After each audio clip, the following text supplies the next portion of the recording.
the instructions.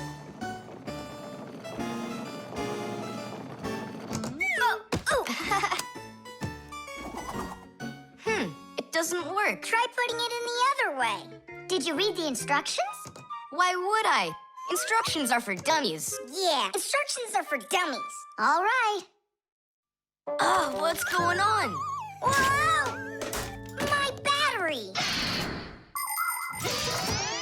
Instructions teach us how to do things right. Instructions for a piece of furniture explain how to put it together. With the instructions for a television, we can adjust the picture and sound the way we like them. Printed on a box of oatmeal are the instructions for how to cook it.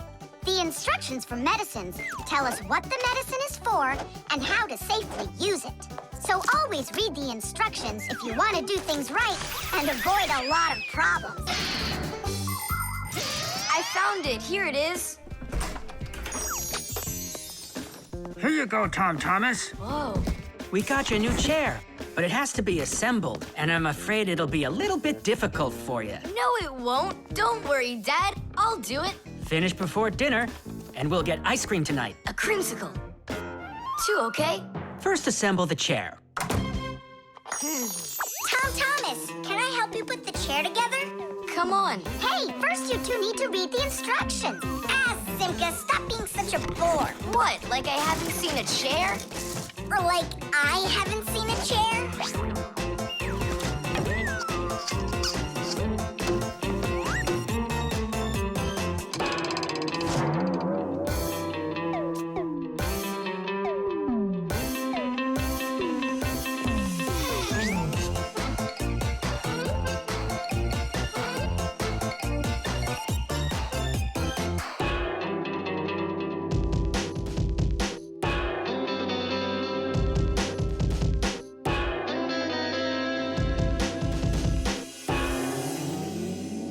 Well, Tom Thomas, you done? Dinner's ready. Let's go. Oh, Dad, no. I need another 2 minutes. Simka, help me. How? What does it say I have to do in the instructions? Ah, I thought you could do it without him. All right, I'll help you. Let's see. Take this part over here and that one over there. Nolik, get a screw. No, the longer one. It's over there. The very first stools and benches appear as far back as ancient Egypt. The pharaoh's stool was special because it had a back.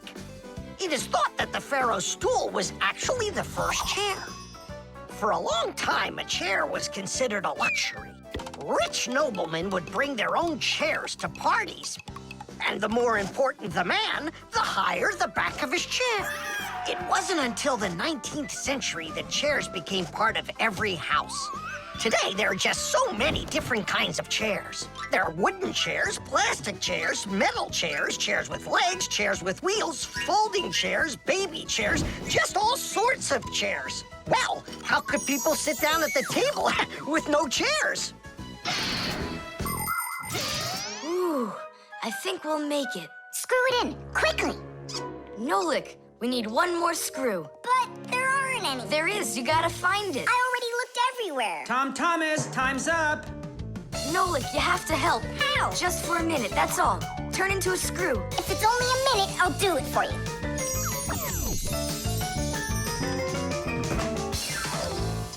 I'm done. You built it. Huh. Great job, son. Mom, see how I won the bet. Can you believe it? He put the chair together.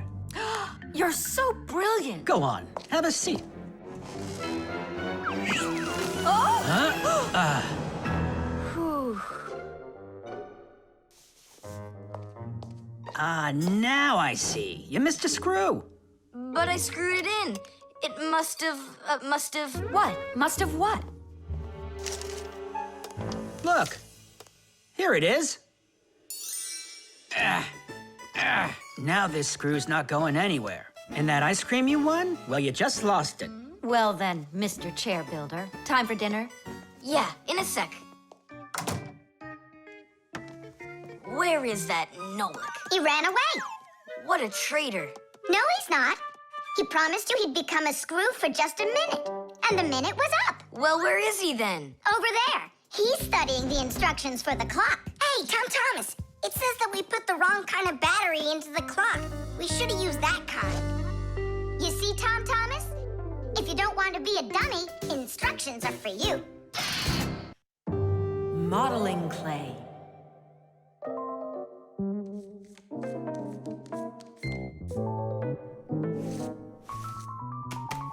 All done. Simka, take a look. I've got my own pack-a-mat. Now look at that, a pack-a-mat made out of modeling clay. But this one's my own, and it looks just like a real one. Okay, you're right, it really does, Nolik. Simka, Nolik, what's up? Hi there, Fire. Want to play some tag with me? I really wish I could play tag, but unlike you, I've got tons of work. Yeah, like what? Well, a bathroom hook fell down. Tom Thomas broke the lamp on his desk. The aquarium has a tube that's leaking. So go and play. I have to get a pack-a-mat. Oh. I wish I could play tag. Hold on. Nolik, you've got a pack-a-mat. Uh-huh. Although I gotta say, it looks a little strange. That's because it's... Let's fix everything before Simka with your pack-a-mat and my Fixie board. This'll be great.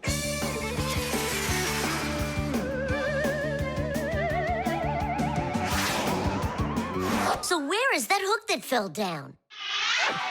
All right. Nolik, get out some sticky stuff. From where? Obviously, from out of your pack-a-mat. But it isn't real. I made it out of modeling clay today. Out of clay? Well, it totally looks real. Long ago, back in the Stone Age, people learned how to use clay to make their dishes and sculptures. But the modeling clay that we use nowadays was only invented about 100 years ago. Actually, modeling clay is just plain old clay with some ingredients added so it won't dry out.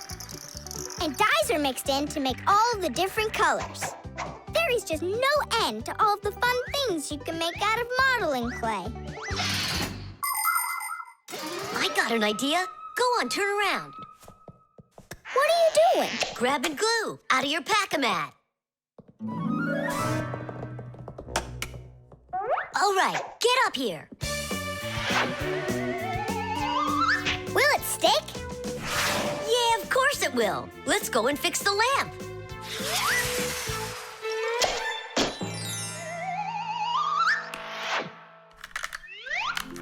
We can't fix this without a real pack-a-mat. Yours will work just fine.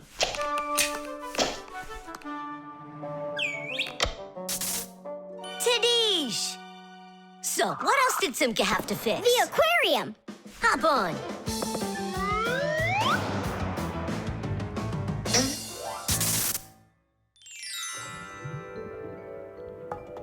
Well, where's that leaky tube? Here, it's leaking at the joint. Yeah, this tube is gonna need a lot of modeling clay. Give me the rest of your pack-a-mat. Sure. And here's a souvenir.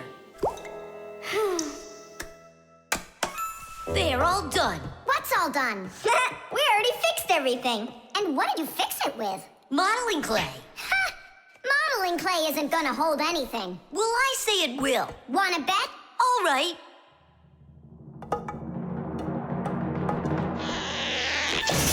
Ah, it's exploding! What in the world is happening here? Flooding water!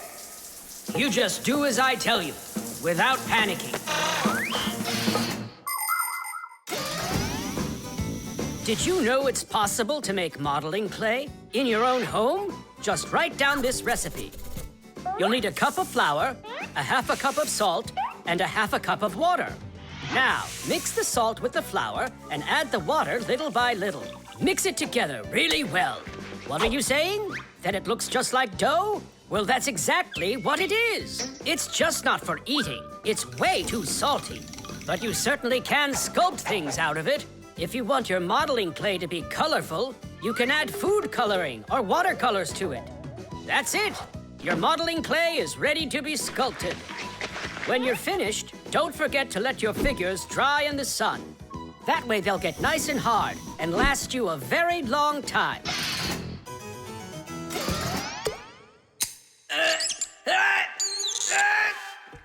Phew. We almost didn't make it. And And did you fix the lamp with that modeling clay? Uh-huh.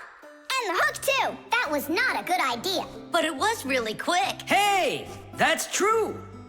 That's why I want to give a medal to you. You're heroes. For real? Of course you are. And here it is, your medal. But it's made out of modeling clay.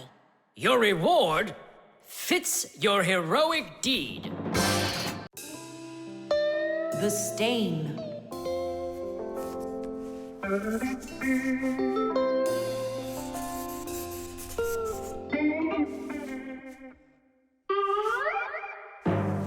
Tom Thomas, what's going on? If you really want to watch TV, then you gotta turn it on first. I'm not watching it, I'm looking at my reflection. I'm working on a self-portrait. And which shelf will you be painting in your shelf portrait? It's not a shelf portrait, it's called a self-portrait. It's when an artist draws or paints a picture of himself. Of himself? Ha! You think you've got muscles like this superhero I see here on this paper? How can I see exactly what my muscles look like? And anyway, let the artist do his work. Tom Thomas, your shirt! There's a spot! Oh no! Wipe it off, quickly! It's even worse, so now what? What we really need is Marcia. Ordinary dirt can be cleaned off with a brush or washed off with water.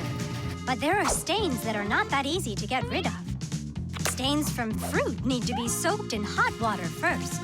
Blood stains, on the other hand, should never be washed in hot water. You can clean stains from paint or rust as well. Only for those, you'll need to use a special stain remover. But stain removers should only be used with the help of a parent or other adult that knows how to use them safely. Hey, I know a great way to do it. What do you use to get rid of pencil marks? An eraser. Only this shirt isn't paper. And so what? Let's try it. What's the harm? Now I've got 3 colors to get off. New idea.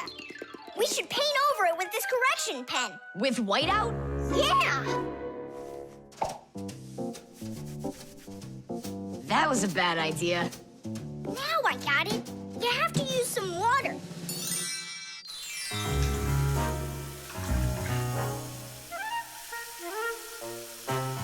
The wash should be better, don't you think? No, you can't wash whites with colors.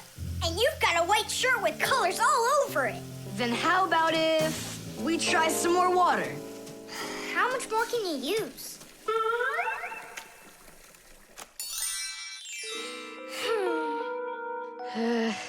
Any more ideas? You know what? It's possible we did something wrong. Everything you did was wrong. You should have used a spot remover to clean off that stain. A spot remover? No way! Oh, take a look at it, Simka. I think it's marvelous. They painted that white shirt so nicely. Tula is Simka's best friend. She's very tall, almost as tall as Papoose. Yeah, she's the tallest one in her class. And she's strong, too. Tula loves to laugh, and she does it louder than everybody. That's just the way she is. Cheerful and kind. Ready to help anyone who needs it, and making sure her friends are getting along. Of course, I don't like that she treats me like a baby, especially since she's the one that's a scaredy cat. She can even get scared of a cute little spider. And she believes in all sorts of silly superstitions and horoscopes. Tula will believe anything you tell her, which is really great because it makes it so easy to play tricks on her. But she takes it all in good fun. That's because she's Tula. It was on purpose, wasn't it? Well, yeah. Tom Thomas, no! Your mom will punish you for just one of them. And now you're gonna make more stains? Don't worry, Nolik. I forgot that this is an old shirt, and I'm allowed to get it all dirty if I want. And I tried so hard to clean it. Put another spot there. And over here. One in the middle. And a line over there. Splendid. That looks great. And how about down there? Wow, it's like fireworks. Splendid. There's a name for this style of painting, and properly speaking, it's an abstract painting. They have lots of lines and spots, and everyone sees whatever they want in them. Yeah, look! A golden ball by the river! And there's Tom Thomas with an F on his report card. Tom Thomas, what did you do to your room? And your shirt? You know what they call it? It's, abstract art. There's something good in it. I like it. Abstract art. Isn't it great? Ah, my little artist. The chick. Ah, Professor Eugenius is making breakfast. Only the eggs will never get cooked at this temperature. What are you doing? You can't heat up these eggs to temperatures that are this hot. Why can't you? The chicks, you'll kill them. What chicks? Where? This appliance, do you even know what it is? I thought it was an egg cooker. You thought it was an egg cooker? Listen up. I do not want to see you around this thing. Not anywhere close. Got it? I won't get close to it. But Grampus, we don't even know what this is for. It's called an incubator. To help her chicks hatch, a mother hen sits on her eggs for a long time, keeping them warm with the heat of her body. An incubator is a device for hatching chicks that is used in place of the mother hen. It's always nice and warm inside, just like under a chicken's wing, but not too hot. An incubator can even turn the eggs so they get just the right amount of heat all over. Chicks that are hatched in an incubator are no different from the chicks that are hatched without them. Fire! What? This thunderstorm is really scary. Let's be scared together. I'm not scared at all. Me neither, I was joking. Just joking with you. What do you think? Are the chicks scared in there? Holy moly! Wow, that was a big one. Even the electricity got turned off. The incubator turned off too. And the temperature is dropping.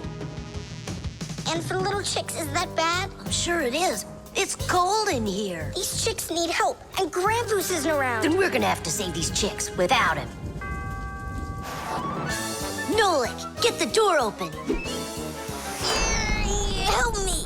I can't. Grampus said I can't get near the incubator, so try opening it yourself. I can't do it. And I can't help you. But the chicks are going to die of cold. Let's just do it. But don't you go and tattle to Grampus. I promise. Hooray! It's a bit early for hooray.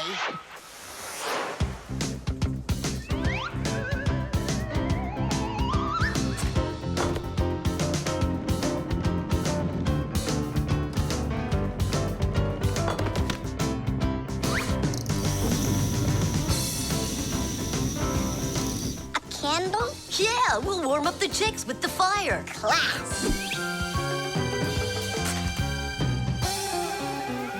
Time for hooray? Now, yeah. Tadoosh!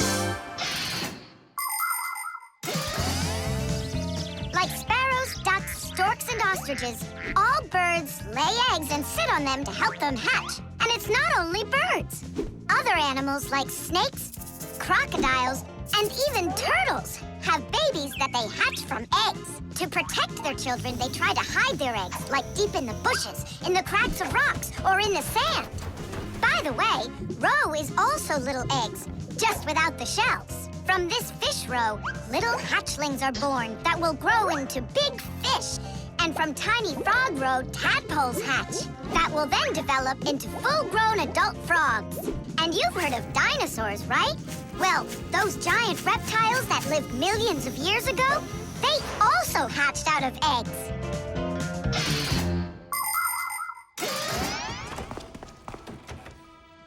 What happened to the electricity in here? It's a blackout from the thunderstorm, I guess. This is just awful. My incubator. Someone lit a candle, and the temperature is normal. So who put the candle in there? Tell us right now. Nolik, don't be a tattletale. It was me. By yourself.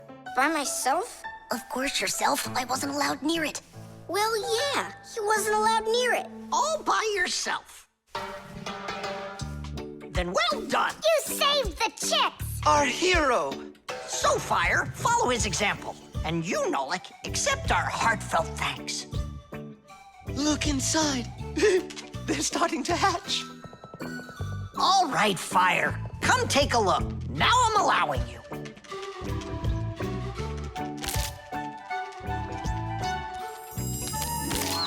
Look, a little chick. It's so cute. And so yellow. Look at him. What a little sweetie. Fire. What? Well, I really know who saved him. Tish! The antenna. Wow, is this cool or what? Ah, hello there, little Fixies. Did you come to see what I'm working on? Professor Eugenius, tell us what you're planning on doing with this huge thing. Well, I hope to use this fantastic device to make contact with aliens. Since ancient times, people have wondered, is there life on other planets? What might aliens from outer space look like? And what kind of spaceships do they travel in? There are some people who say that they've seen alien spaceships and that they look like flying saucers. There are even some people who say they've actually made contact with aliens. But personally, I'm sure it's just their fantasy.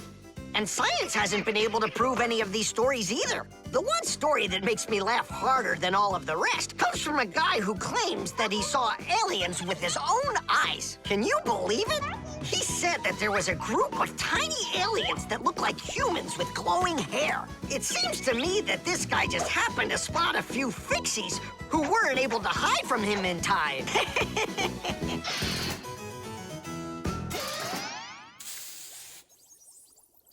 It's ready. If I could talk. And now what? The If aliens. the aliens are out there flying by the Earth, they'll see this plate, get hungry, and come for food? Aliens don't need a plate like this, silly, when they've got plates that fly, flying saucers. You're both silly. This thing isn't a plate at all. It's an antenna. Antenna?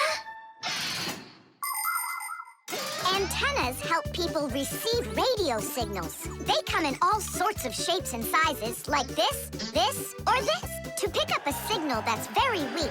Powerful antennas that are shaped like large dishes work the best of all. When radio waves hit the dish, the waves all bounce off of it and gather together into one point. This makes the signal stronger and clearer. The most powerful dish antennas can even pick up signals from outer space.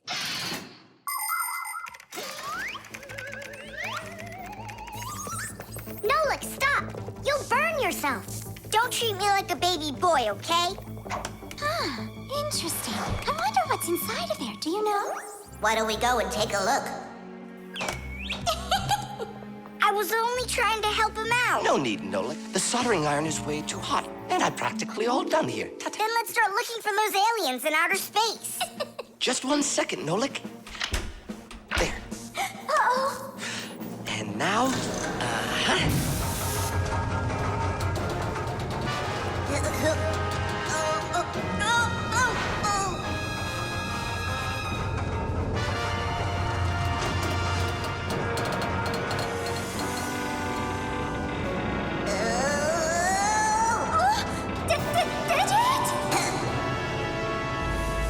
here we go. Nolik, Simka, let's see if we can pick up signals from outer space. What do you think?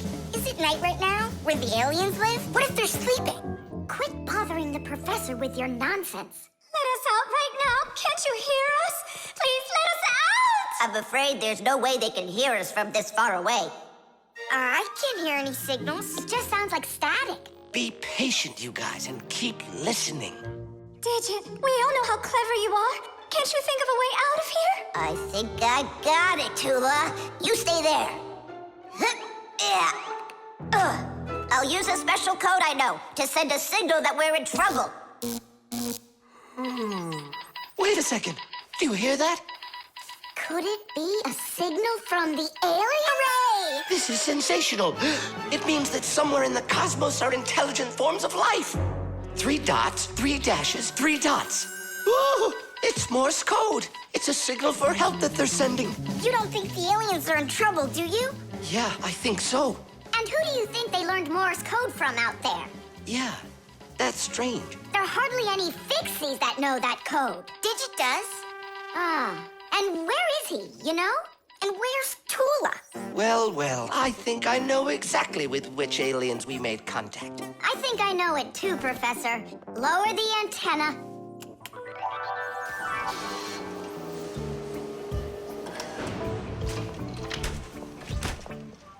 Greetings to you, oh extraterrestrial visitors. Hi there. It's good to be back. What a shame. I was really hoping that we'd find intelligent life forms out there. It's all right. At least we found 2 unintelligent ones. The Fixie phone. Tom Thomas, Huh? try to guess what we have with us. You guess what I have. A banana. A race car. No, not that. Chocolate. A pair of socks. Ha! Do you give up? My dad bought a new phone for himself and gave me his old one. He said I can keep it. Oh, wow. And what have you got? Look! Ah, you got a telephone too. It's better than that. This is a Fixie phone. Papu's got himself a new Fixie phone, and he gave this old one to Simka. And can you make calls on it? Take a guess. Come on, let me show him.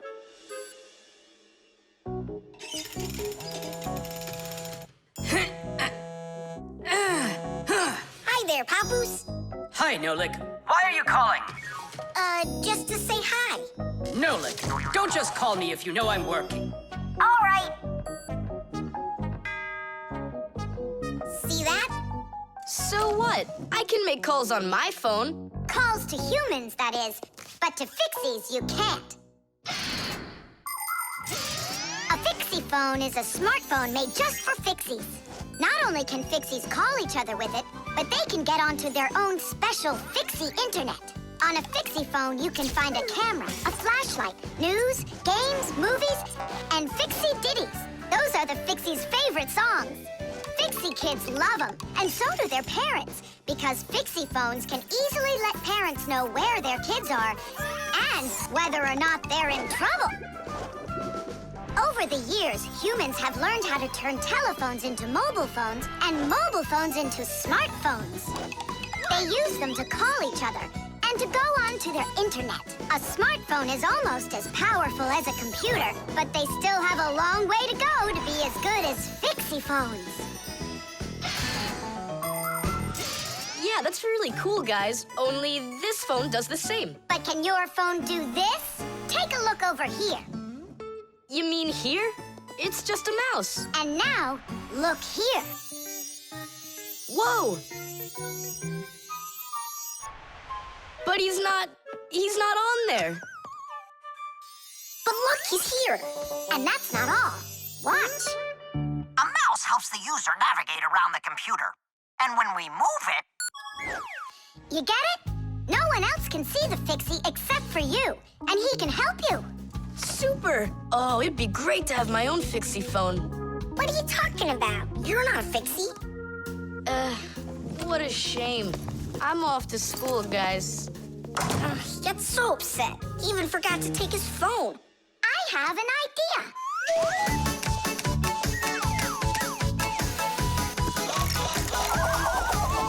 My smartphone's my best friend. I love to hear it beeping, so I keep it by my side even when I'm sleeping. Bing bong all day long, bing bong all day long, bing bong all day long, even when I'm sleeping. With my phone I play alone. I don't need my brother. Soon they'll make a brand new app to replace my mother. Bing bong all day long, bing bong all day long, bing bong all day long, to replace my mother. Check my mail, send a text 1,000,000 times an hour. I forgot to plug it in, now I'm out of power. Bing bong all day long, bing bong all day long, bing bong all day long, now I'm out of power. Bing bong all day long, bing bong all day long, bing bong all day long, now I'm out of power.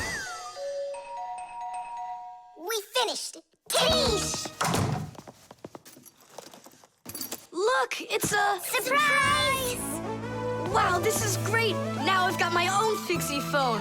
It's just like you've got. Well, pretty close. Tom Thomas!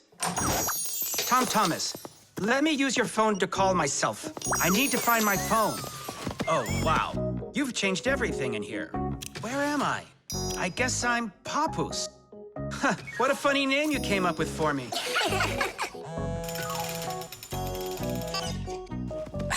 Nolik, just stop. I don't have time for your fooling around. What?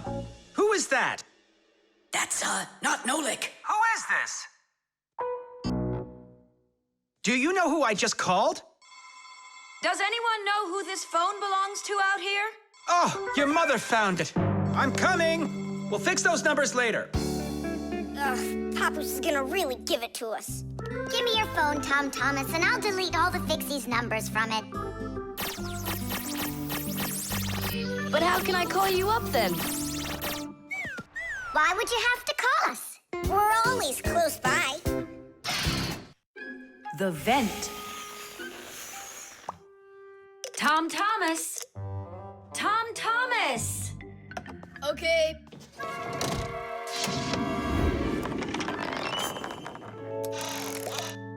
Simka, Tula, check it out. It's pretty, isn't it? Oh, splendid. It's nothing but a trinket. It's completely useless.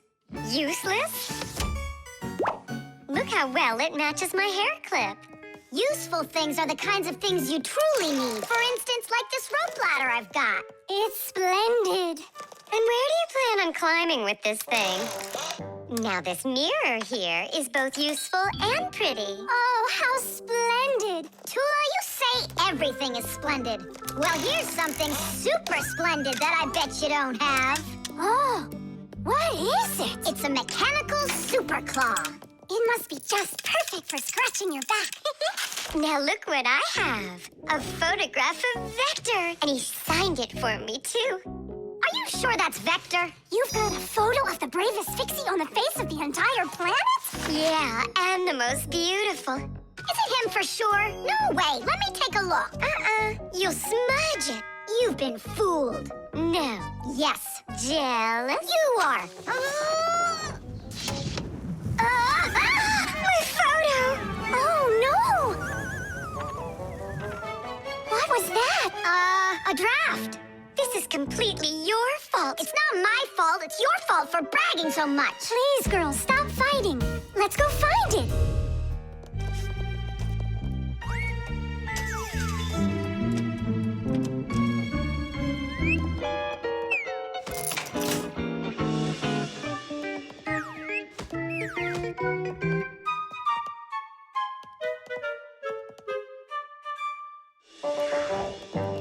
It's just horrible to lose a picture signed by the most famous Fixie ever. It will be horrible when that picture of a Fixie is found by humans. So where could it be? I know how we can find it. Exactly. We'll blow a bubble and watch which way it goes as it floats away. We'll follow it and find your picture. Do you know why you can blow bubbles out of soapy water? At the surface of any liquid, there's an invisible film that is very thin but very strong. If you want to see it for yourself, fill up a glass with water all the way to the very top. Now you need to take a coin and carefully drop it into the water sideways. Then drop in another coin, and another, and another. You'll see that the water doesn't pour out, but rises up and forms a hump. That's because the water at the top sticks together. Why? Because of a force called surface tension. Thanks to surface tension, water can form drops. It also helps us blow soap bubbles, because when we add soap into the water, the film gets even stronger, but still not strong enough to stop the bubbles from bursting. Okay, it's ready. Now we need to blow. Do it together. And... I don't think this way's gonna work.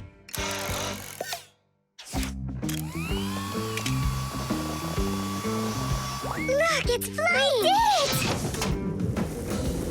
The vent! Of course! Why didn't I think of that before? Have you ever seen holes in the bathroom or kitchen that are covered with grids? Well, those are called vents. And behind the vent is a long pipe called an air duct. Unpleasant odors and musty air can be forced into the ducts and sent out of the house. And if you want that old, stale air to leave the house even faster, open a window and let in some of the fresh air from outside. Keep the air in your home as fresh as it can be. Hey, take a look! It got stuck over there! Get it before it flies away! How can we grab it? What do you mean? Don't you remember what I've got? Teesh! Thank you, Simka. What would we ever have done without your mechanical claw and your fantastic ladder? Then here you go, a present for you. Oh, thanks, it's just great. And I want to give you this. Oh, gee, it's just splendid. Simka, are you here? Huh, what you got there, Simka? A little mirror. It's pretty, don't you think? Oh, you girls. You're all the same. The level. Tom Thomas, I'm really sorry. The movie this weekend, I have to cancel. You do? I need to go to Africa for work. I leave tomorrow. Oh, cool. You think I could go with you? To Africa? Can you even find it on the map? Africa. Here we go. No, you're still too little. When you grow as tall as the top of Africa, then I'll take you with me.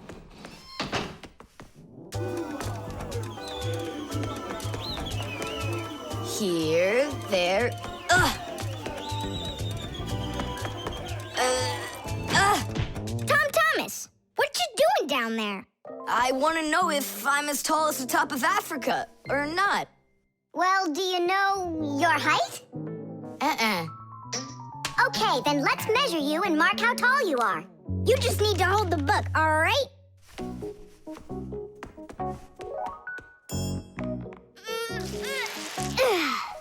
Simka, how do we measure what's higher? The top of Africa or this line over here?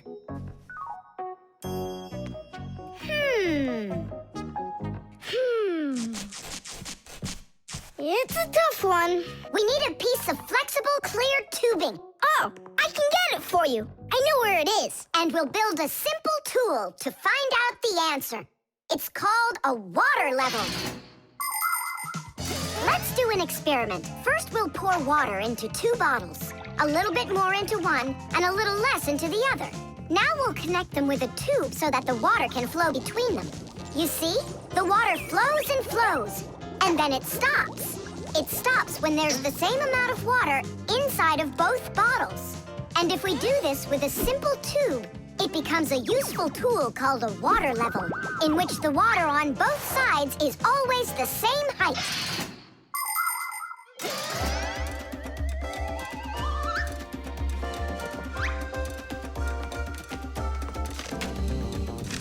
I'm gonna watch the water level on this end, all right? Be careful how you lift it, or the water can get out. Nolik, what's going on? The water inside the tube is even with the line. There you go, Tom Thomas. Where the water is right now is how tall you are. And? Well, it looks like Tom Thomas isn't quite tall enough for Africa. What if we hold the tube a little higher? You can try if you want, but the water's gonna stay where it is. See? The water level on your side always stays the same as on the other side. I'm not getting that tall for a while yet.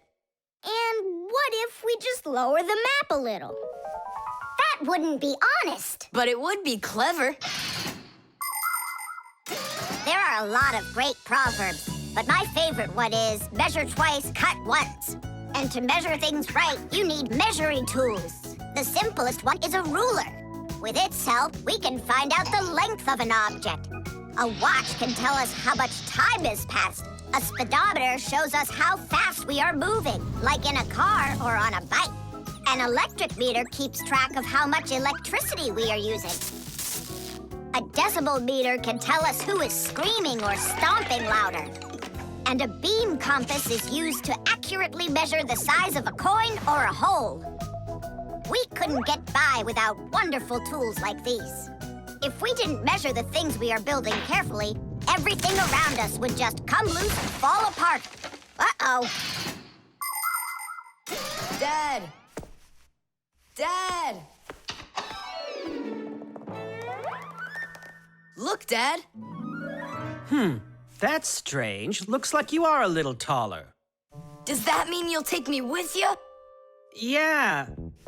Are you ready? Yay! But everyone who goes to Africa has to get vaccinated. You're okay with that, aren't you? I need vaccinations to go. Are you sure? Yeah, there's one against malaria, tsetse fly, crocodile bites. Altogether, there are 10 shots. 10 shots? Yeah, 10. Oh. Dad, you know, I was joking.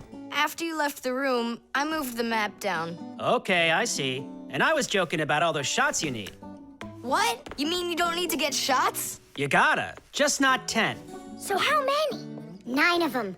There's no vaccination anywhere to stop a crocodile from biting you. Chess. How about that?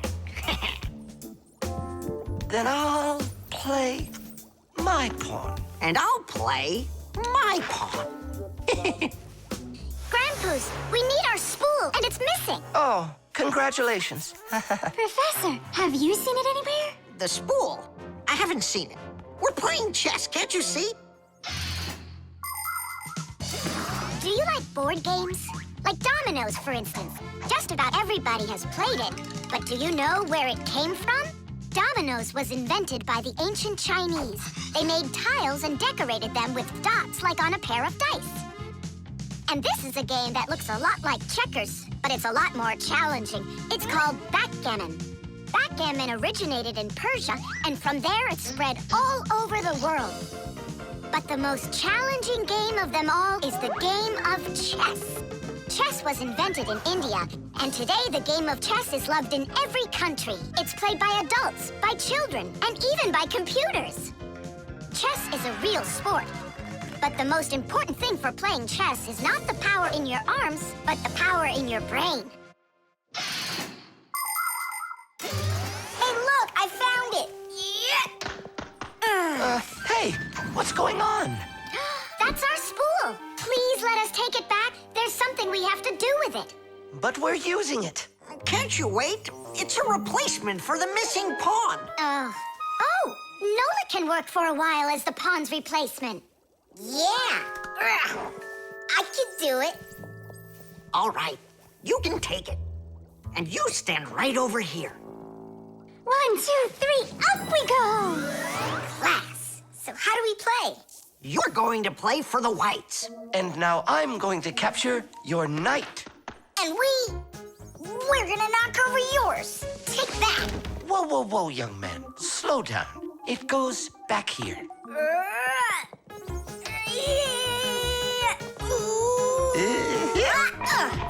Nolik, get back to your square. What for? Pawns don't move like that. And how do they move?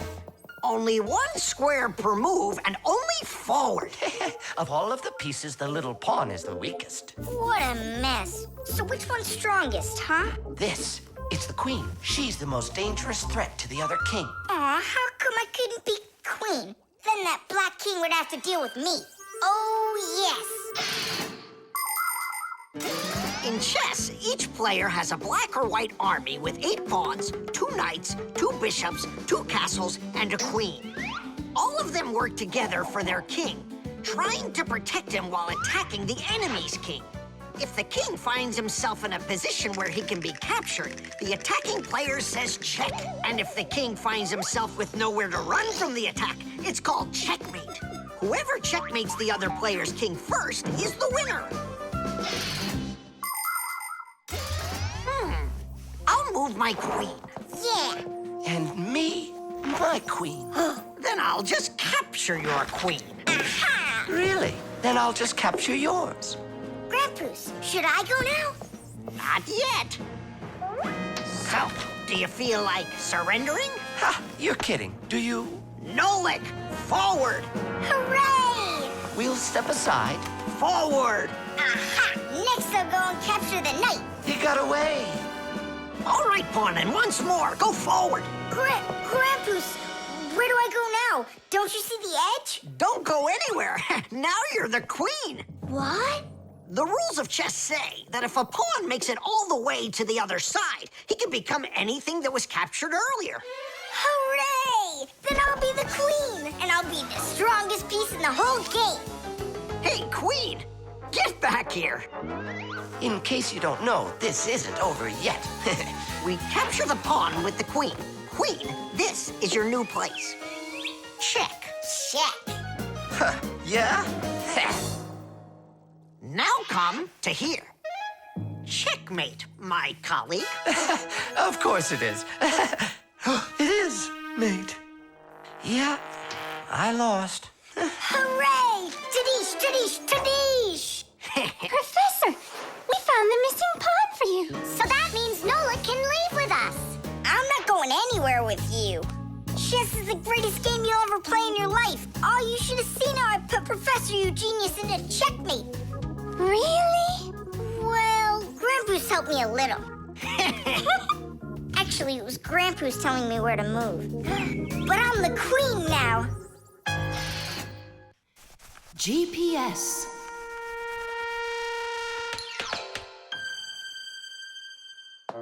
And 3, 4. Stop. Who goes next? I'm next. 5. 1, 2, 3. 3.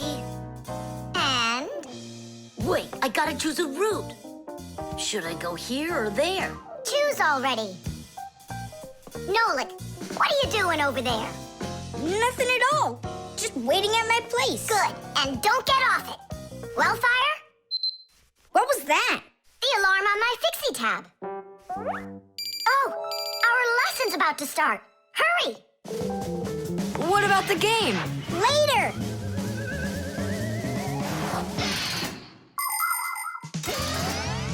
As soon as young Fixies enter their first year of Fixie school, everyone gets their own Fixie tab.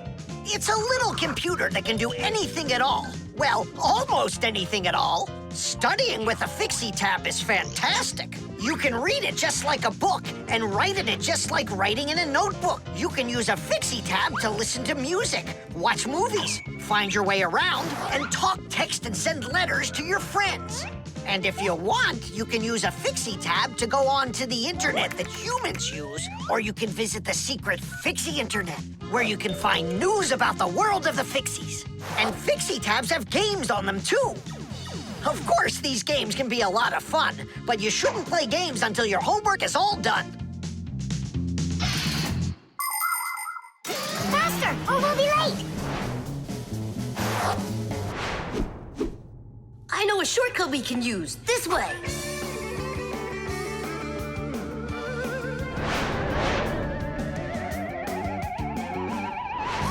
Now which way do we go?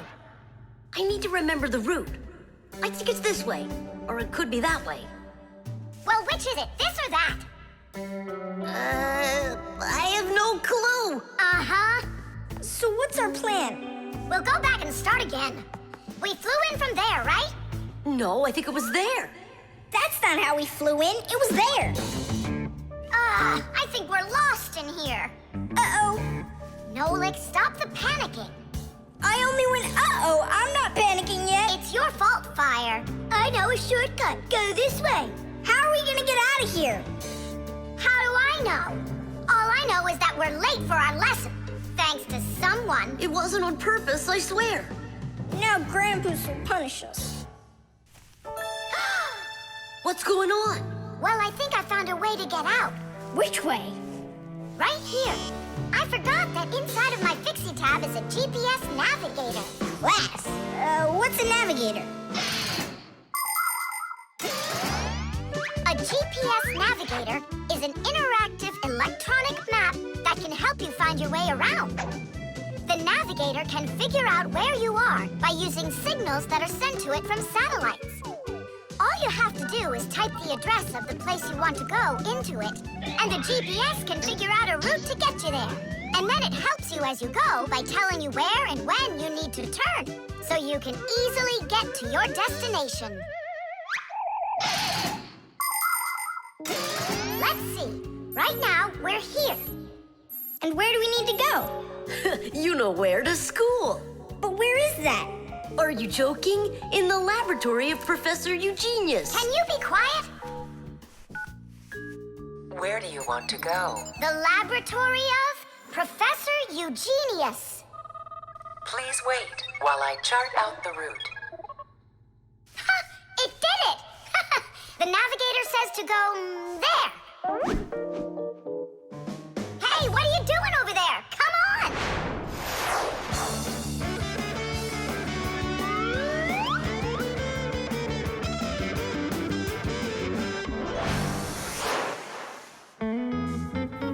And if you happen to go off route, the navigator will give you a different way to...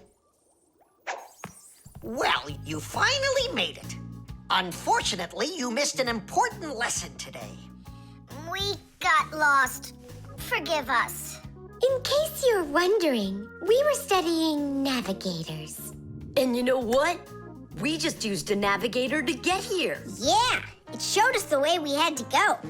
Well, that's certainly quite lucky for you, because now you don't get an F. But from now on, kids, you have to get here on time. I promise you that. Because now we know where to get our shortcuts from. Invisible ink.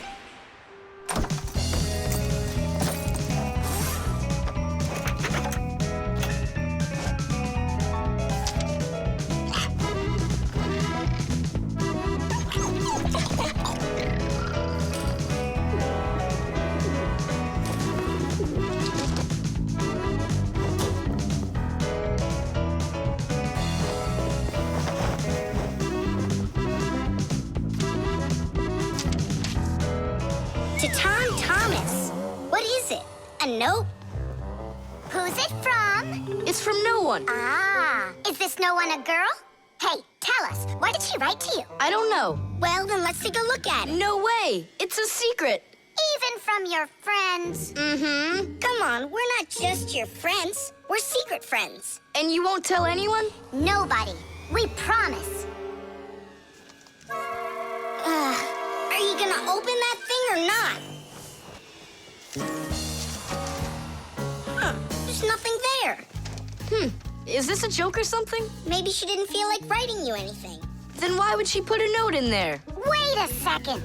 And what if she wrote that letter with a special kind of invisible ink? Wow, I've never heard of it. If you want to keep what's written in a letter secret, you can write it with a special liquid called invisible ink or security ink. You can make invisible ink yourself by mixing lemon juice, milk, or baking soda with water. Then just dip a stick or a brush in it and write on a plain piece of paper, like this. You can't see anything, right? To make the invisible ink visible again, the paper needs to be warmed up with something like an iron. But that's a secret. Well, Simka, you might be right. Only what about the iron? I can't use it. But your mom can, and right now she's doing the ironing. Yeah? Well, that changes everything. Hold on! If that really is a secret letter, then no one should be allowed to see it. Even your mother. What can I do then? Ah, I know what.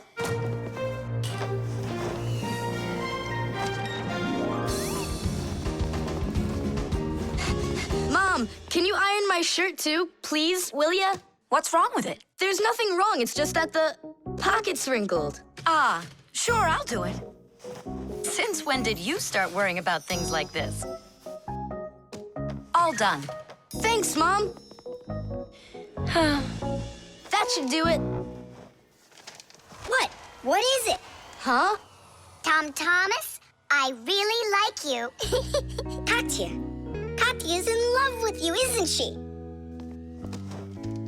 And what about you? Do you like her? I don't know. She does get straight A's. You like her. You and Katya kissing in a tree. Nolik, stop your teasing. Well, are you gonna write her back? You think I should? Of course, silly. I'm scared that someone will see it. Then why don't you write it with invisible ink like she did? Yeah, go get a lemon. Nowadays, it isn't very common for people to write letters by hand and send them by regular mail. Today, people mostly send letters through the internet. But even electronic letters should be written with some of the same simple rules of politeness used in handwritten letters. For instance, you need to write a greeting at the beginning of your letter, and a few kind words at the end are always appreciated. Something like hugs and kisses, or all the best, or see you soon. And before you send off your letter, it's best to read it through to check for any mistakes. And one more thing. If you receive a message from someone, don't take too long to answer them, because they might think that you'd forgotten about them, and that can hurt their feelings. To say it simply, when you write, be polite.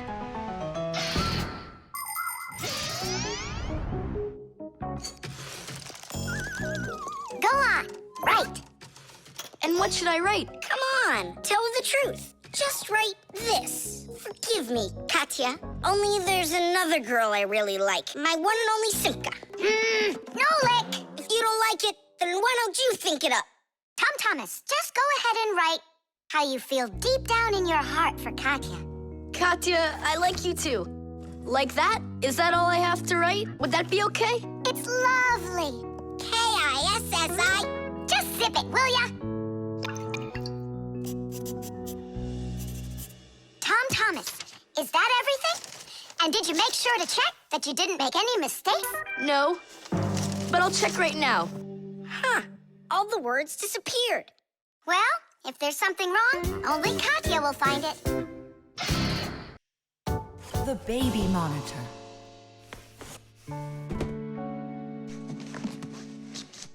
Oh, it's my old baby monitor. On. Check. Checking. 1, 2, 3. Checking. It's working. Why don't we give it to the Johnsons? They just had a baby the other day. This is mine, and I'm planning on using it. Aren't you a little too big for it? No, I'm not big at all. Well, I didn't realize that you're still a little boy. And a greedy one at that. They're never gonna notice this. Hey, Fixies, are you here? We're here now. Why did you call us? I gotta show you how I turned into a mind reader. I find that just a little hard to believe. Okay, then I'll show you. I'll leave you alone, and then you'll hide this button wherever you want.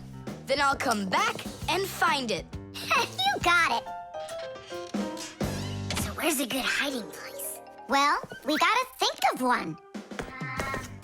Right here, under the keyboard. Great! Go on, Nolik. Come on in. We're ready for you. And now, I'm going to read your thoughts. Here I go. You hid the button here. Look. Ta-da! He really does read minds. Oh, that was a lucky guess. Bet you can't do it again. Well, I bet you I can. We're gonna have to be sneakier. Verda, she's the most beautiful girl in our class. She knows it, too, and doesn't hesitate to use it. She can even be a bit sneaky, like when she needs help with her homework. Then Digit suddenly becomes her best friend. But if she doesn't want to carry her pack-a-mat, she'll say, "Fire, please help me. You're just such a strong Fixie." But all us boys like her just the same. Digit does, and Nolik does, and I guess I do, too. Although, I really like Simka more. Or maybe Verda. Or both of them. I haven't decided yet. Verda can be difficult and even bossy sometimes. But one thing I know for sure, Verda's a good friend. A friend that'll always come help. Well, that is if she's able to pry herself away from the mirror. I think that we should throw it down into this pencil cup. But then we concentrate on another place. That is good, but it won't work, Fixies. Come on in.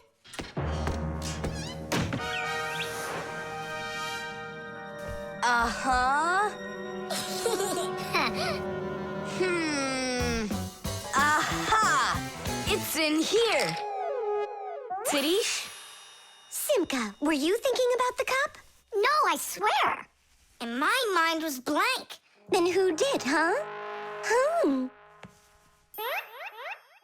Uh-huh. Tom Thomas, what do you say we go again? As many times as you want. I know how he's been doing all of this. It's a baby monitor. That's how we can hear what we're saying.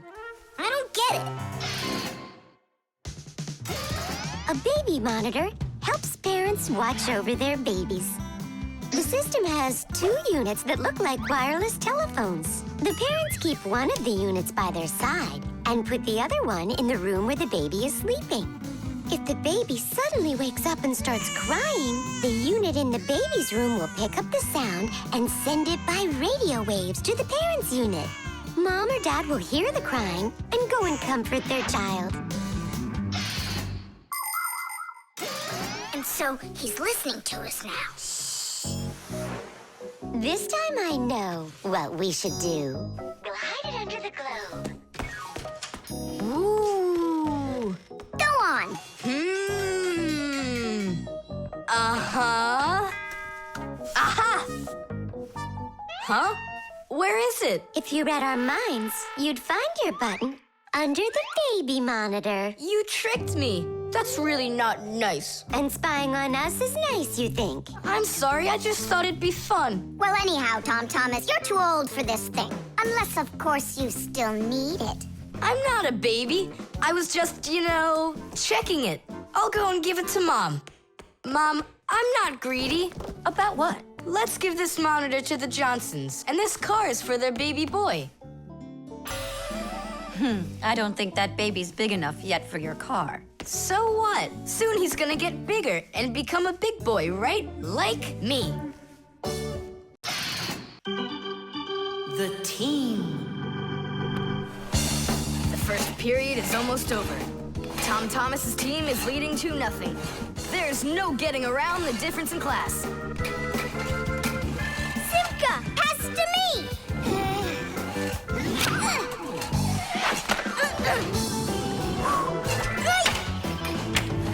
Simka, over here!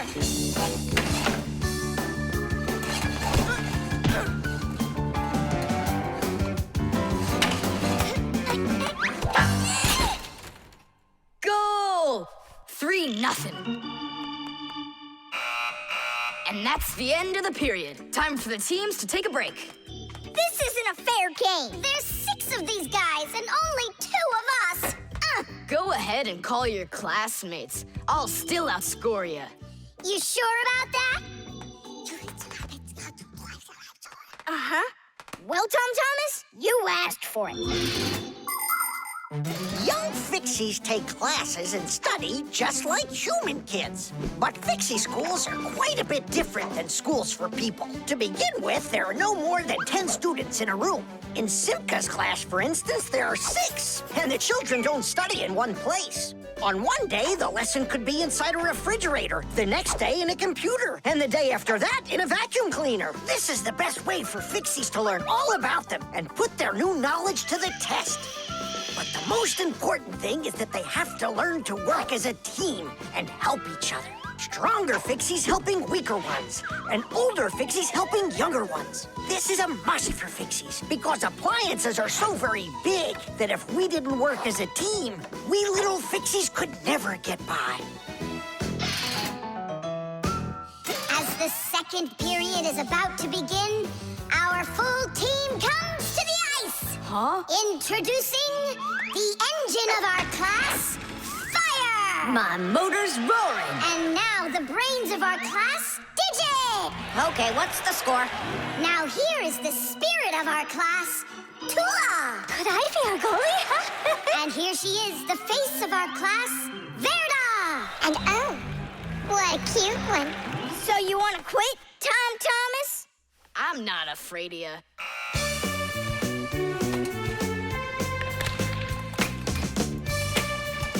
Nolik, pass! Shoot! I I'm calculating the angle to use. Whoa! Oops! Pass it quick! Ugh. Quit sleeping! If you're gonna scream at me, I'm not going to play at all. Wow, that's some team you got there.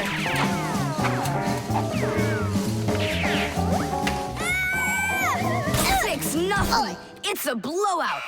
Now the intermission before the final period. We're missing something here. I can tell you what. You mean confidence? Calculations? Elegance? I know speed.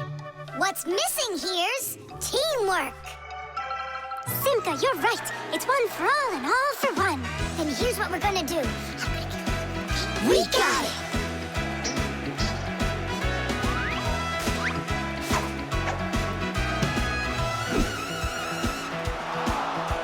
Attack and check, don't lose control. A line change on the fly. The puck is zooming towards the goal to score and break the tie. It's one for all and all for one. Great teamwork is a must.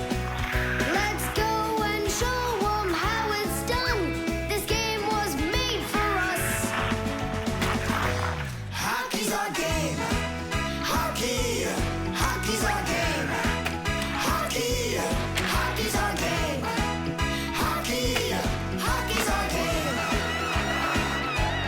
Hockey's our game. Hockey, hockey's our game. Hockey, hockey's our game. Hockey, hockey's our game. Hockey's our game. Hockey, hockey's our game. Tell me again, what's the name of our game? Hockey. I can't hear you. Hockey. Oh, hockey's our game. Hockey. Hockey's our game. Hockey. Hockey's our game. Hockey. Hockey's our game. Hockey. I love that hockey. Hooray! We won, Tom Thomas. What do you say now? How did I get creamed like that? 'Cause you're by yourself here, and we are a team. Tubes. Today's lesson will be on pipes and tubing. Right here inside of this laboratory, you can see them all over. Look, over there, and there. Some more over there, and there's another one. So, who can tell me some different uses for tubes? Digit. They're used in plumbing to carry the water. Nolik, in school we don't give an answer without being called on. Digit. You can... And for carrying waste. I am talking to Digit now. Gas goes through pipes too. Stop interrupting us. And don't forget about smoke in a smokestack. Nolik, that's just rude behavior. Out right now.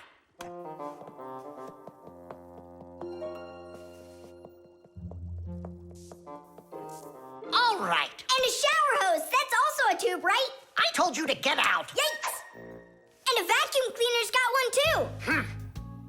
And those spyglasses that pirates use when they're sailing.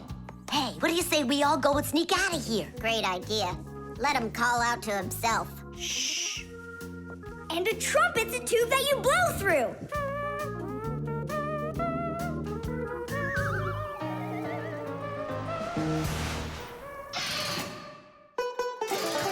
Nolik is my younger brother. There's a lot he still doesn't know, but that doesn't stop him from getting involved in things he probably shouldn't. Unfortunately, that can get him into trouble. So, every once in a while, me or my parents have to rescue him. No, I wouldn't call Nolik a pest. He's just a bit curious. That's why he broke the #1 Fixie rule, hide from humans. Nolik's the one who first became friends with Tom Thomas. Well, I was there too, but Nolik started it. Actually, first it was Grampus. Many years ago, he befriended Professor Eugenius. And after that, the professor let us have our school in his laboratory. So it turns out that Nolik is just like his grandfather.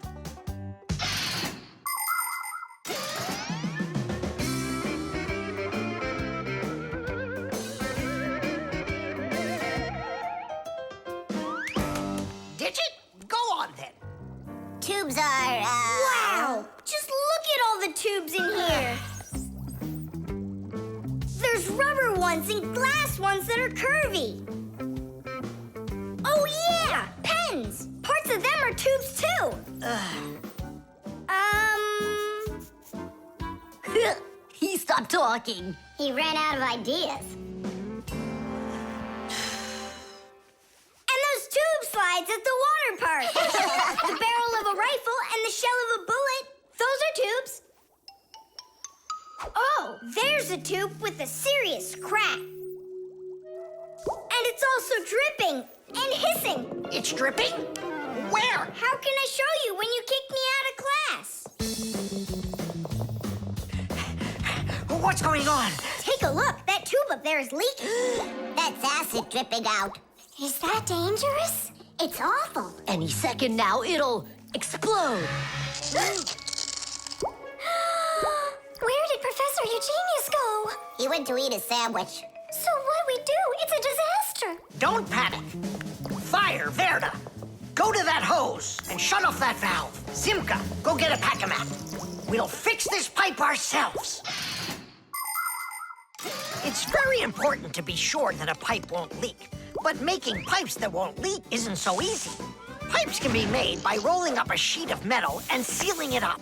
Unfortunately, the seam can break, and that's why people have figured out how to make pipes without seams. They do it by stretching out hot metal on special machines.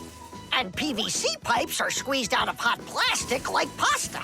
When the plastic is cooled down, it hardens into a pipe. We fixed it just in time. Nolik, way to go there. Hey, Simka, where is he? Don't know. He finally left. Here I am. Nolik, I want to thank you for being alert, and I'd like you to join our class. Tadish! Only don't forget, in my class, students cannot answer unless they're called on. Now then, pipes and tubing. Digit, please continue. Well? But Nolik said all of them already. Nolik. Not all. A straw for drinking a shake is a tube, and some noodles are tubes made out of dough. And what's it called? That thing. A hole in a mountain. Wait a second, I'll get it. A volcano. That's not it. They go this way. I mean the kind that go like that. Heh, they're tunnels. You got it. Well done there. Yeah. The manipulator.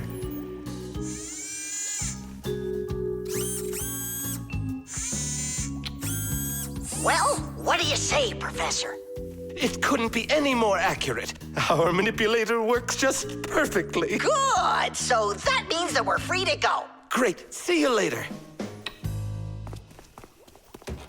All right, finally. Now it's our turn to experiment with that manipulator. And do you know how to operate this manipulator? Why do you think we were spying? A manipulator is a kind of mechanical arm that people use for difficult or dangerous work. To control a manipulator, humans use a remote control or a joystick. The operator gives the command, and the mechanical arm grabs and moves the load. Some robotic manipulators don't even need to be steered by an operator. They're controlled by computers and can work without people being there at all, even on the moon.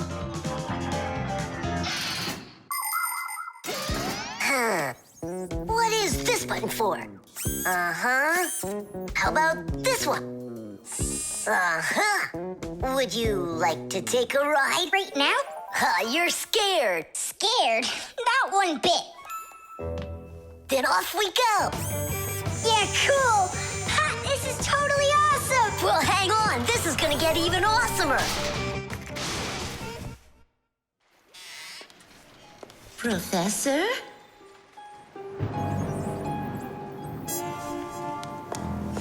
Strange. What made this ladder just fall over? Ah! Am I crazy? Or is someone here? Oh, calm down. Calm down now. Poor Elisa. Yeah, you're completely overworked. Whoa! Ah! Who's here? Achoo! Hang in there, Nolik. I'll get you out of there.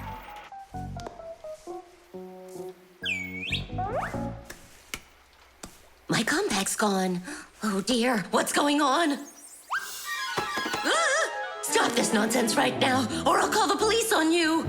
I don't believe in ghosts. I don't believe in ghosts. I don't believe in... Ah! Where are you pulling me? I'm going to faint. I'm warning you. That's all. Goodbye. Ah. Throughout the world, humans use manipulators for all sorts of work. In factories, manipulators are used to lift and move heavy loads. They can also hand out the parts needed for assembly or even attach these parts themselves. In hospitals, more precise manipulators are used by doctors to help perform operations. Manipulators are also used in places where the work is simply too dangerous for people. For instance, where there are deadly chemicals, or places where humans can't get to easily, like somewhere underground where there isn't enough space to move, or deep under the water. Or in outer space where there's absolutely no air to breathe. So you see, mechanical arms are helpful in all sorts of places where humans are unable to reach things with their own arms. Hang on, Nolik. How can I get that thing open? Ugh, I got it!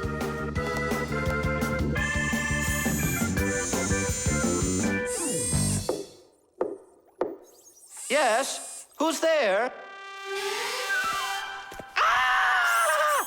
What's going on? Achoo! Nolik? What are you doing in there? Achoo! We just took a little test flight. Is this yours?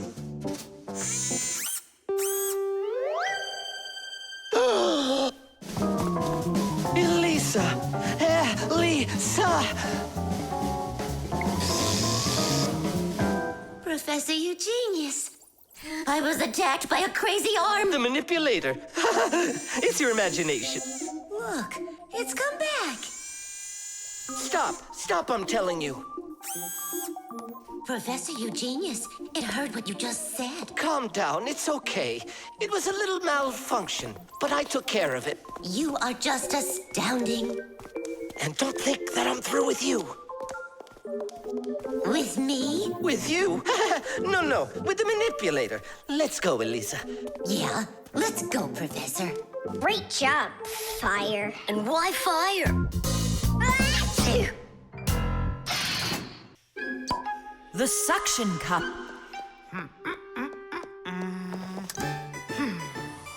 Where's Professor Eugenius? Did you see him? Not yet. Strange.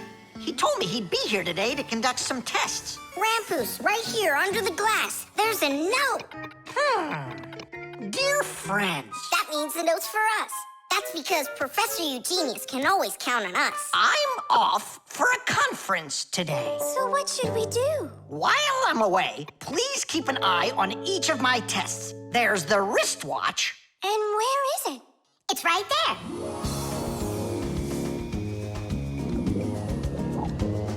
Look! How come the watch is in the water? So the fish can know what time it is? Nolik, don't be silly. This is the test he made for the watch. You see? It says water resistant right there on the back. That means that water shouldn't get inside of it. I see. So the professor needs to check if it will work underwater. Understand? Yep, I got it. The watch is working. So now, the doorbell test. We'll go look. It's over there.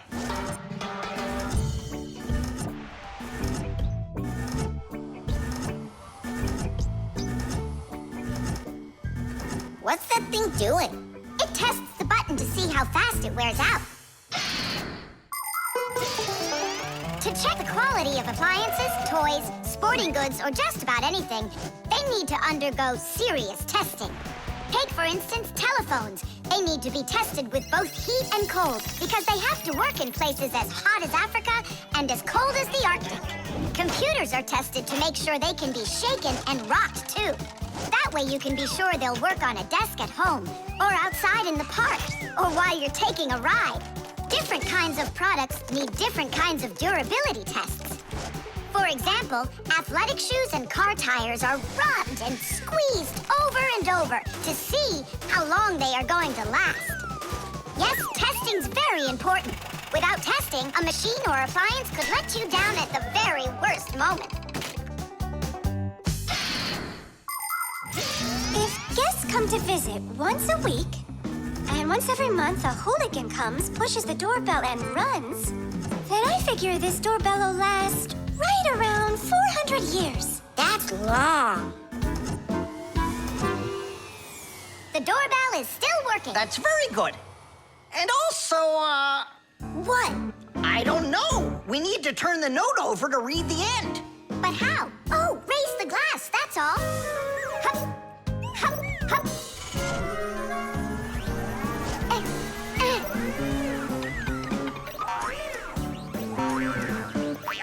I can't get a hold of it. We should find a suction cup. A suction cup? Suction cups are made out of rubber or other elastic materials. When a suction cup is pressed against a smooth surface, the air inside is squeezed out. The air outside wants to get back in, and so it pushes down on the cup. The rubber edge of the cup won't let the air leak in, so the outside air keeps pressing down, and the cup keeps on sticking. And that's how a suction cup sticks to a surface by using the power of air. Wait a minute. I know where there's a really big suction cup that we could use.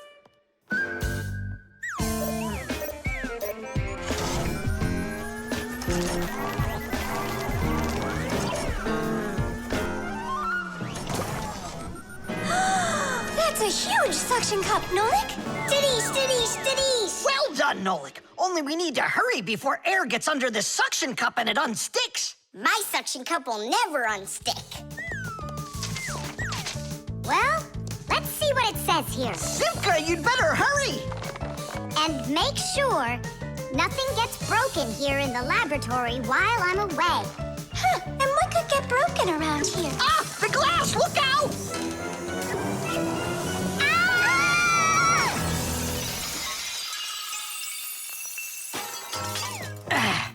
Yeah, so much for that. And who's going to clean up all this broken glass? You don't know? Nolik. He told us to use that suction cup. Simka, she was reading way too slow. Listen, there's no need to fight. I came up with the idea of the suction cup.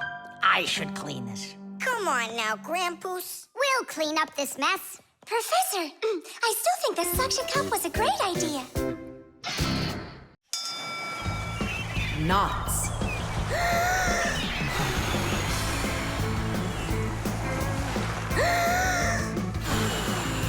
Nolik, there are pirates off the starboard side. Battery, fire! Hey, I'm not a pirate. Why'd you hit me? That's it. I'm tired of playing the wind. Where are my pirates? This looks great. Can I board your ship? And what are your skills? Tons, like protecting the ship and yelling hooray when we win. And how about good sea knots? Can you tie them? Of course I can tie them. Then tie up our treasure. And make sure it's good and tight. Pirates, prepare to attack! I got it. Whoa! That's done. Good enough. Hooray! It's good and tight. Now can you survive a storm? Without a doubt.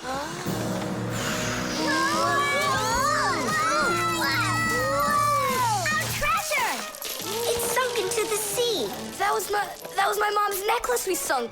I'll pick it all up, don't worry. No, thank you. We'll manage ourselves. He calls himself a sailor. Go and learn to tie some knots. Try tying 2 ropes into a knot. You think it's easy? A badly tied knot will untie itself before you know it. Here's one way to tie it right. First, cross over the 2 ends like this. Now, to finish the knot, you've got to cross them over again. But not this way. It's got to be in the opposite direction. When it's done, it looks like one loop inside another. This kind of knot is called a square knot. And it won't untie as long as you tie it right. And that's just one of the many kinds of knots a sailor has to learn.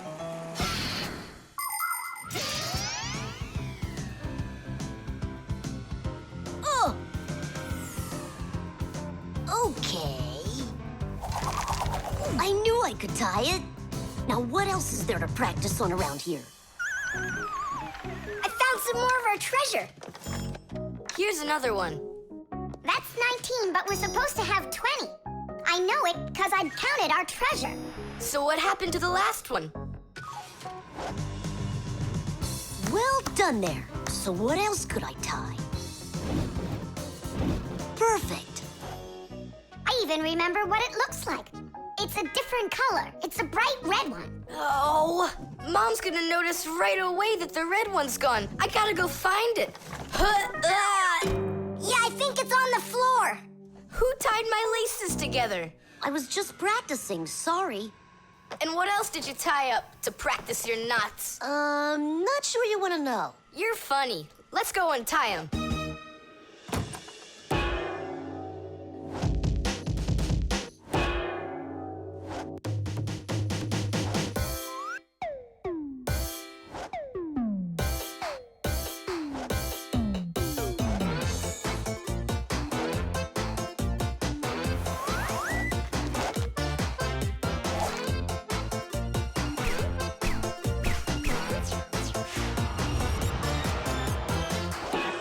Chusaka, don't look at me that way. I'm scared. She's just staring at her own whiskers, Nolik. And what have you done to her whiskers? Well, I tied them with the square knot. Fire, you're just a blockhead. And why don't you tell us what else you've done?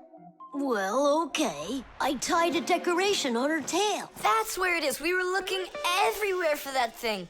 Fire, go and fix everything you've done. Chusaka, don't run away. Don't be scared. We just want to untie the knots. Sailors have developed all sorts of different knots. Without them, they couldn't control their sails. But we couldn't get by without knots on land either. Mountain climbers use tightly knotted ropes to help them climb and keep them safe.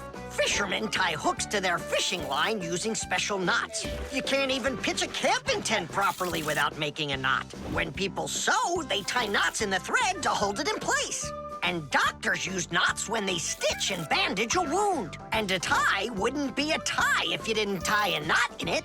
Sneakers won't fall off your feet. And the laces won't drag on the ground if they're tied with a proper knot. But sometimes things can get knotted up by accident. And that's one time when you don't need to know how to tie knots, but how to untie them. All aboard! Like that.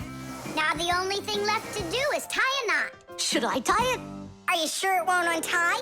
You're joking. Why don't you go ask Chusaka if I can tie a knot like a sailor? The tools. Hang on. There are these really cool things that I want to show you.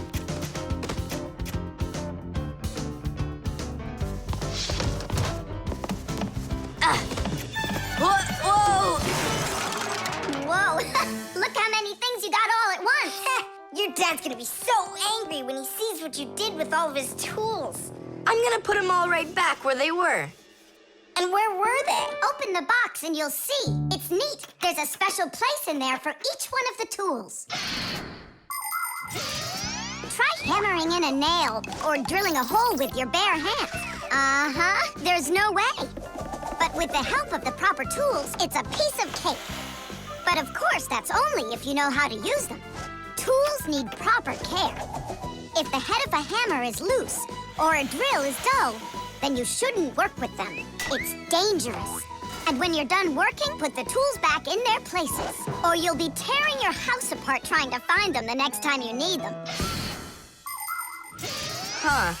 The pincers go here, and the wrench goes over there. This drill bit's too long for this spot. Let's see if it fits in this one. Huh. Any idea what this tool is for? For splitting wood or carving stone that chisels what you want to own. Wow, Simka, you're a real poet.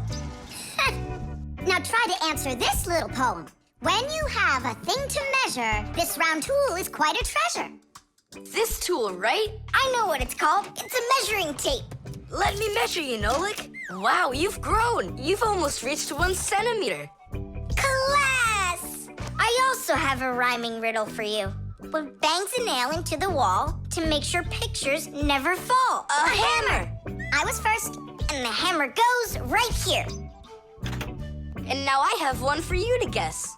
If you need to screw in screws, here's the tool that you should use. A screwdriver! I was first, again. You got it right. All right, Tom Thomas, we better hurry. We still have a lot of tools here to get sorted out.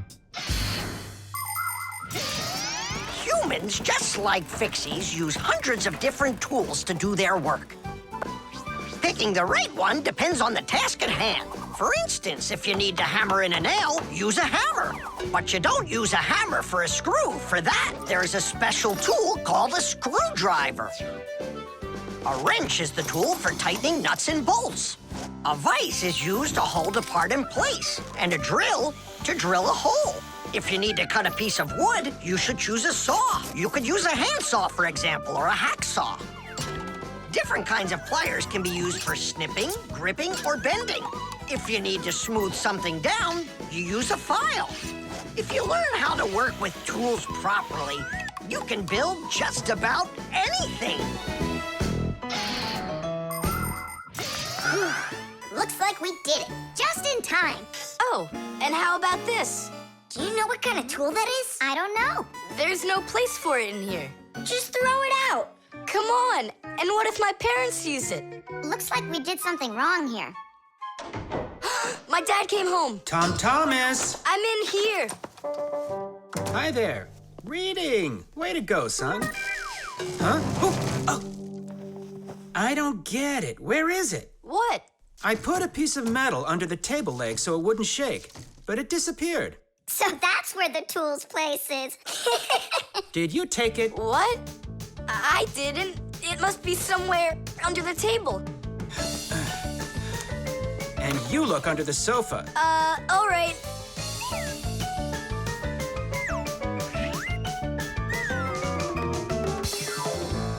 What do you think he wants? He wants us to get that metal thing out of his dad's box. Come on, let's go. You got it.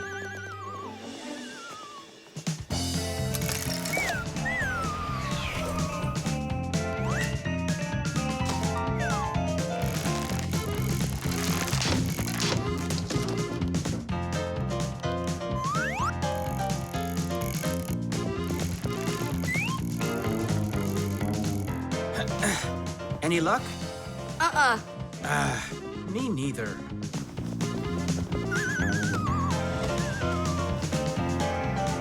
I found it, Dad. It was under the table, just like I told you. Huh. You were right. It's strange. How could I have missed it? Maybe you're just, tired from working too much. Maybe. Tadish. What? It's a new word, Tadish. Tadish. I do like the sound of it. Reflexes. Add this to that. Now what do you get? 3. Don't you remember? Bark, bark, bark. All you have to do is bark 3 times. That's too hard a trick for Chusaka. Maybe you could teach her to jump through a hoop. I already tried. She just sits there. Come on, Chusaka, give it a try. Try showing her this sugar. Chusaka. Alley-oop. Come on, jump. See you, Tom Thomas. It's time for us to go to school. See you later, animal tamer. Great job, Chusaka. Our lesson for today is on the subject of reflexes. I'll write it here for you. What's the lesson? Someone's late again. Ah, colleague, my glasses are gone. Are they here? They're right there on your forehead. Ooh, how about that? Forgive me for interrupting. Let's continue our class. And so... Thanks so much. So you turned into screws again. Does anyone know why that is? Because we have to hide ourselves from humans. But you don't have to hide yourself from Professor Eugenius. But we didn't know it was him at the door. Right you are. You had already transformed before you had time to think. And that's what we call a reflex. To explain it in simple words, a reflex is when our body reacts to something automatically without needing any time at all to think about it. When we touch something very hot, we instantly jerk our hand back. When we're about to fall, we swing our arms and legs to try to keep our balance. Just imagine what would happen if we started thinking how and in which direction to move them. So it's fair to say that our reflexes help to protect us.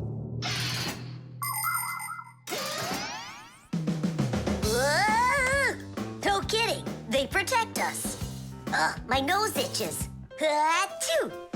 Excuse me, I didn't mean it. Professor, sneeze. Is that also a reflex? It most certainly is one. Fire didn't want to, but then his nose tickled and achoo. Bless you, too. Thank you. And do dogs also have reflexes? Of course dogs have reflexes. All animals do. Yeah. It's something all good animal trainers know. They use the animals' reflexes to teach them tricks.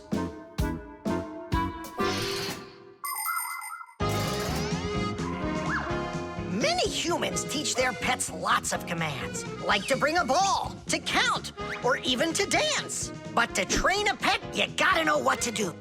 A good animal trainer always has plenty of treats handy. As soon as an animal follows a command correctly, like standing on its hind legs or jumping over a hurdle, the animal gets a treat. And then the trainer makes a unique signal right away, like clicking his fingers or blowing a whistle. After repeating this training over and over, the animal develops a reflex. Once it gets the signal, it carries out the command and then gets a treat. But the most important thing about animal training is to love your trainee and never hurt it. Otherwise, no treat will work. Tom Thomas, we just learned in Fixie school how you can train Chusaka. Yeah? With the help of reflexes. With what? Where's Chusaka? Call her. Chusaka, come here. Give her a math problem. A nice simple one. Add this to that. Now what do you get?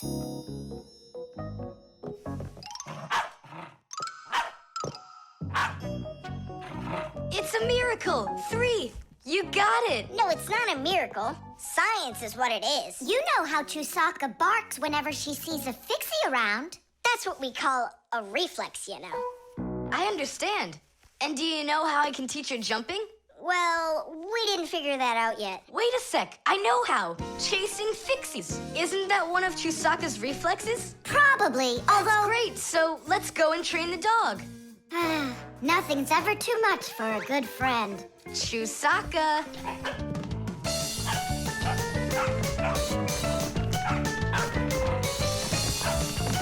It's pretty tough work being a dog trainer.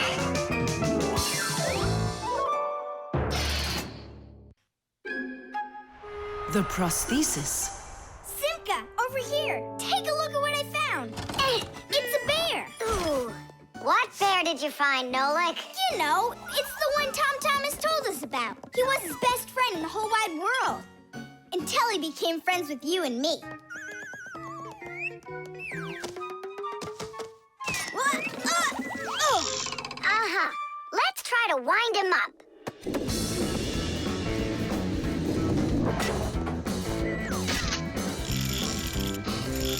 Come on, come on, come on. There you go. Now walk, Teddy. Go on, Teddy. Yeah. Oh, no. Poor little teddy bear. They ripped his leg and didn't care. We didn't rip his leg. It was already broken. It's all clear. A compound fracture. Then why don't we fix him? Tom Thomas will be so happy. Wait, it's not going to be that easy to repair it. We'll need a prosthesis. The human body is built around a frame of bones and joints. And if you break one of the bones, it'll usually heal by itself. The broken bone will grow back together, and you'll be back to normal. But sometimes bones or joints can break so badly that it's impossible for them to heal. When this happens, they have to be replaced with an artificial part called a prosthesis. A prosthesis can replace more than a bone or a joint. It can be made to replace a whole arm or a leg. And where are we gonna get a prosthesis? I'm positive we can get it from Professor Eugenius. You're right. Help is on the way.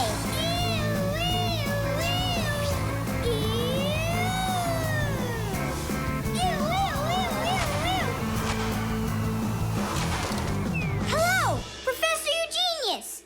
Ah, I'm pleased to see you, dear children. How do you do? Hi there.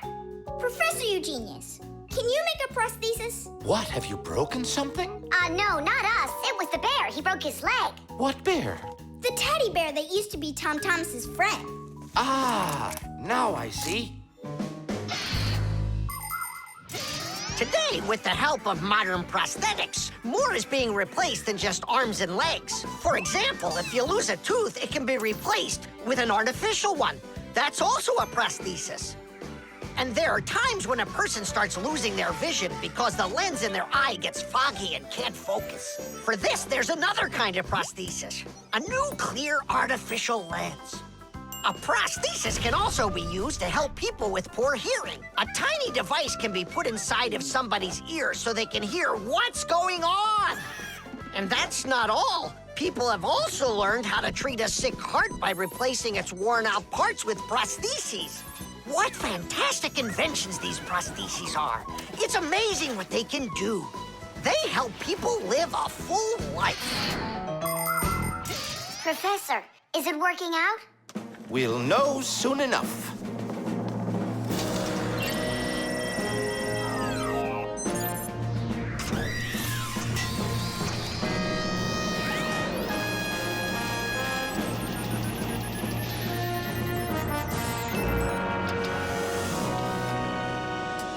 Done.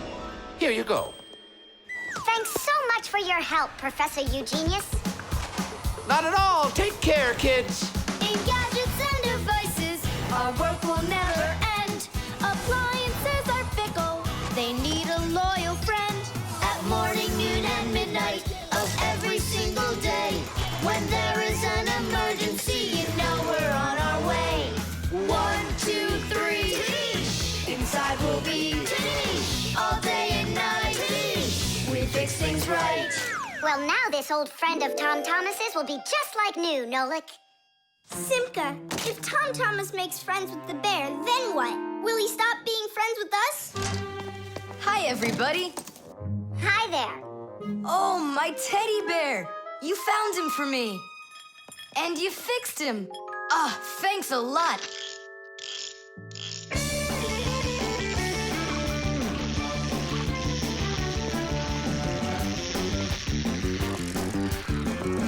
Yeah, it's just like Grandpoo said.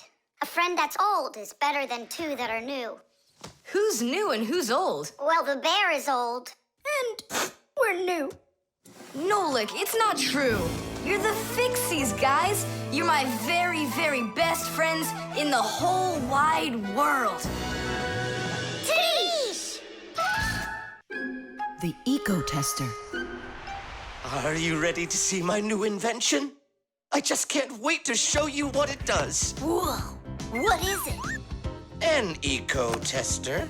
And what is it for? This device lets you check vegetables or fruit, so you'll know if they're safe to eat. To grow apples, tomatoes, or melons faster and bigger, people add chemical fertilizers to the soil. But there's a problem if too much of these chemical fertilizers is used.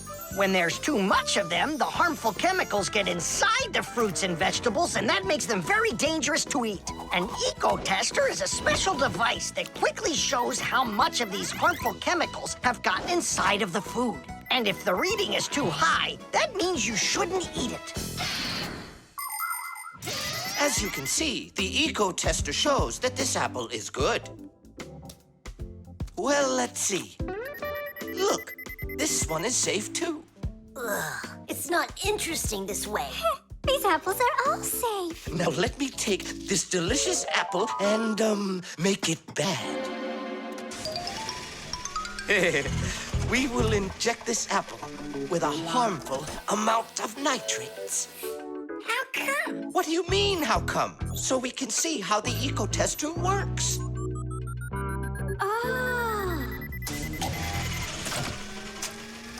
Whoa! Aha!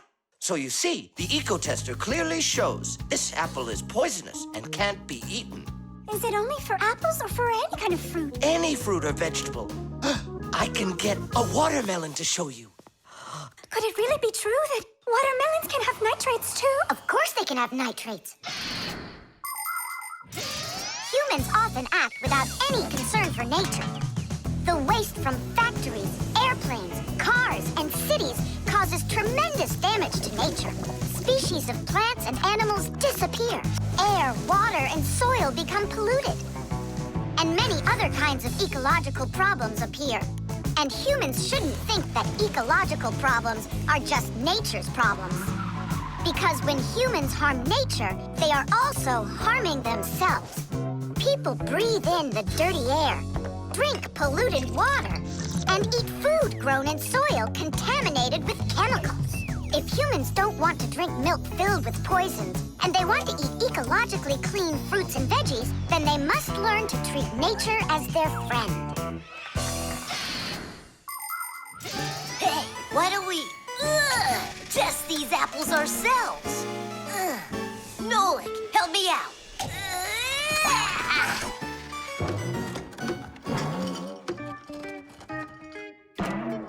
Oh, it rolled away. I don't care. That apple's poisoned with nitrates. Oh, apples.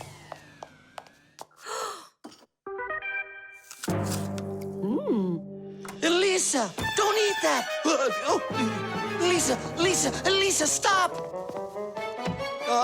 Please sit down. What? You bit into it? Yes, and what? Oh no, it's poisoned! What? Do you have trouble talking? Oh, yeah. You feel faint? Oh, I'm fainting. Elisa, hang in there. What? There's no poison in that apple she ate. Oh, my assistant. Oh no, I've poisoned her. Oh, Lisa, please. There was no poison in that apple. Oh no, he didn't hear us. What should I do? I know how to make him hear. Hello? It's an emergency. It's a case of poisoning. Not me. I poisoned someone. Yes, with an apple. Fire. Poison. Oh. Professor, this apple has no poison in it. The bad one rolled away onto the floor. Did it really? This is just fantastic news. Can you see me, Elisa? I can't see anything. How's that? I see you. I can see you. I can see again. I have great news. There's no poison at all in this apple. Are you sure? It's perfectly fine. Here, take a look. The eco-tester shows that there are no harmful chemicals inside. It's wonderful news. This is one excellent apple. And nutritious. This appliance of yours is simply wonderful. Now she'll say he's a genius. Professor, you are a genius. Thank you for saving my life. Oh, it was nothing. Actually, it was Nolik. He saved her life. I did? Dropping the watermelon was your idea, wasn't it? Ah, you're right. I saved her life. The key card. Whoopa! Well, Professor Eugenius, your kennel's back in action. Tiddy! Ah, why, thank you. I've been longing for a cup of tea. Yes. There's no tea left in here. Then I'll go ask Lisa if she has some. Look! Professor Eugenius! You forgot the key! The key! Don't close the door! Simka, you must be joking. That's a key. This is nothing but a plastic card. But it is a key. A special kind. It's called a key card. To open up a combination lock, you need to enter a code in the correct order. That means if you can't remember the code, you can't open the lock. But if the lock uses a key card, there isn't any code to memorize because the code is held inside the card's memory, and the lock can read the code from the card. Of course, key cards don't work with any lock. They have to be smart locks that are able to read electronic codes. When the smart lock reads the correct code, it opens right up.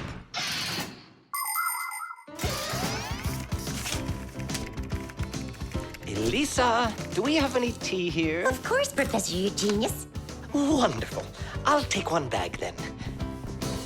Oh, I left my key inside the lab. Can I borrow yours? Just don't forget to give it back. Of course I'll give it back. Come on, Elisa.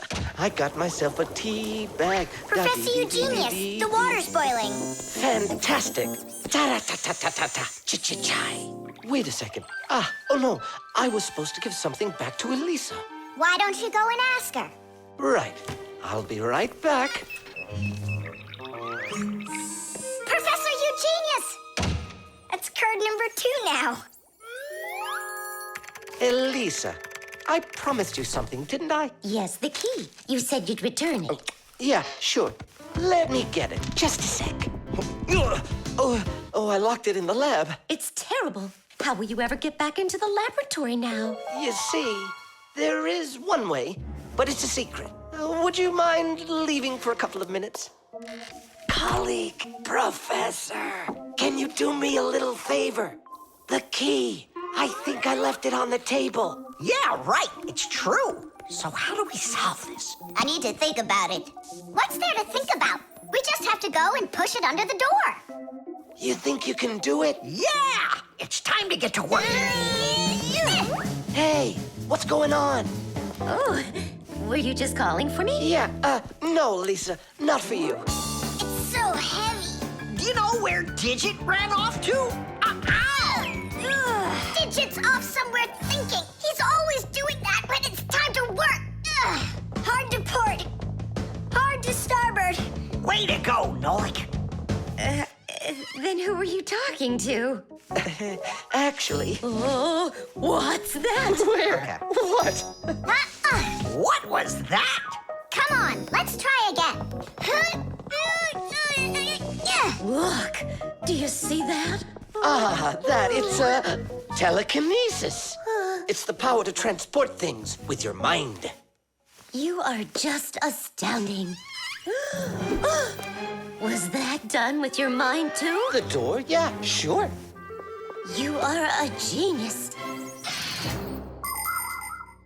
Professor Eugenius is a very talented scientist and a dear old friend of the Fixies. He always helps the Fixies, and the Fixies are happy to help him, too. Professor Eugenius let the Fixies set up their school right here at his laboratory. It's hard to imagine a better place for a Fixie school. People from all over the city bring all sorts of things to the laboratory to be tested, from computers, phones, and furniture to food and toys. Professor Eugenius uses his expertise to check the quality of all these different things. To help him carry out his experiment, his laboratory is filled with a variety of tools and machines. Yes, Professor Eugenius is a very smart man, but he can be absent-minded. Lucky for him, he's got us Fixies around. Thanks for everything. Sliding the keycard under the door? That was Simka's awesome idea. But the door opened wide while the card was still on the floor. That's strange. There's nothing strange about it. I'm the one who opened it. How? I climbed in the lock, that's all. Figured out how it worked, and Tadish. Very clever. That's a real Tadish. I guess that thinking before you go and fix something ought to be what we all study next. Nolik's cube. Whoop. Tom Thomas, you'll be late for school if you don't stop. School? Don't you worry. What's he breaking this time? This time, nothing. He's solving a Rubik's Cube, Nolik. Whose cube is it?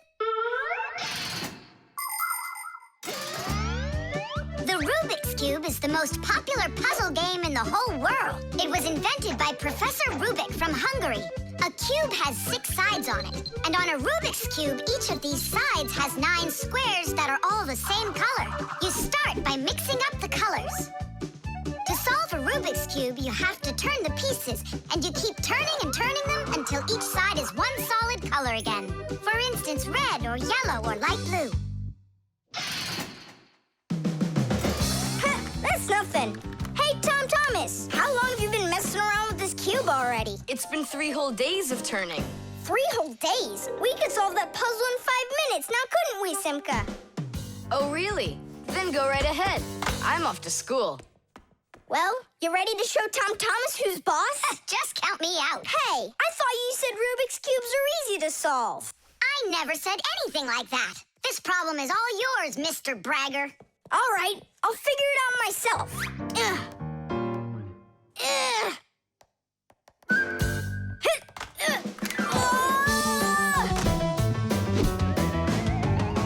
Hey, Nolik, looks like you've got a problem. Oh, hi, Fire. No, I'm good. Just solving this Rubik's Cube. Yeah? Can I do it with you?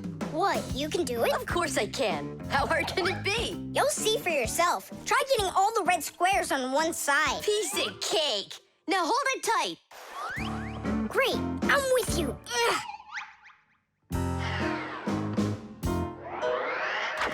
Whoa!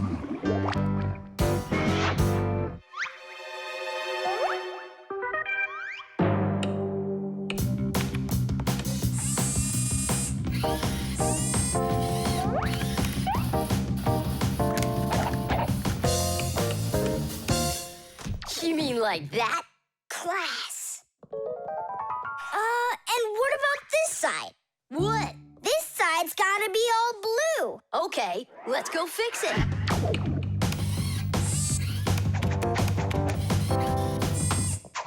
There, like you wanted. Now what happened to the red side? Huh?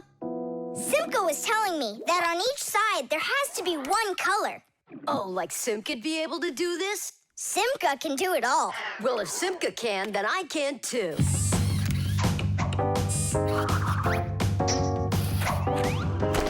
Oh! Fire! You busted the cube! I didn't bust it. I took it apart. Now let's put it together. And not just any way, but the right way. Puzzles are toys, games, or problems that force you to use your mind in a clever and creative way. Take a labyrinth, for example. In a labyrinth, the challenge is to find the one way to get through a series of tangled corridors. Another fun puzzle is a jigsaw puzzle. Here, you need to put together a picture out of many little pieces. For this, you need to not only pay attention, but be patient. And there are all sorts of puzzles for the computer. One popular computer puzzle is Tetris. In Tetris, different shapes fall down the screen, and you have to think quickly to get them to line up into rows. And solving puzzles isn't only a great activity for people, it's good for Fixies, too. That's right, puzzles are like exercises for our brain. There, all done. Nolik, you better hurry, because Tom Thomas is on his way home. Hi there, Simka. Just take a look at this. We did it. I can't believe it. How? Oh, it was a piece of cake. Simka, Nolik, I'm back. Well, I'm out of here. Ciao! Woohoo! Wow, you really solved it. It was Nolik. Nolik, you are cool. So how? You see, first you break it apart into all of the pieces, and then you put it all back together. No. That's cheating. You gotta turn the cube, not take it apart. Now I'll solve this cube, honestly. I don't think you can. Why you so sure? I glued it together. How come? So you'll stop straining your brain with it. Now the cube will always be the right way. But if it doesn't turn, it's not a Rubik's Cube. Well, yeah. Now it's a Nolik's cube, right? The disguise. Ugh, good. Tom Thomas, why do you need a second aquarium? Especially without any fish. First of all, it's a terrarium. And it's not for fish, it's for lizards and snakes. Ooh. My friend Katya asked me to take care of him while she's away. That's why I brought him here. Take care of who? There's no one in there. Ah! What is that? It's a chameleon, Nolik. I think he's awesome. It's a bad idea to take him out. He might run away. Don't you worry, I got him. What a monster. But how come I couldn't see him before. It's because a chameleon knows how to disguise himself by changing the color of his whole body. Have you ever seen a military uniform? They have special patterns and colors that help soldiers hide. That's called camouflage, and people learned it from animals. For instance, a caterpillar can look like a twig, and a seahorse can look like a piece of coral. An ordinary gray rabbit becomes white in the winter, so a wolf will have trouble finding it in the snow. But the champion of camouflage is the chameleon. This master of disguise can change its color in just a matter of seconds. Hey, Tom Thomas, where'd your chameleon go? Oh, it disappeared. It didn't disappear, it camouflaged. He won't hide for long. Let's find him.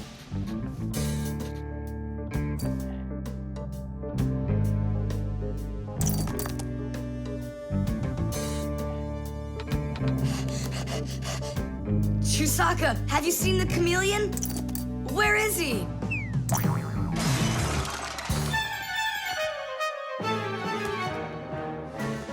Do you see him?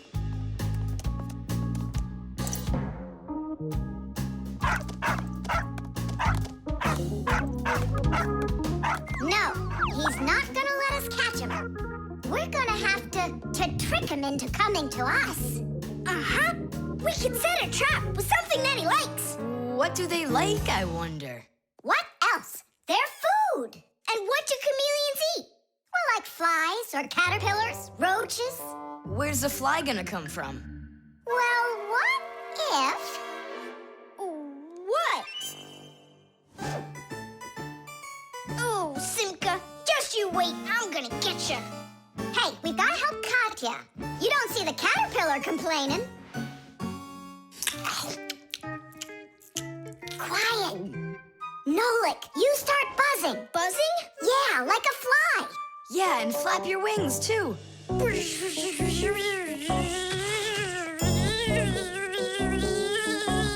Simka, how long do I gotta keep doing this? Until the chameleon shows himself. Just keep buzzing.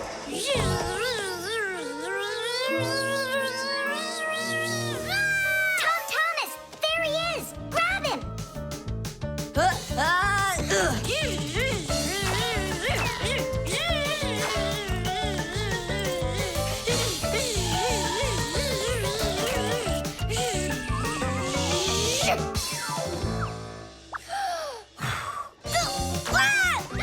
Let go of my brother.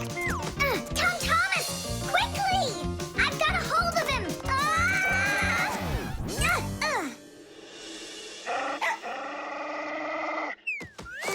Yep, I gotcha.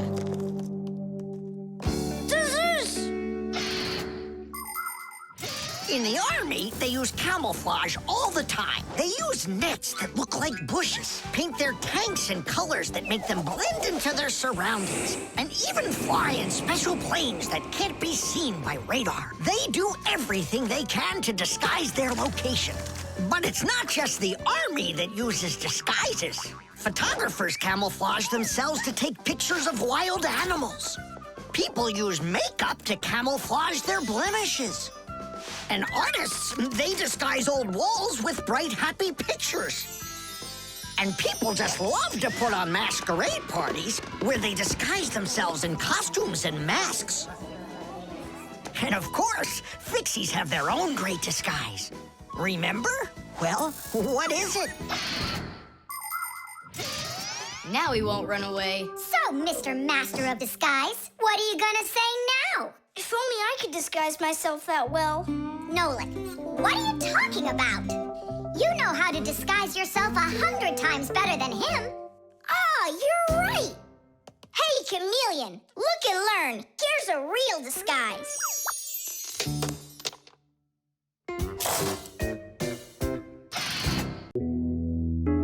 Friction.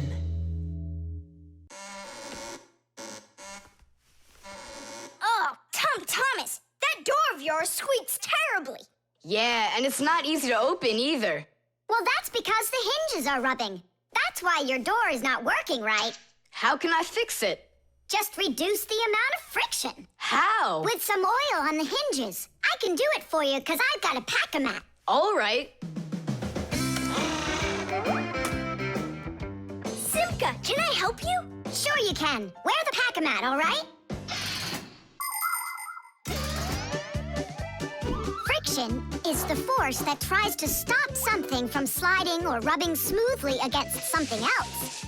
Rubbing can make things wear out quickly if there's a lot of friction. If you want less friction, you need to put something on the parts that rub against each other, like oil. There are special kinds of grease used to keep clocks and wheels turning smoothly. And for skis, a special kind of wax can be used to make them go even faster. That's it. Now the top hinge. It's all done. Go ahead and check how it's working. It's not squeaking. I told ya. You guys are the best. I gotta go. Go where? I'm gonna go sledding. Maybe you'll take me with you? Sorry, Nolik. You don't have a sled to ride on. I'll see you later. Simka, should I grease the saucer? What for? It'll slide down the hill just the way it is. Ah, okay then. Wait here for me, Nolik. I'll be back real soon with a surprise for you. Yeah, oil slippery. I know what I'll do.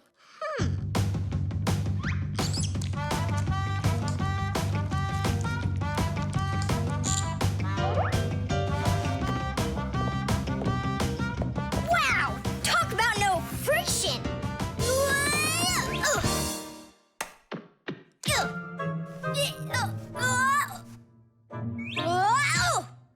Hey, anyone? Help! Help! Simka! Nolik, are you all right? Just stay where you are. I'll be right there.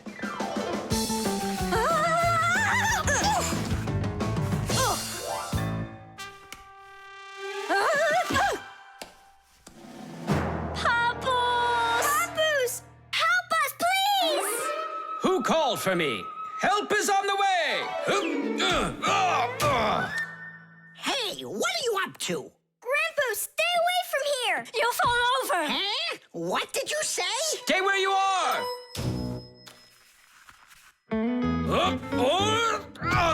What happened here? I poured some oil on the table Why'd you do that? to reduce friction. That's brilliant. Nobody move! I know exactly what to do.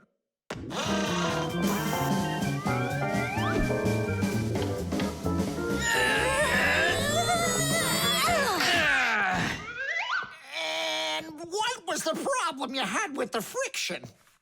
I want to see all of this oil gone in 5 minutes. Engineers are in a constant battle with the force of friction. They want less friction so that cars will run faster and their parts will wear out less quickly. But just imagine what the world would be like if all of a sudden there was simply no friction at all. Everything would start slipping out of our hands and falling off the table. Knots would untie themselves, and that's not the half of it. Cars wouldn't be able to run without friction either. Wheels would spin around and around in one place, unable to grab onto the road. We wouldn't even be able to walk. Because when we walk, we move forward by pushing off the ground with our feet. And how can we do that without friction? We can't. So now I think you can see why it's not so bad to have a little bit of friction in our lives. Whew! We cleaned it. But it's still so stinky. Nolik, I completely forgot. I promised you a surprise. Look! What is it? I made you your very own saucer for sledding. Oh, that's great! Only, what good is this thing without snow? Nolik, hey! Look what I've got for you. Snow? Yeah. Is it real snow? Really? Yep. Now you've got your very own hill to sled on. This is great! What an awesome surprise! And you don't need oil to make it go quickly. Yeehaw! The oven.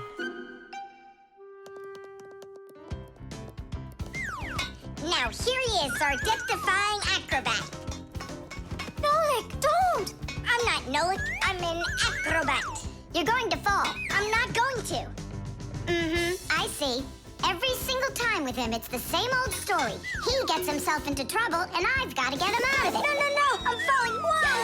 Hold on! I'm just joking. Nolik, you're a knucklehead. Simka, Tula, We're down here. Look who's in trouble this time, huh? This isn't funny at all. Need some help? We can manage this ourselves. Right, Tula? Well, all right then. See you later. We gotta get out of here. Tom Thomas's mom is coming. Hide!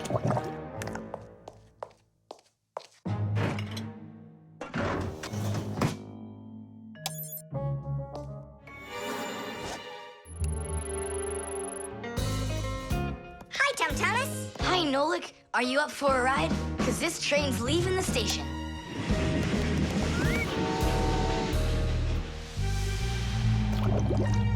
Nice place. It's the oven. It's beautiful in here and not hot at all. Splendid. It isn't hot right now because it only started warming up. An oven is a cabinet with a heater. It can get so hot inside that it'll roast whatever's in there. As a matter of fact, that's what ovens are for. People roast meat inside of them and bake things too. Some ovens burn gas for heat and others use electricity. They have special electric coils that get red hot and heat everything that's inside the oven. So be careful around ovens. A hot oven can burn you very badly.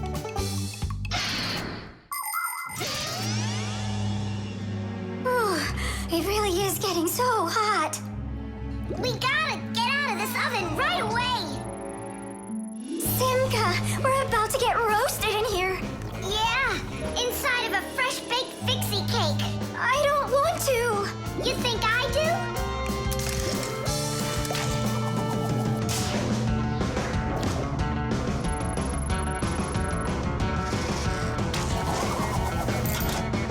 Here, grab on tight. This way.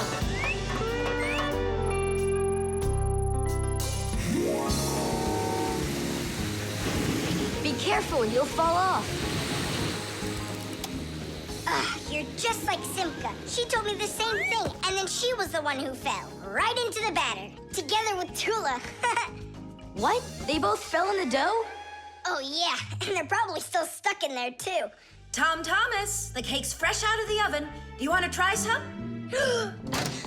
Where could they be, huh? I don't know. Maybe they're inside the cake. They could have turned into screws. We gotta find them. Hey, what are you doing? Eat. Stop playing. Hey, watch out. You could break your teeth. The first ovens in ancient homes were nothing more than simple fire pits where people cooked on hot coals. Later on, the stove was invented. Every house had a stove made out of stone, clay, or cast iron. People would burn wood or coal in them. These stoves produced enough heat to make soup or bake a cake. And then in the 19th century, the gas stove was invented. Gas stoves are much more practical than wood-burning stoves. 1 second and the gas is burning. A few more minutes and the water's boiling. They're very convenient, but they can also be dangerous because if the pipes aren't in good condition, there can be an explosion. Today, there are also stoves and ovens that run with electricity. They use electric heating elements for frying, boiling, or baking foods without fire at all.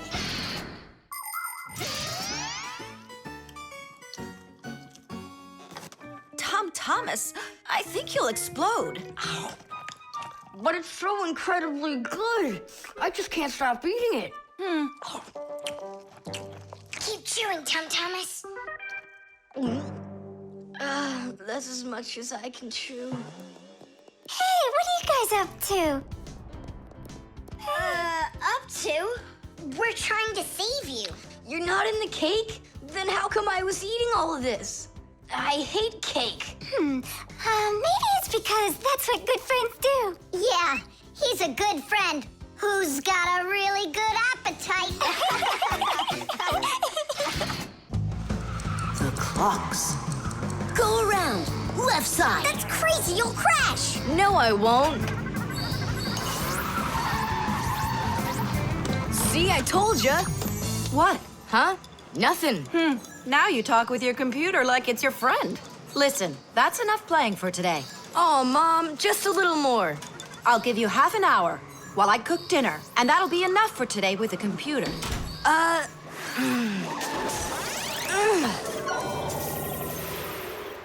This stinks. I'll never get through all of these levels in half an hour. No way. Hey, but what if we could stretch out the half hour? How?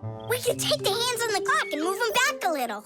Mom will catch us. Fine, then let's slow down the speed of the clocks. Yeah, But how? You gotta know things like that. Since olden times, many clocks run with the help of a pendulum. The pendulum controls how fast the hands of the clock turn.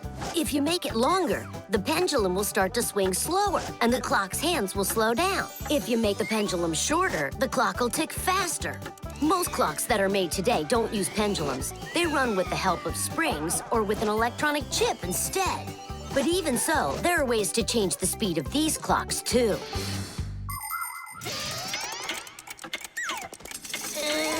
Push it!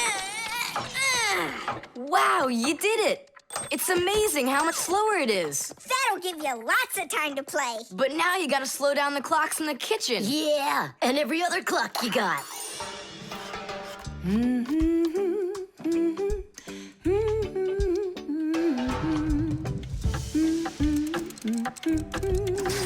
I just have to turn this to make the pendulum longer. Uh-huh. And now the clock will go slower. Tadee! Fire! Now that clock over there. Let's go do it. That's it! We slowed down every clock, and your mom didn't see a thing. That's great. Yeah. Wow, Tom Thomas, you're cool!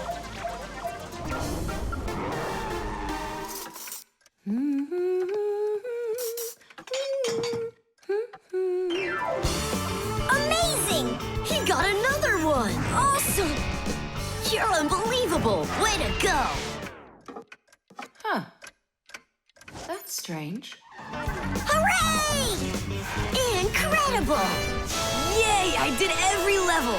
Oh, thanks. You're both just... The time masters of the universe! Yeah, but I'm getting really hungry, and Mom hasn't called me for dinner. Because a half hour hasn't passed on the clock. Hey, do you smell that? Something is burning. What happened? A fire? I don't get it. I was just waiting for 30 minutes like I always do, but everything burned this time. Maybe the clock stopped? No, take a look. They're working. I'll make you some oatmeal. Oatmeal for dinner? Mom, I need to, I'll be right back. You see what you've done? Time masters of the universe? You gotta go speed those clocks back up. Okay. We'll speed them up. They'll be caught up in no time. Humans have come up with lots of different ways to measure time. For example, if you stand a stick in the ground, you can measure the time of day by watching where its shadow falls. That's a very simple clock called a sundial. Another simple and ancient clock is a water clock. It keeps track of time by measuring how much water has poured out of it. And if the clock uses sand instead of water, it's called an hourglass. But humans weren't able to accurately keep track of the time until they invented mechanical clocks. They come in all sorts of sizes, from grandfather clocks to watches worn around the wrist. Today, we also have easy-to-read and accurate electronic watches and clocks. But the most accurate clock of them all is the atomic clock. It tells the entire world the exact time.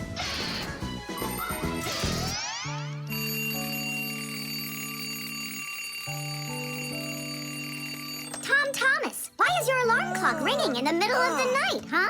Really? Is it still night out? Look, Tom Thomas. But the clock says that it's morning. Interesting. Yesterday, Fire and I sped up all the clocks, so that's the reason the alarm went off. Sped them up? Are you crazy? Tom Thomas asked us. So what do we have to do now? Don't you know? Get to school, it's time. I'm joking. Go back to sleep.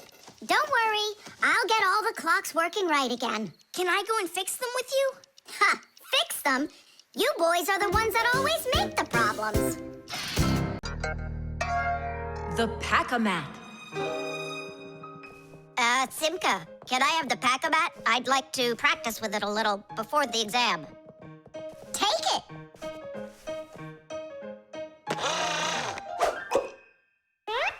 You're really good with that thing. Good. I couldn't be any worse with it. I wanted a vacuum cleaner. Actually, you were pretty close there. You did manage to get the hose at least. This is not at all funny. In order to get a tool out of a Pack-A-Mat, a Fixie must not only press the button on his chest, but he must also clearly picture exactly the tool he needs. By the time they are adults, this is easy for Fixies to do. But while they're children, they must study hard to master this important skill. As Fixies learn about new tools, they take exams to prove they know how they work. And if they pass an exam, the new tool is added to their Pack-A-Mats. And there's no end to what you can find inside. Screwdrivers, hammers, ladders, vacuums, and even soldering irons. But many of the tools that Fixies use look quite different from the ones that humans have. And the reason for this is very simple. It's because Fixies have to fix appliances that are much bigger than they are. I just wish I knew which tool was gonna be on that exam. I got it! You just stay right here. Grandpoos! What? On the exam, which tool are you gonna ask about? It's a secret. It's too bad. But I'm sure you can keep a secret, right? Of course. Then I'll tell you. Today's exam is on pliers, you see? You won't tell anyone, will you? Not a chance. I'll never pass it. You will. He's gonna ask about pliers. Huh? How could you know that? It's a secret. Okay, Digit.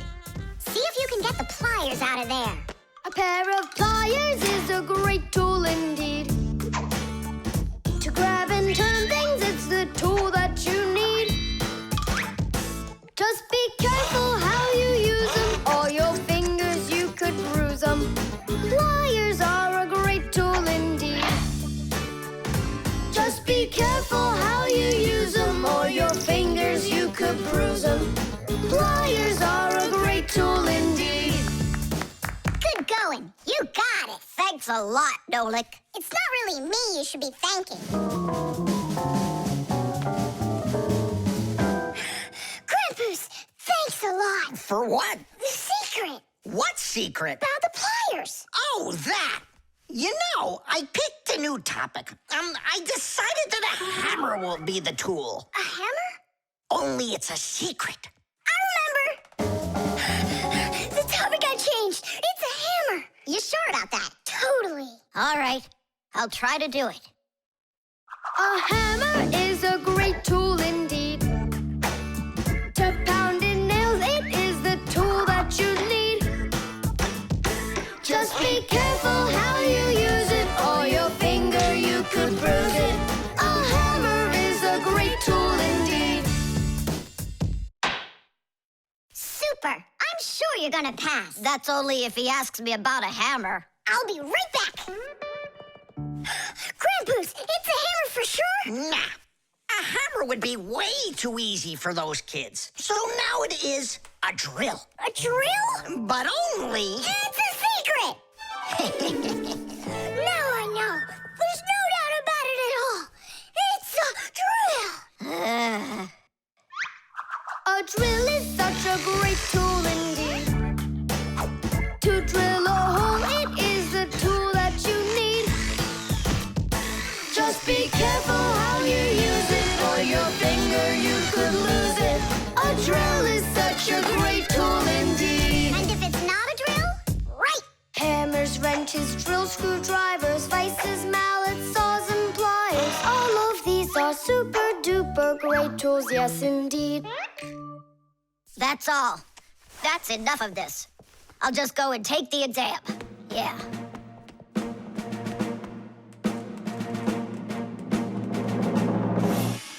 Digit.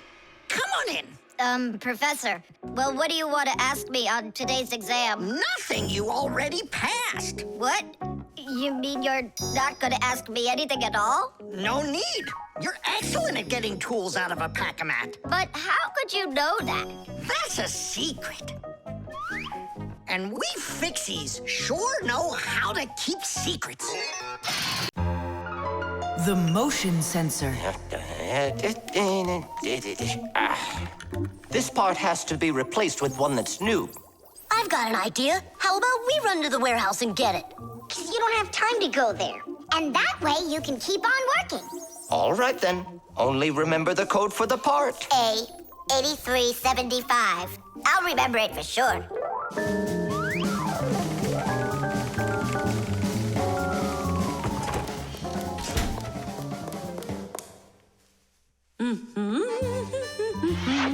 Why is Elisa always there at the wrong time? Do we have to wait till she goes away? What for? We'll sneak out behind her. Digit, did you find the part? It's here. Are we ready? Yeah, we're ready. Let's do it.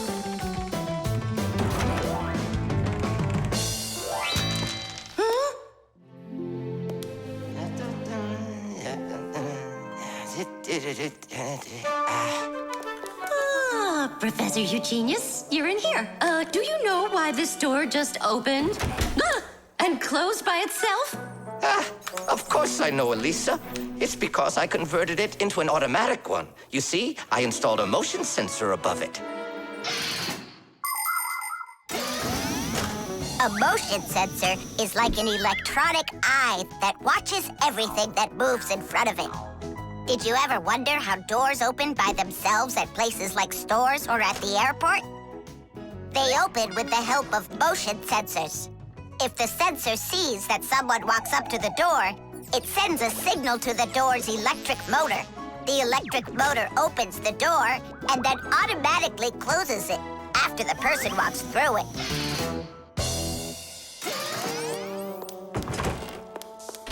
That man is just astounding. Only a bit untidy. The door is automatic now? Then why didn't it open for us on the way here? Because we're too little for that motion sensor. But the part's bigger than we are. Big enough for the sensor to see it. Then how do we get in there? We can fool that thing if we stay close by the wall. Now let's keep this as close to the wall as we can.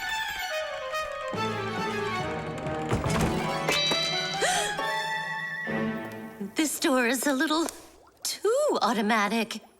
And these parts are here again. Didn't I put them away?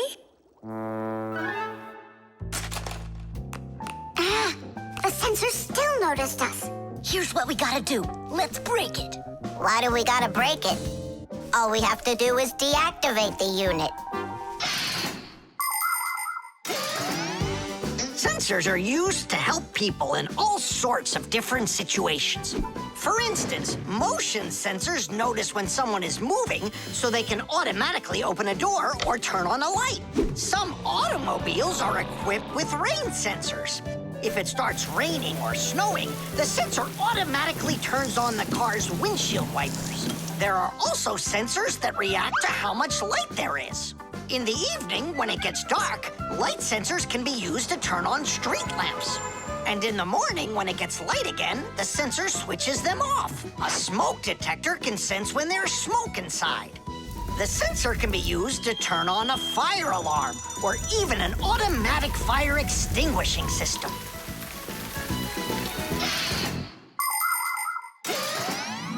I turned it off. That should do the trick. Great job. Let's go.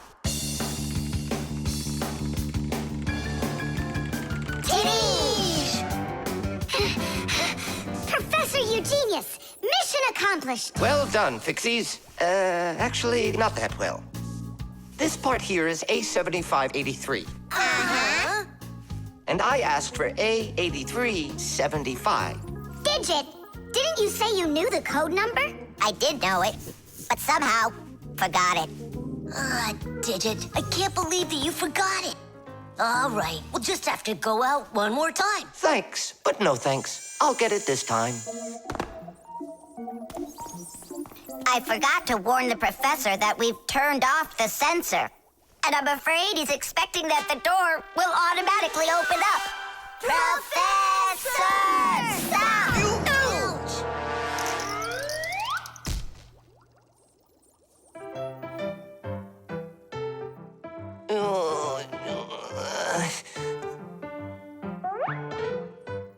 Forgive us, we didn't mean it. The draftsman.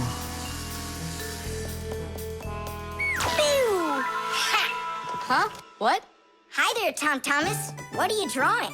I'm not drawing. This is called drafting. What's the difference? Tell me, is that a circle? Sure is. And that? It's a circle, too. Only it's a rounder one. Of course. That's because I drafted it with a compass. And now I've got a real target. So now I'll load my dart gun. Whoa! Why'd you shoot that thing at me? It was the gun. I didn't even pull the trigger. What? Did it break? Let's open it up and see. There! This little part broke. Let me go find Papoose. He can help you. He can make another one. A brand new one. Wait, I can draft a technical drawing. Will Papoose understand how to read one of those? Are you kidding? Papoose is an expert at everything.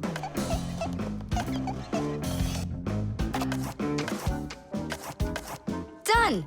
Wow, Tom Thomas, you're a real technical drawer. A draftsman, Nolik. That's what they call it. Try drawing a perfect circle by hand. Can't do it, huh? Well, with the help of a drafting compass, your circle will turn out great. Just put the needle point in the center and turn the compass, and it's done. A compass is only one of the many different tools for drafting. For example, if you need to draw a straight line, use a ruler. And if you need to draft a frame for your picture, you can use a triangle. First draft one side, and then the other. And then to finish your frame, just turn the triangle upside down and draft the two remaining sides. You'll get a perfectly squared frame. There are also drafting instruments for making curved lines. They are called irregular curves, or French curves. But actually, now people use computers more and more for drafting technical drawings. Papoose! Huh? Oh! What happened? We really need your help. One of the parts broke in Tom Thomas's dart gun. Could you make it? What kind of part exactly? Look, here's a technical drawing. So, you even got a technical drawing. Very good then, let's take a look at it.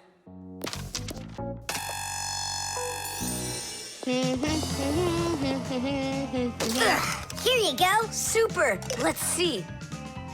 It's not gonna work. You see, it sticks out here on the side. I need to draft another technical drawing. Papoose! Huh? Nolik, you scared me again. Forgive me, but the part has to stick out over on this side. And you're sure that's all? That's all, for real. Tom Thomas, it's done. Listen, while you were gone, I realized that the part needs to have a hole right here.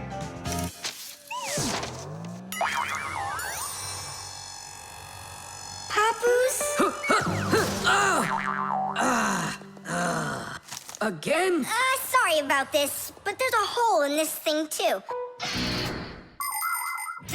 A technical drawing is a special kind of drawing. It has to precisely describe the thing that needs to be made. To do that, the drawing must be very accurately drafted and include all of the measurements. And that's not all.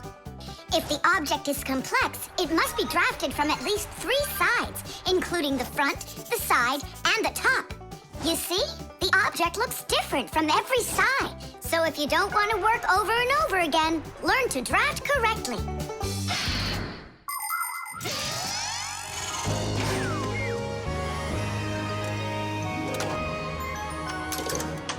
Kaboom! It works! Bullseye! And all thanks to our technical drawings. Yeah, after 3 tries, right? Some draftsman you are. Now I can draft all sorts of technical drawings. Even one of you if you'd like. No, don't bother. Hey, Great. that tickles. Now do me a favor and turn. Hey, what are you doing there? Just stop. What's going on? Now I think I got it.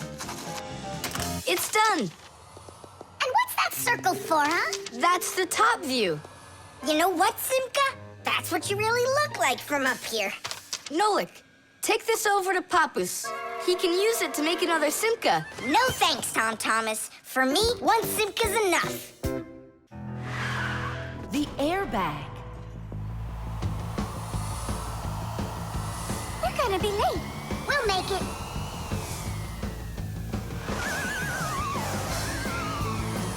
Whoa!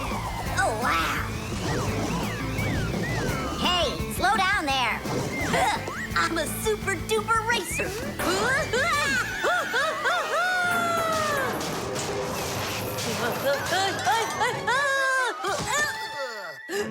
Well, Fire. Again risking your life.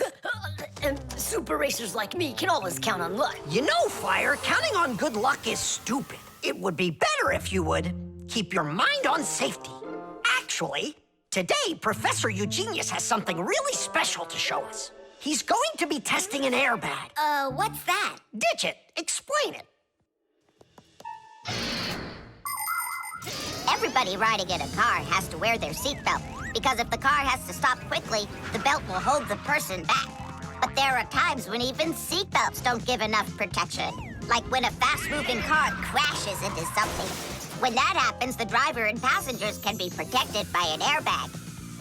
You can't see them when they're folded up because they're hidden, but if the car is in a crash, the airbags blow up very quickly, and the person bumps into the bag instead of banging into the steering wheel or flying through the windshield.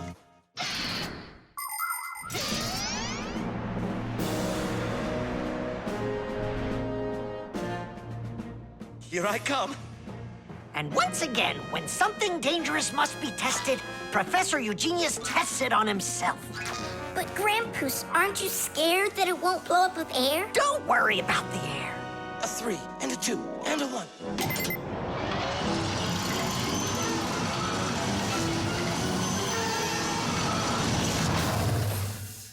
The airbag filled up in an instant. Did you notice? Yeah, but how does it do it?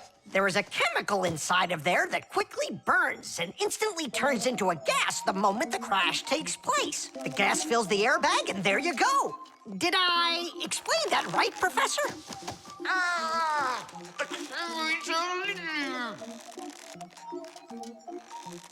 We've got to get him out. Stop! We'd better call for help.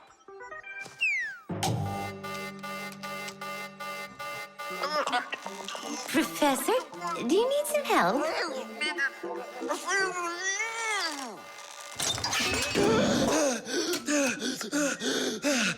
Thank you, Elisa. Sorry to take you from your work. You're free to go. Professor, how did you manage to press the button from way over there? I managed to hit it on the fly. You are just astounding. To keep small children safe while they're riding in a car, they must be buckled up with a seatbelt inside of a special booster chair. But kids also need to be careful when they're riding a bicycle, skateboarding, roller skating, or riding a scooter. First of all, it's best to keep off of roads where there's too much traffic. Second, put your protective gear on. For your arms and legs, wear elbow pads, gloves, and knee pads. For your head, wear a helmet. That way, if you fall down, you won't get badly hurt. And third, make sure that people can see you. If you're out riding in the evening, your clothes and bike must have safety reflectors on them. They let drivers see where you are by reflecting the light from their headlights back at them. Remember, better safe than sorry. Here we go. Well, I hope this time I've got it. Should we call his assistant right now, just in case? Let's just wait and see. Ready, set, go! Grampus, he needs to be rescued. No need. I made a change to it. Now the bag not only inflates automatically, It deflates itself as well. Splendid! As you Fixies say, Today's lesson is done. Hooray! Come on! Where's my Fixie board? I've got your Fixie board, Fire. Here you go. I just went and equipped it with an airbag. Really? Ha! How come? You know I'm a super racer. See? Woohoo! And that's why I installed it. Super racers don't need airbags. We never, ever.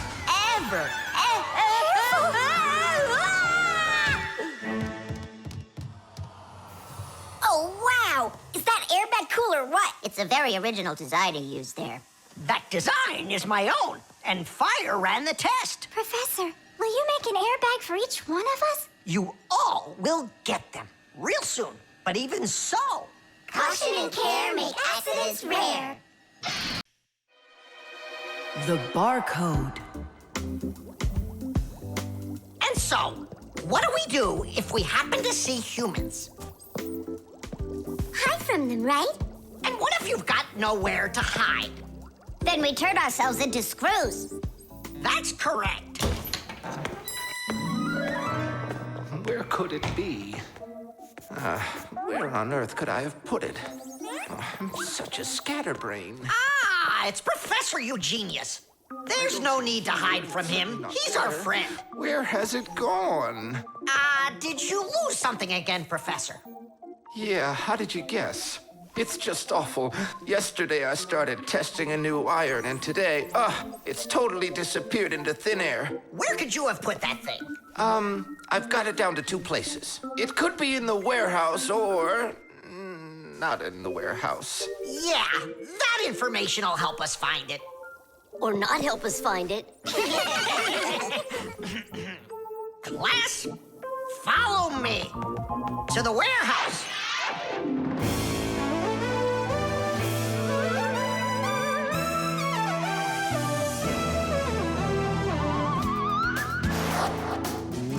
Wow, look at all these boxes. If we have to look inside each one of them, it'll take us 2 days. Maybe we'll get lucky. Let's look in this one. No, inside there is a fan. A fan? Wow, it's a fan. And what's inside this one? A mixer. Yeah, amazing. And what's in this box? An electric kettle. Made in Germany, by the way. He's right. There is a kettle in there. Professor, is this some trick? I don't get it. Krampus, how do you do it? It's gotta be magic. What else? Here's how I think he's doing it. I think the professor has glasses made to see through the boxes.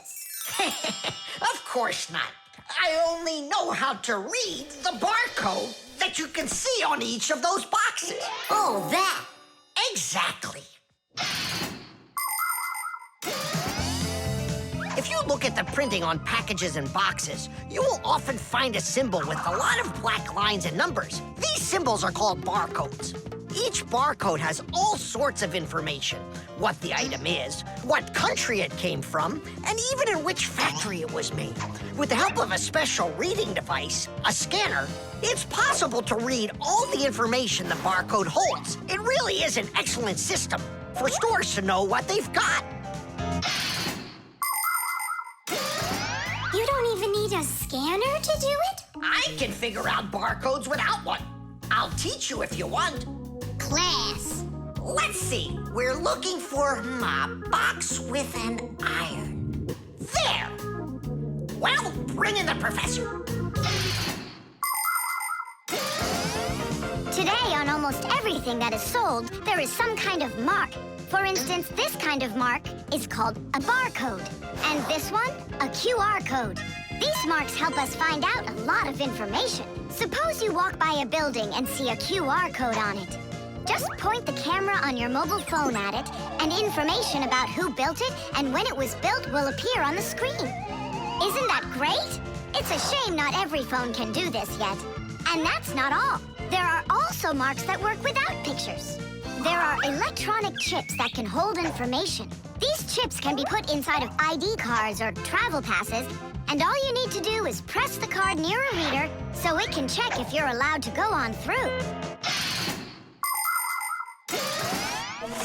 Ah, you just made my day. You found it so quickly. What would I do without you? Huh? Is something wrong? This is not an iron. Whose sandwich is that? Mine. Yesterday I wanted to put it into the fridge, only I guess I put it into my... Oh, I just get distracted so easily. Look, we need to think this through logically. If you went and placed your sandwich into the box where the iron should have gone, then you must have put your iron in the refrigerator. Oh, here you are. Here you are, my new iron. Oh, I looked everywhere for you. Thank you, my friends, once again. There's no need to thank us at all. You're always there when we need help. You've even let us open our own school here in your laboratory. And we don't have to hide ourselves. Yeah, that's because you're so kind and you love Fixies. The chain reaction. Tom Thomas, what you doing? Nolik, leave me alone. No, really. What is that? Quit distracting me, will you? Nolik, look at what you've done. I? It's all because you wouldn't quit it. Wouldn't quit what? I was struggling with that thing for half an hour and you ruined it. Ugh.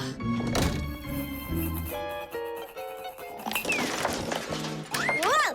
Ah! Oh! Hey, Tom Thomas, can you hear me? Tom Thomas, let me out!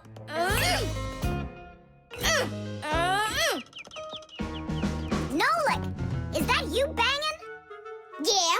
And how did you end up in there? None of your business. Why are you so rude to me? 'Cause I feel like it. Oh, yeah? Enjoy sitting there. Well, who needs you? Goodbye.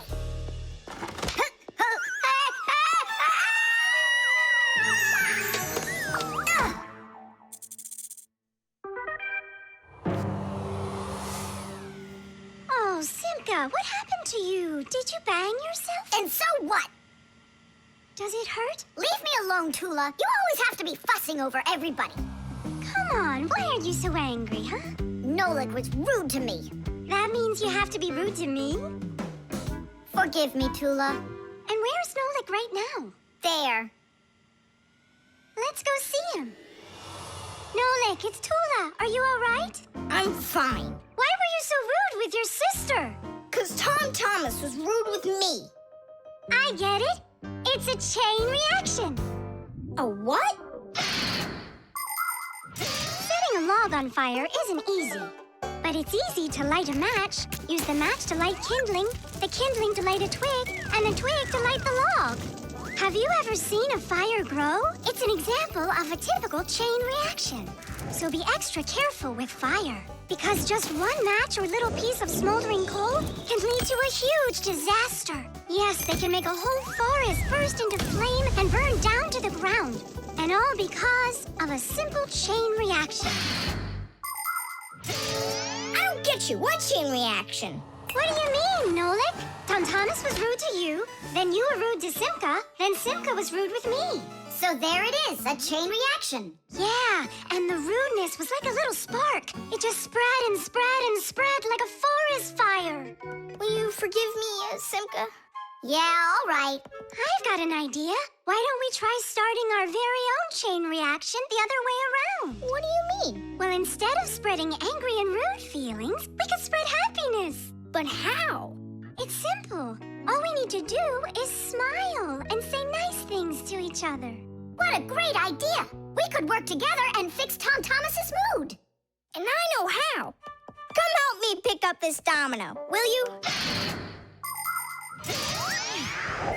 Everything in the whole universe is made up of atoms. Particles so extremely small that you can't even see them through a microscope.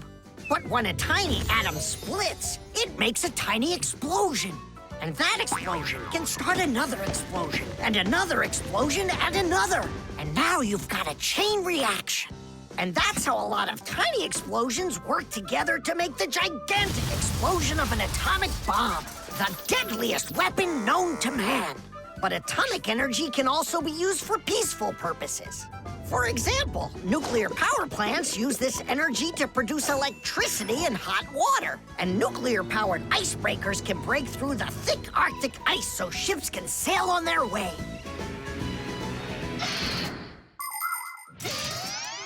There, all done. Nolik, bring him in. And now we're gonna teach Tom Thomas how a chain reaction can work to make you feel really good. He's coming. On your marks, now. What's going on? No, really? Tom Thomas, watch this.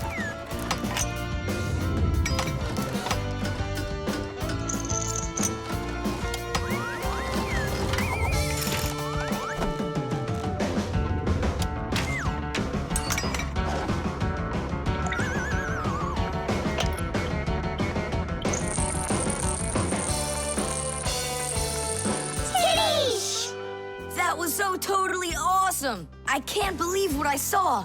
How did you do that? It was just A chain reaction. What?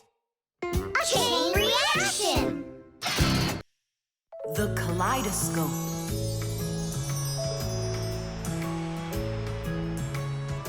Tom Thomas, when are you gonna give me a peek at your new ball? I just can't wait. I told you, you can see it as soon as I hang it up. You're not peeking, are you? No, I'm not. Oh! So can I look at it now? Sure, take a look. Which one? This one. You broke it. It's okay. Don't be sad.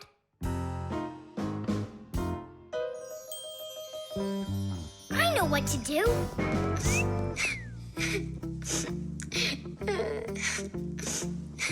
Tom Thomas, look inside the kaleidoscope. What for? I looked already. Come on, there's something in there I'm sure you've never seen.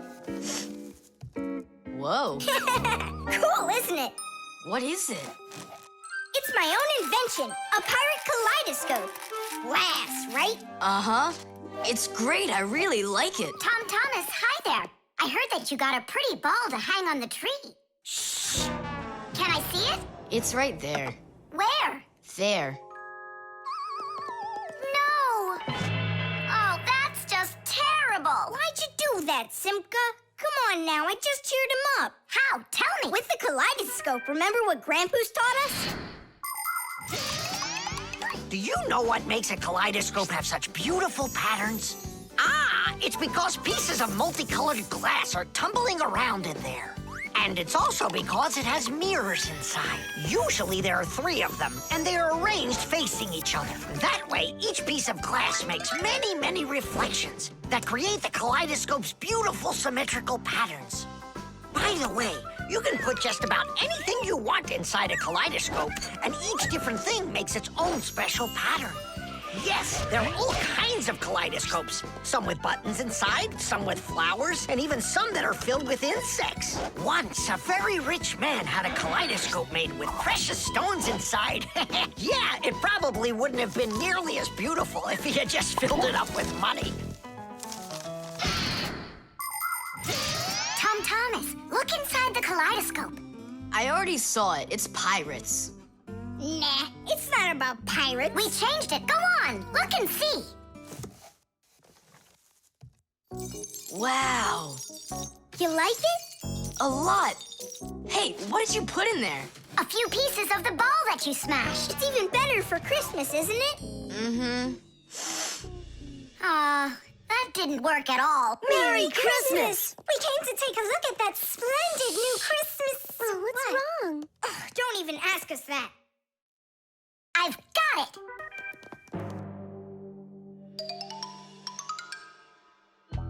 Tom Thomas! What? Look inside the kaleidoscope! Again? I don't want to. And I'm telling you, you've got to. Fine. Cool, yeah. Merry Christmas! Thanks so much. Now don't you feel good again? Yeah, it's really something. And you're the first human in the world that's ever seen it. How about that? Turn it! It's great, isn't it? Wondrous designs that tickle the eye in the kaleidoscope. Shimmering scenes, gingerbread trees in the kaleidoscope. Magical flowers just blooming with light, petals that glisten and gleam. Kaleidoscope, kaleidoscope, a crack to the world of dreams.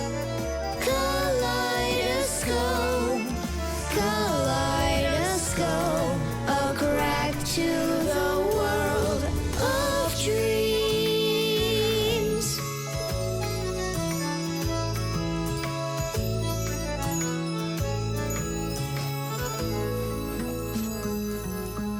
Hi, everybody.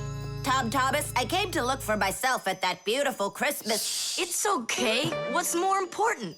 Having such awesome friends? Or some ball hanging from a tree? Batteries. Oh, my little lemon, just you wait. One day you'll be a strong and splendid tree. She's talking with a flower pot. Oh, you scared me. Do you like it? Like what?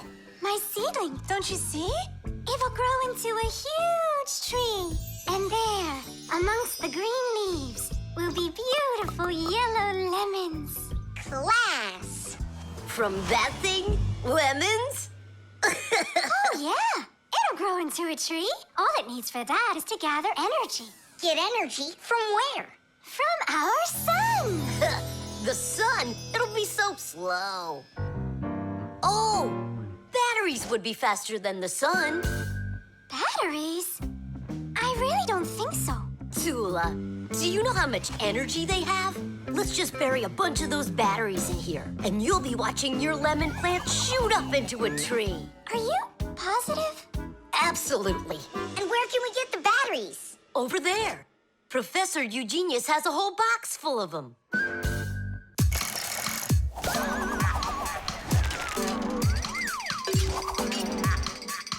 Batteries, batteries. We use them every day and need them by the ton. Batteries, batteries. They give power to appliances so they can run. Batteries, batteries, batteries, batteries, batteries. That does it. We'll be seeing the first lemons before the week's over. The first battery in the world was made in Italy more than 200 years ago. When two different kinds of metal were placed in salty water, electricity started flowing through a wire from one piece of metal to the other. Many years have passed since then, but batteries still work in pretty much the same way.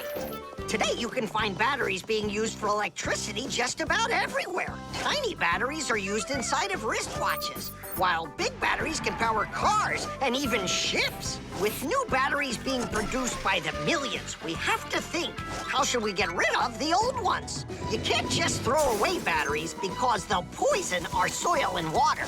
The best way to dispose of batteries is to take them to a special collection station that sends them to factories for recycling.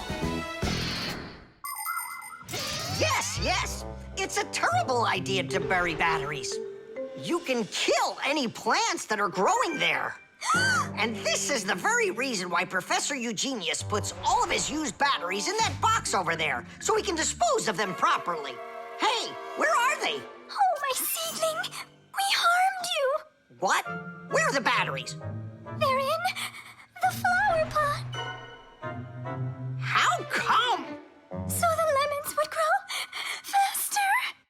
From the batteries? Who came up with that idea? It will die! Hurry! We gotta go save it! The soil's contaminated. We've got to find a new home for the seedling. But where? Over there. There's a pot with healthy soil. Let's do it! Batteries, batteries. They come in different sizes, shapes, and colors too. Batteries, batteries. Could be yellow, might be green, or maybe red and blue. Batteries, batteries, batteries, batteries,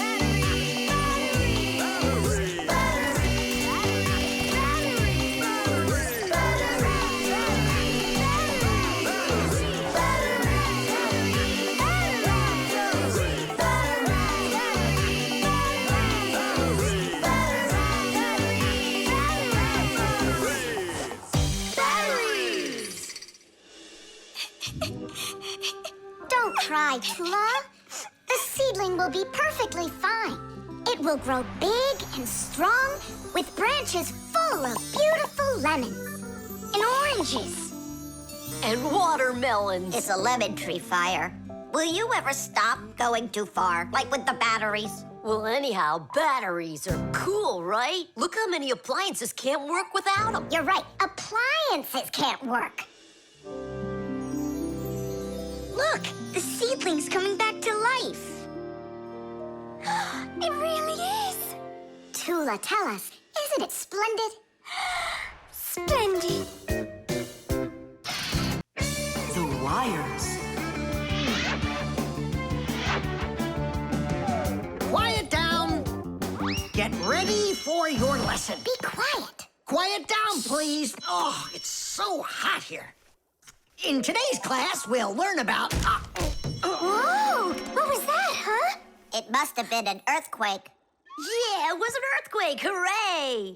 Sorry there, Professor. Ooh, I have to find an outlet so I can plug in this fan. Ooh, it feels terribly hot. It sure does. Well, keep looking. You'll find one. Now then, where was I? Oh, right. Today... No, it's impossible. In this whole laboratory, there isn't one free outlet. Look at this. Just pull out one of these wires and then you'll have a free outlet. I can't.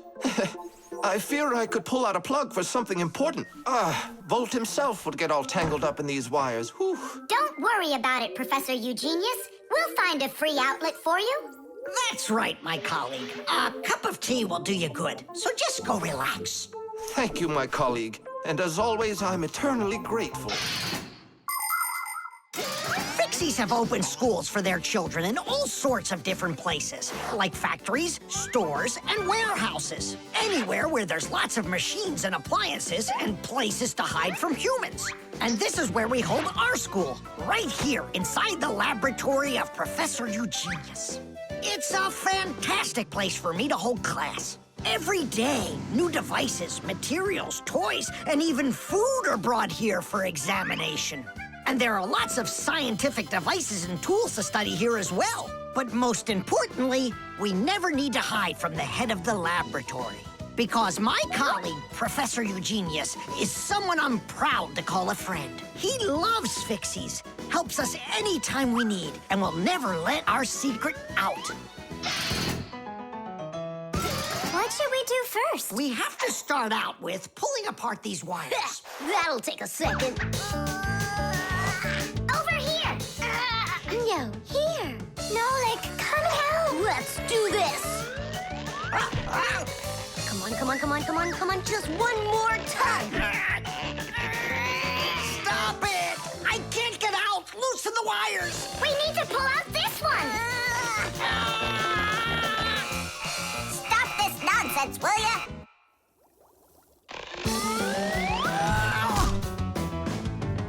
Thank you, Digit. Tiddish. Well, the way I see it, in order to get the knot out that's over here, we need to expand the loop that's over there. And then push that wire through it. And then do it again from the other end. That's it. Very good, girls. Hey! Now pull it hard. Perfect.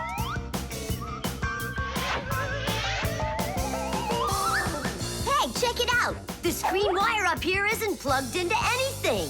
Then no one's using it. So that means we should go and pull it out from the outlet. Got it. Oh.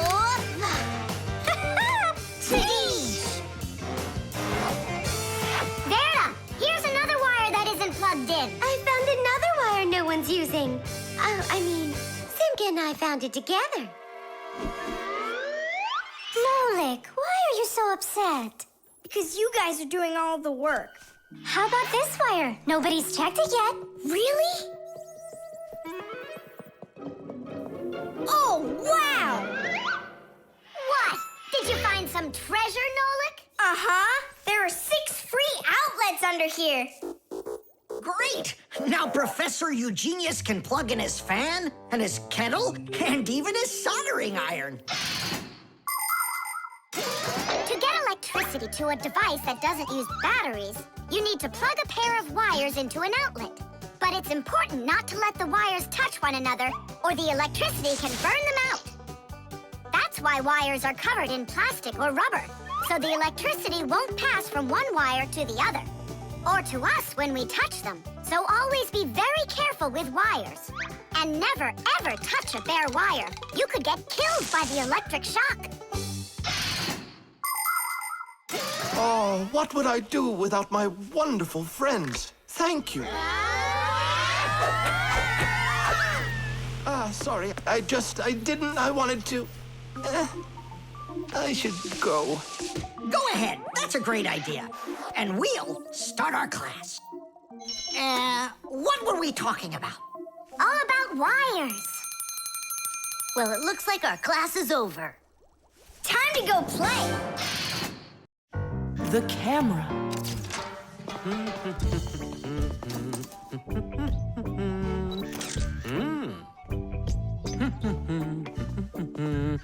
Stop right there and let me see how pretty you look today. Well, just don't tell that to the elevator. Bye-bye. Check it out, Nolik. Class, huh? You're not gonna get in trouble for doing that? No. My dad gave me permission to take a few pictures with his camera. No, I mean the picture. You're sure that your mom and dad will like that you took it without asking for permission? But look, what a good picture. You know what, Tom Thomas? You're like a regular paparazzi or something. Paparazzi? They're the ones that take one photo and get millions, aren't they? You're right. And don't care about anyone except their photo paparazzis. Did you ever wonder how a photo camera works? Let's say you want to take a picture of nature. The light that's outside goes into the camera's lens. That's the glass eye on the front of the camera. The lens takes the light from the scene outside the camera and turns it into a tiny picture that's inside the camera. Then the picture is recorded onto a special electronic sensor called a matrix that's sensitive to light. Click, and there's your photo. What a great idea. Now I know. I'm going to be a paparazzi. Hey, what about your promise? What promise? To never take a picture of us. We're a secret. Stop. Hey, relax. I'll delete them all later. Tom Thomas, stop this right now. I won't until I get a photo of you. Nolik, let's run. You can't run from me.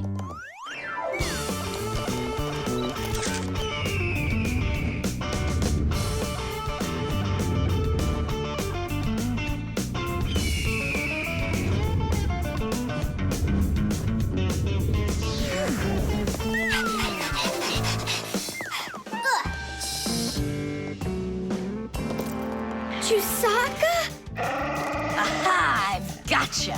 The story of the century. The monster and its prey.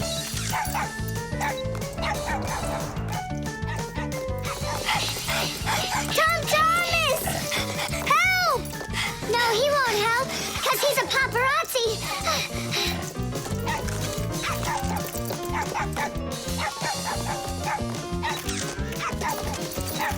Yes! I got it! That's my best photo yet! What's all this noise about? Awesome shot! first cameras were invented almost 200 years ago. But they worked very slowly. If you wanted to have your portrait taken, you'd have to sit still for a whole hour. After film was invented, cameras got much faster, and it became possible to take about 10 pictures a minute. On a piece of film, everything appears to be backwards. Black parts of the picture are white, and the white is black. It doesn't look normal until the picture is transferred from the film to a piece of photographic paper. Now people shoot pictures with digital cameras that work without any film at all. You can look at what you shot instantly on a screen to see if you like it. And if you don't like it, you can try shooting another one. And today, you don't even need a separate camera to take pictures. Almost every mobile phone has one.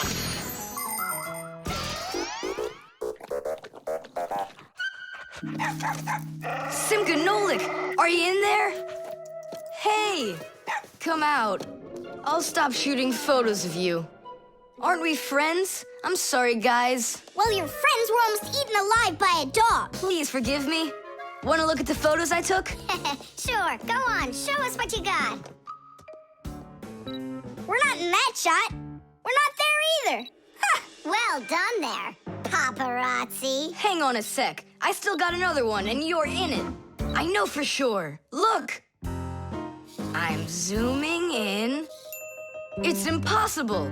I don't believe it. It's possible. But when did you have time to turn into screws? The same time you were pushing the button. When we're scared, we can change faster than the blink of an eye. You lost.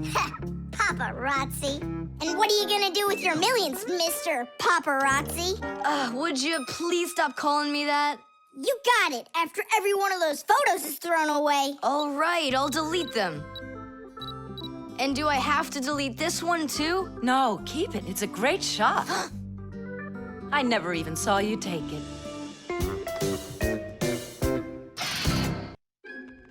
The gramophone.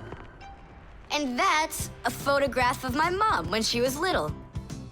She sure looked happy, didn't she? Because parents were all happy when they were children. But then they grow up and start getting all gloomy and as boring as can be. Oh, what's this, do you know? A song about a screw? It's total nonsense. Nonsense? It's about a screw, which means it's practically about Fixies. Why don't we listen to it and find out? If it's good, we can all dance together. How do you listen to this thing? Like this? Why don't we try to use the player? We won't fit in there. Look, right here it says gramophone record. See? So we need to find a gramophone player. Find what? Let's go to Grandpa's. Grandpa's, we found a song about a screw we want to hear. We're looking for a player, for a gramophone record. Ah, I understand. What you need is a gramophone. A gramophone is an old appliance that was made for playing back sound that was recorded onto records. If you want to turn on a gramophone, you need to turn the handle to wind up its spring. The spring makes the record spin.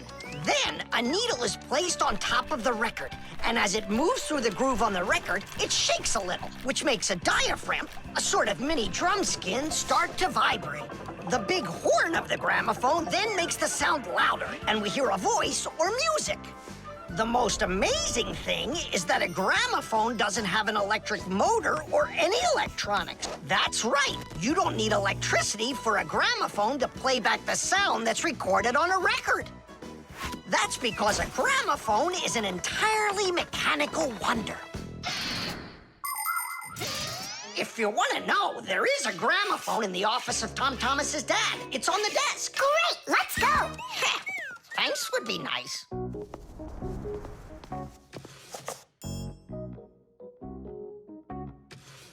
I can't find the on button. There is no on button. You need to grab that handle and turn it. Now take that thing and put it down onto the record. It's not playing. Look, there's no needle in there. And where can we get one from? We can make it. Do you have any nails around here? Is this good? That'll be great. Verda, are you ready? Totally.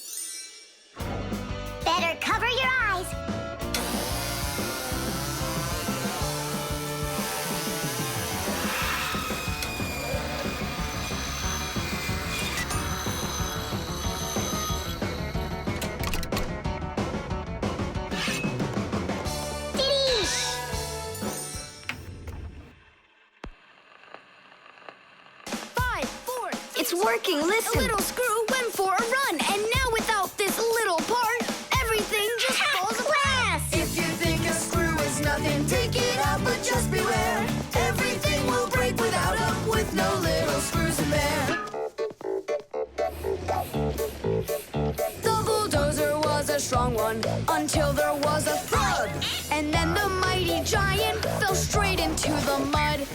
5, 4, 3, 2, 1, a little screw went for a run. And now without this little part, everything just falls apart. If you think a screw is nothing, take it out, but just beware. Everything will break without them, with no little screws in there. If you think a screw is nothing, take it out, but just beware. Everything will break without them, with no little screws in there. Tom Thomas, what's that music playing? It's a gramophone record. Gramophone? I thought it was broken. We fixed this old... not we. I fixed this thing. Really? What a wonderful boy I've got. Other kids are breaking things, and you fixed them. What do you say we play that record once more? I used to love it so much when I was little. The mighty crane was working until there was a pop. And then the mighty giant gave out and lost its top. 5, 4, 3, 2, 1, a little screw went for a run. And now without this little part, everything just falls apart. If you think a screw is nothing, take it out, but just beware. Everything will break without them, with no little screws in there. If you think a screw is nothing, take it out, but just beware. Everything will break without them, with no little screws in there. Tom Thomas's mom really dances super. Yeah, she knows how to have a good time, even though she's a grown-up. If you think a screw is... The drum. Now, let's turn it on. It's buzzing. You hear it? I would love to, but the only thing I can hear is Nolik's banging. Nolik, what are you doing? I'm rehearsing my solo. Nolik's the drummer in our rock band. Didn't you know that? Why don't you go and rehearse somewhere else if you wouldn't mind? Yeah, all right. I just can't work like this. Nolik, stop it, please. Oh, my head is just splitting. Professor Eugenius, will you come to the laboratory? There's something very strange in there. What? I'm hearing some kind of awful sounds. You are? I think it's a ghost. Back from the dead. Don't you worry about ghosts, Lisa. I'll check what it is. So it's you making the racket. What? I'm just rehearsing. Well, what is it? Don't worry, it's just a piece of equipment rattling. You know what you should do? You should go and practice back at home, my young friend. It's not very hard to make a drum. One way to make it is to take an empty barrel and replace its bottom with a skin made of leather or plastic. If the skin is stretched tightly, the sound can get very bright and loud. Really big drums are usually played with percussion mallets or beaters, while smaller drums can be played with sticks or with bare hands. Instruments that make sounds by being shaken, scraped, or beaten are all called percussion instruments. There are lots of different percussion instruments, like the small hand drums that are called bongos, big shakers with handles called maracas, cymbals made out of metal. Now those really make a lot of noise. And there's tambourines, ratchets, and even spoons. That's right! People can make music using spoons as a percussion instrument. Tom Thomas, do you think I could practice my drumming here? Yeah, go ahead. I've just got some homework to do. I can do that, and better than you can, too. And what if I play like this, huh? Then I'll go like that, or like that. Ever since I had decided that a drummer's what I want to be, there is nothing that I won't bang on, 'cause the world's a drum to me. So I bang on radiators with a spoon, the pot goes boom, bam, bum. Maybe someone will will take pity, and they'll buy me my own drum. Bang it, boom, bang it, boom, bang it, boom, bang it, bam, bang it, bam, bang it, bam, bang it, bum, bang it, bum, bang it, bum, bang it, bum, bum. Bang the drum. Bang the drum. Both my father and my mother wish I'd play a violin instead. I don't want to. I'm a drummer, but I can drum that in their heads. So I bang on radiators. With a spoon, the puck goes boom, bam, bum. Maybe someday they will get it, and they'll buy me my own drum. Bang it, boom, bang it, boom, bang it, boom, bang it, bam, bang it, bam, bang it, bam, bang it, bum, bang it, bum, bang it, bum, bang it, bum, bum. Bang the drum. Bang it, boom, bang it, boom, bang it, boom, bang it, bam, bang it, bam, bang it, bam, bang it, bum, bang it, bum, bang it, bang it, bum, bang it, bum, bum. Bang the drum. Tom Thomas, let's take a break. But I'm not done. Keep going, Nolik. This is fun. Maybe it's fun for you. Bang the drum. Stop, that's enough. Bang the drum. And now, let's turn it off. Can you hear that? It stopped buzzing. It did. Hey, everybody, it's Nolik. Yo, what's up? So, our noisy ghost is back. I thought you were practicing at home now. Tom Thomas is drumming there. I had to run away. Well, our excursion is over. And now I would just be so happy to listen to your rock group. Hooray! Bang the drum! Bang the drum! Come on, not so loud! Bang the drum! Did you say something? Bang the drum! I beg you, not that loud, please! The crowbar. Everything's fine here, too. I wish something would break for a change.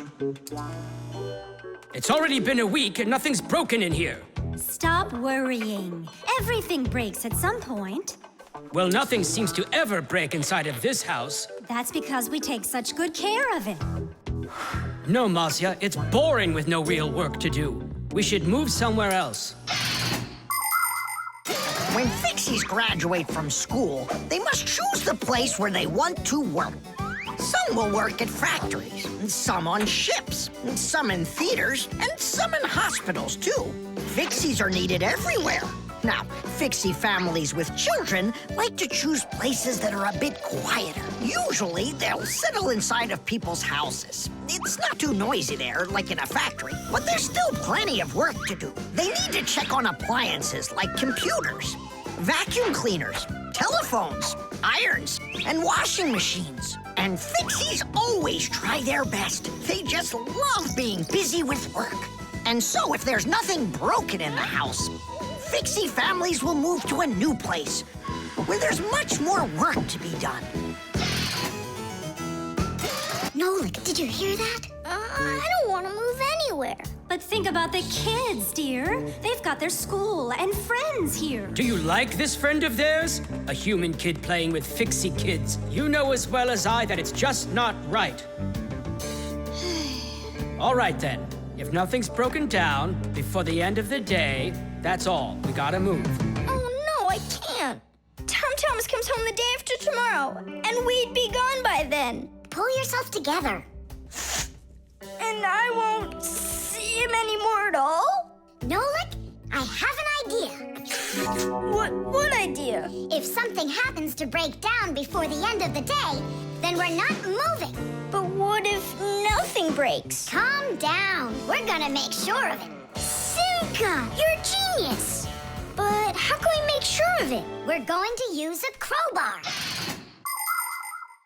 A crowbar is powerful and simple. It's nothing more than a heavy metal bar with either sharp or flat ends. It can be very helpful for breaking through concrete or ice. It can also be used as a lever to root out a tree stump or move a boulder. If one end of the bar has a claw cut into it, then it's good for pulling out nails. Yes, sometimes the simplest tools are the most powerful ones. Do we have that tool? We've got our pack-a-mat. And it's got everything.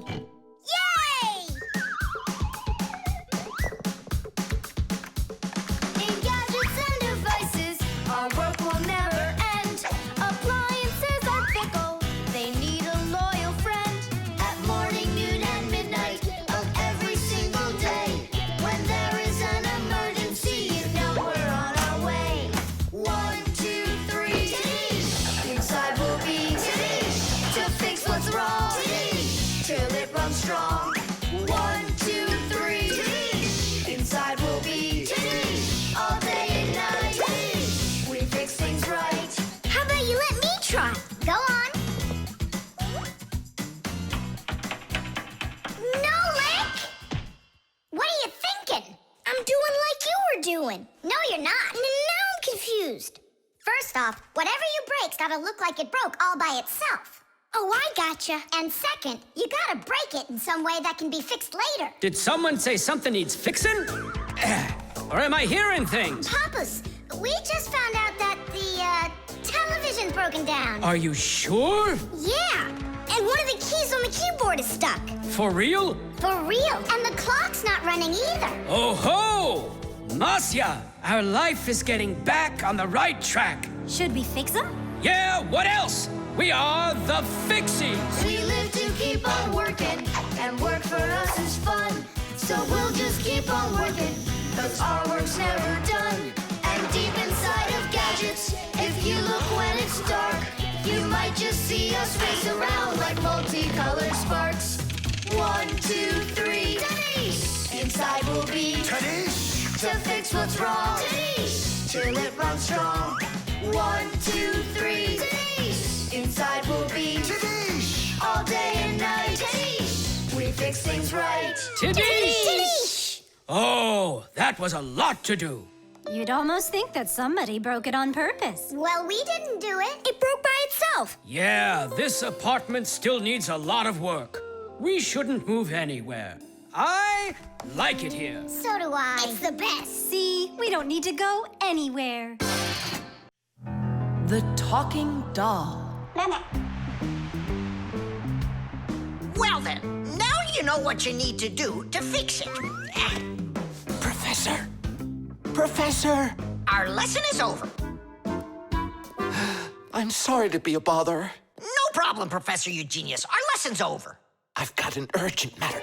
You see? You've got yourself a talking doll. Yes, only she speaks Japanese.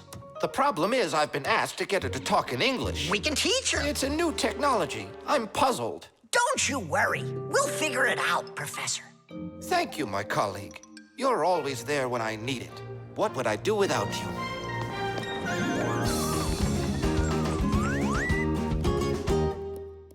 Professor, can you tell us how toys talk? Not now, children. We'll learn about the doll tomorrow. Now it's time to go home.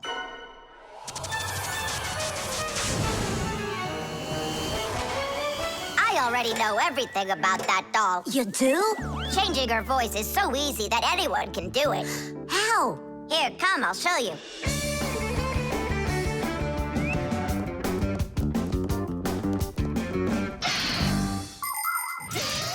Early talking dolls used to work with a noisemaker inside.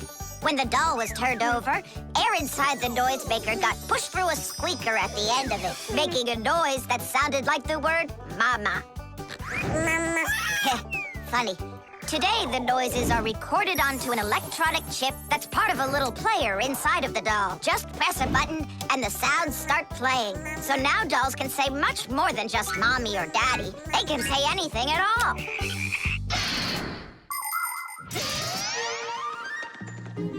Well, here's the chip. This is where the recording of the doll's voice is. That's awesome. Can you re-record the voice on there? Well, yeah. Okay, I gotta go. See ya. Wait, Nolik, I thought of a really funny joke to pull. What if we sort them and then we do something?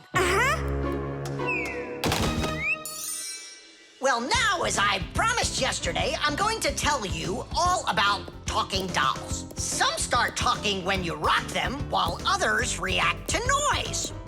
And for this little lady, you need to press a button to get her to talk. Who wants to? Dula. Me? Well, okay. I can do it. Go ahead. And you'll hear her say, "Hi there, Mama." But in Japanese for now.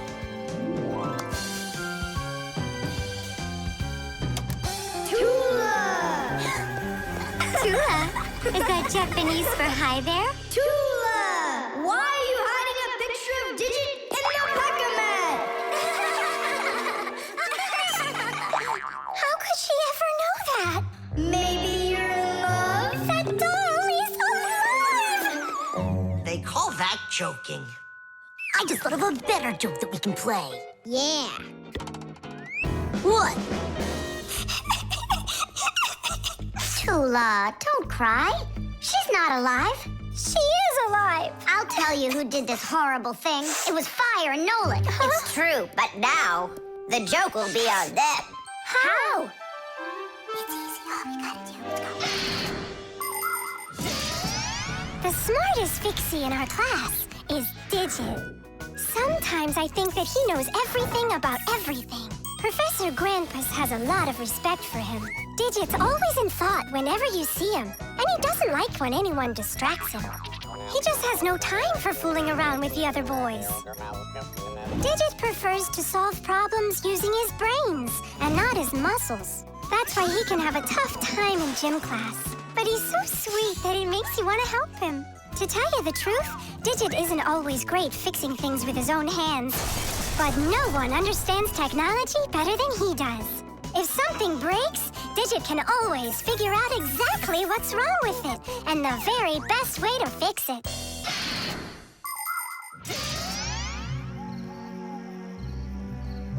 We're gonna make it even funnier this time. You came back? What? You troublemakers. Now I'll show you what happens to bad boys who hurt girls' feelings. Oh, you got scared. Who's crying now, huh? They probably thought that the doll came to life. You know what, Digit? I just started thinking that it might be better if she were alive. You know, Tula, you sure are hard to please.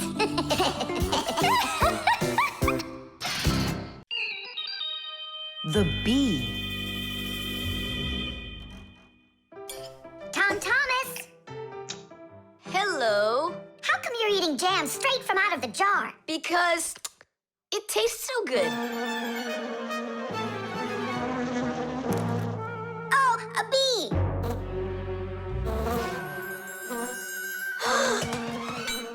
Shoo! Get out of here! Leave it alone!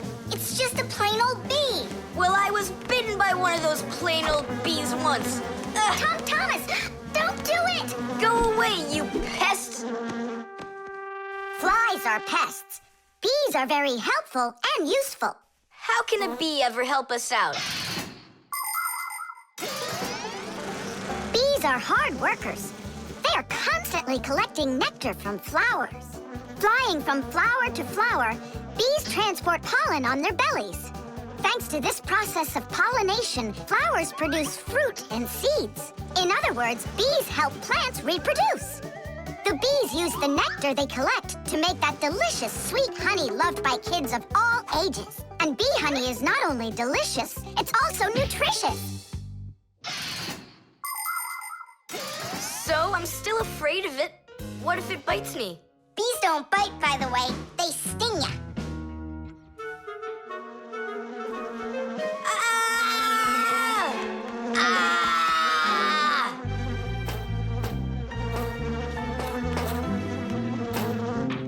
Well, now I'm gonna show ya. Don't! The bee's the one who should be afraid. You tyrant. Yeah, you let it go, tyrant. Why are you calling me names? Who's stopping her? She can fly away if she wants. We need to show her the way out. Well, how? Here, little bee. Fly this way. Why don't you try going? Then what can I say?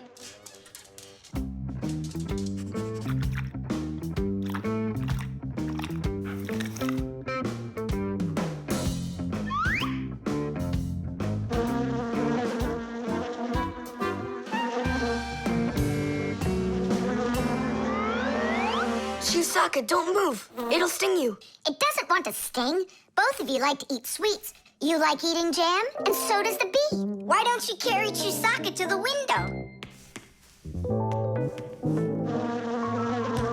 Go on, fly. No, that's not gonna work. You need to go and get more jam. Here, little bee. Yum, yum. Go on and fly. You're free. Let her eat first. Don't be greedy. I'm not being greedy. If she eats, she can make honey out of your jam. Long Long ago, people could only collect honey by destroying the nests of wild bees. And that went on until someone came up with the idea of taming those insects.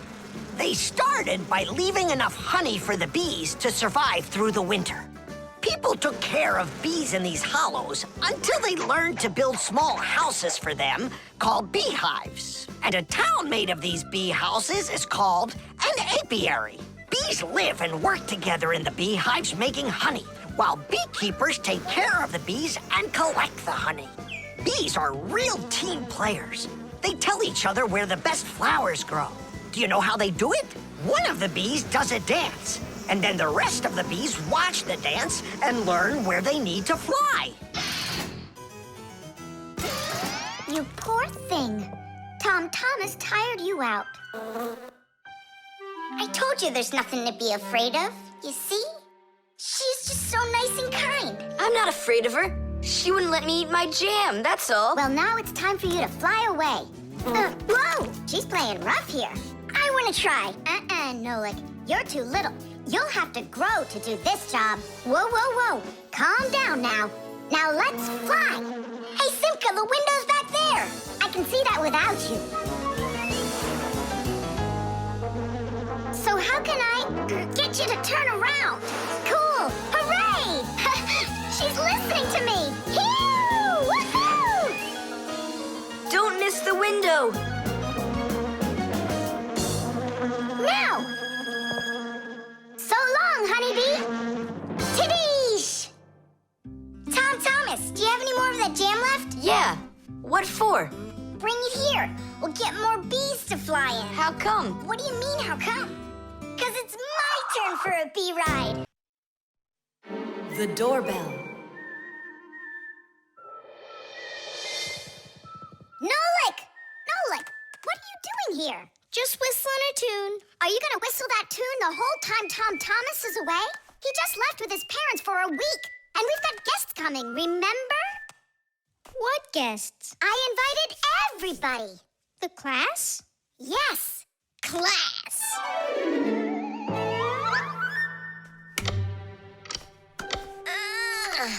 Are they sleeping in there what, huh? First they invite us, and now they don't want to let us in? I'll share the present with you, then. Fire. Maybe you'll get it to work now. When they get here, they'll ring the bell. How come? Why don't they just do what they always do and climb through the keyhole? No way. It's not that simple, Nolik. Today, they're our guests. Ah. The guests ring the bell, and the hosts let them in the house. It doesn't ring. You think the doorbell's broken? I say we go fix it. Before we fix anything, we need to know what went wrong with it. First we'll fix it, and then we'll know what it was.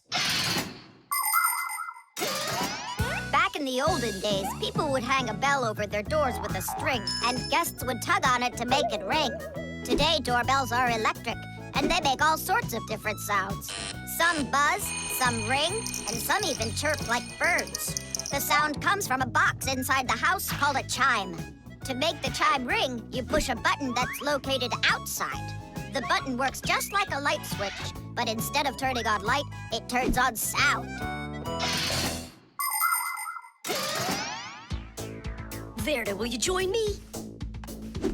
Whoop! I gotta think about this. Yeah. Simka! You think your guests are gonna come at all? Simka! Tula? Hey! The doorbell doesn't work! It must be broken! That's odd. We heard it ring this morning. Nolik, let's go. First, we'll examine the contacts. Yep, good and tight.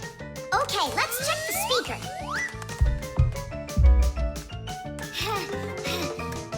The speaker's fine. Maybe the electronics are the problem. And what if we disconnect these wires and switch them? What'll that do? We'll know soon enough.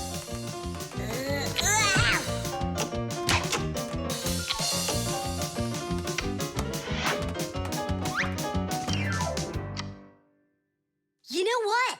Why don't we connect the wires straight together? Isn't that dangerous? We'll find out. Don't worry, nothing happened yet. Fire. He's the engine of our class. He's the fastest, the nimblest, and the bravest. Fire never sits still for a second, and he's always looking for adventure. New ideas just burn in his head, and that's why his name is Fire. But not all of his ideas are very good, so he's constantly getting bumps and bruises. He just can't help getting carried away. If he's burning with an idea, he can even forget about his classes at school. Grampus punishes him for that. But it doesn't seem to bother Fire, because some new plan will pop into his head the very next second. To be honest, Fire's my favorite out of all the boys in our class. It's sure never boring when he's around. Hey, you down there.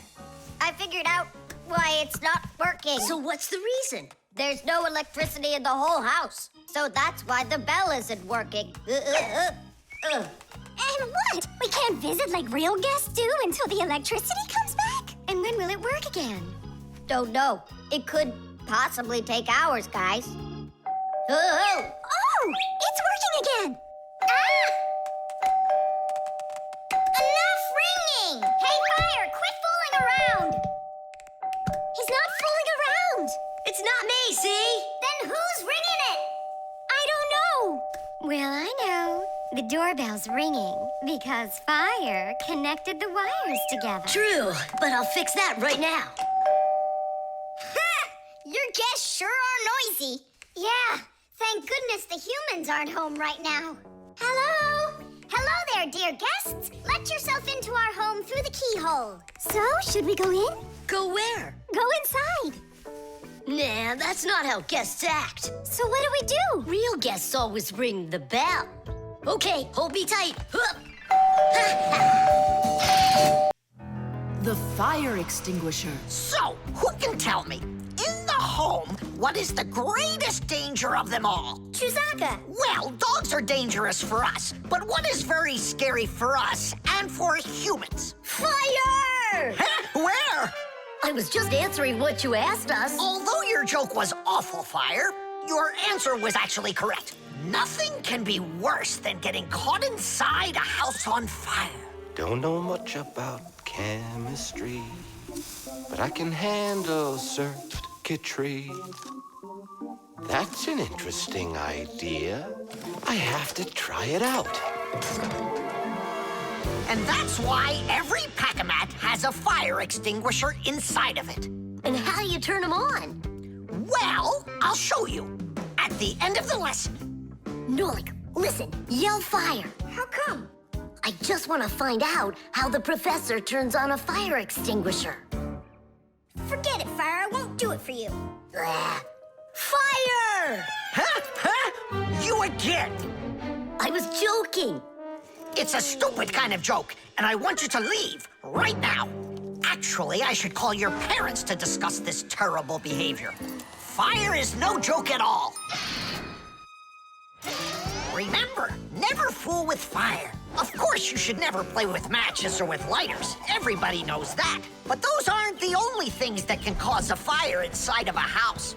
So can a stove or a fireplace. And don't forget electrical appliances, like electric burners, space heaters, and irons. If you act carelessly around any of these appliances, they can cause a fire. And we should never forget to take extra special care with sparklers, candles, and fireworks. Sparks can jump off of them and set fire to highly flammable things like paper, wood, or cloth. So, what do you do if a fire suddenly breaks out? That's right. You call the fire department by dialing the number for all emergencies, 911.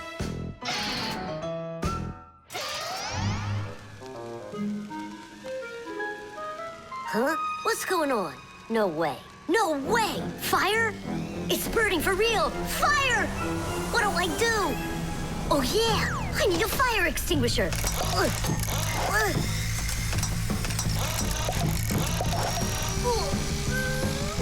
Where are you? And that's how a Pack-A-Mat can become a fire extinguisher. Do you understand? We understand. There's a fire! It's over there! Enough! You don't know when to stop fire! I'm not joking this time. Please believe me, it's there. Nice try, Fire. Oh, look, he even used smoke this time. No, Simka. That smoke's from a fire. Uh-huh. I'm sure that this time it's for real. It's the truth. I swear I'm not lying. This time I think it's true. He's not joking. We've got ourselves a real fire here. Tula, Simka, turn off the soldering iron. Uh-huh. Got it. Be careful, kids. You have to stay back here away from the fire. And what can I do to help? Take out your fire extinguisher.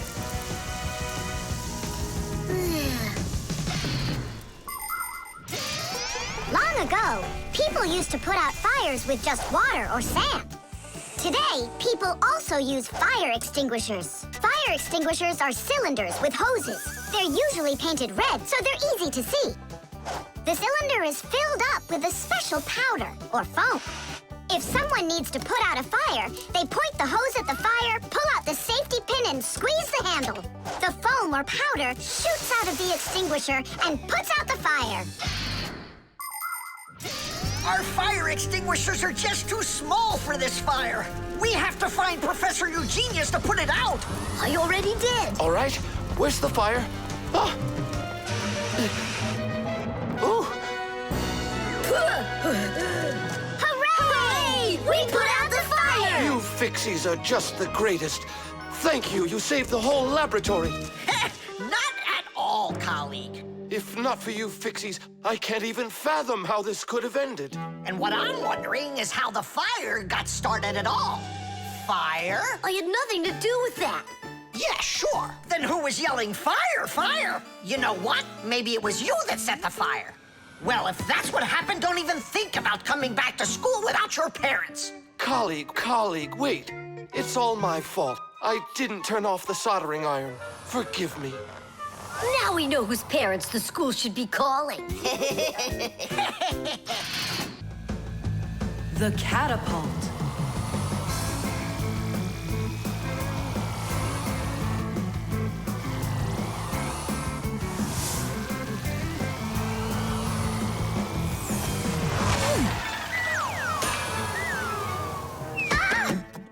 What was that, huh? Strange. Tom Thomas isn't here. There's no way these toy soldiers could have shot it themselves. Now that was a good shot. It wasn't real long, and not high either. And off target. It was pretty awful. It was good, but awful. I got it. So what do we do? We need to raise it up a little higher. Hey, Fire, Nolik! Why in the world would you shoot at a Fixie? Fixies, they're supposed to be in school right now. Actually, I'm on my way to school. How about you, Fire? Why aren't you in class? Because there it's totally boring. But here, look at what a cool shooter we found. Ha! What did you call it? You've got no idea what this is. It's called a catapult, guys. A cat with gold eyes? It isn't a cat with gold eyes. It's a catapult, guys. Catapults are ancient propulsion machines. They were used to shoot stones, heavy arrows, or barrels with burning tar. The main part of the catapult is a special piece of rope. It is twisted very, very tightly like a spring. The rope is then wrapped around a big spoon. And then, if you pull the spoon back, put a stone in it, and let it go, the catapult fires a shot. Ooh, and the stone flies far, far away. Uh-huh. All right, so here we go. Came up short. What do you mean short? What are you aiming at? You'll see. The spoon needs to go further back. Just a little. Guys, you're gonna break the glass. Nolik, now push. All right. Yes, right on target. Now let's fly out into space. Wait, what space? What kind of flying? Who's gonna fly? I'm gonna fly. Right out the window. Right up to the moon. First fixin' onto the world, Nolik. Are you ready for your flight into space? Yes, sir. Nolik, get out of the spoon now. I'll be the first Fixie on the moon. Yeah. Nolik, enough of this. What kind of joke is this? It's not a joke at all. He's gonna fly into space. And how come it's not you? Because he's lighter. Hold on. Humans didn't go straight into space themselves. They sent dogs out there first. Nah, Chusaka's not gonna fit in here. Simka, why don't you go and let us finish? Fine, I will go. But only after Nolik finds himself a helmet. You're right about that. I'll go find a helmet.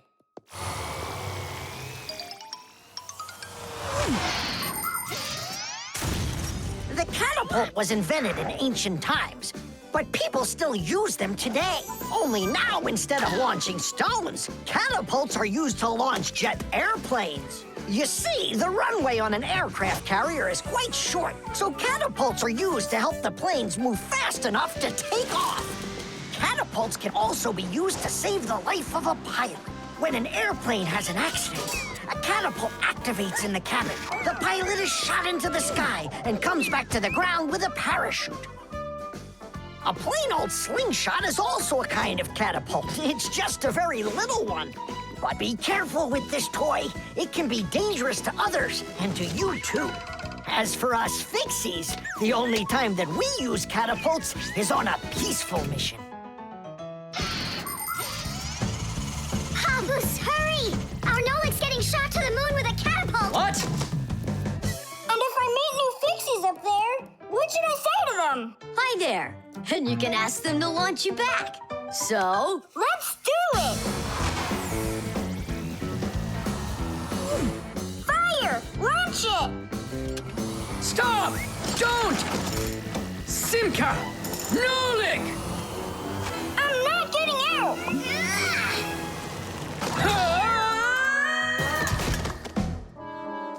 Whew!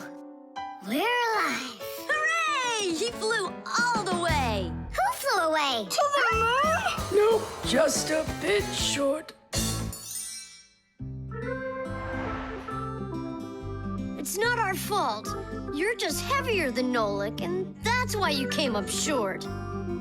Papoose, maybe we can try one more time. What?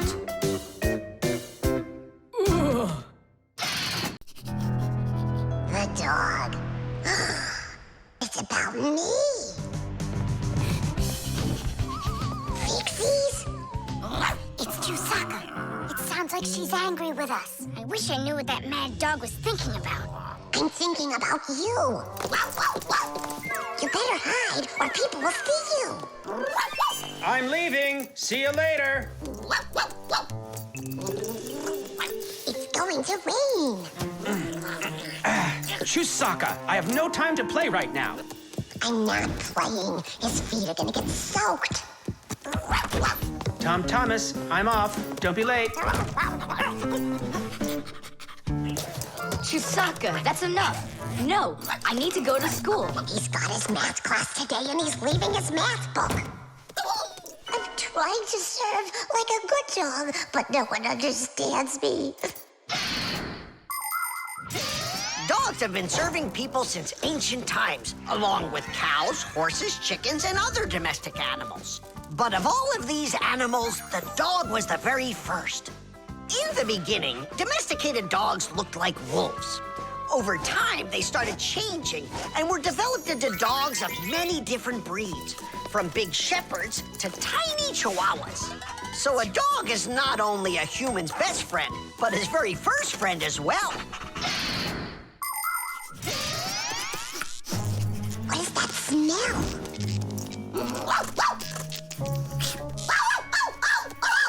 Simka, come on out. I see you. Nolik, jump down. Oh no, we're trapped in here. Alert, something's burning over there. Why won't they listen? I think she's going to eat us. Together with the box.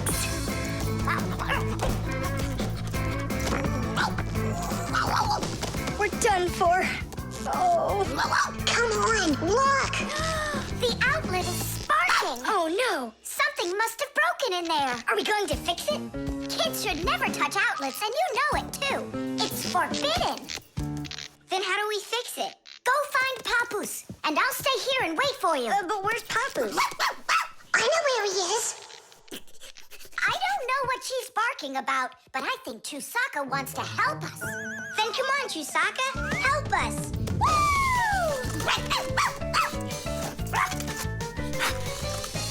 He's in there. Papoose! Papoose! Nolik, is that you?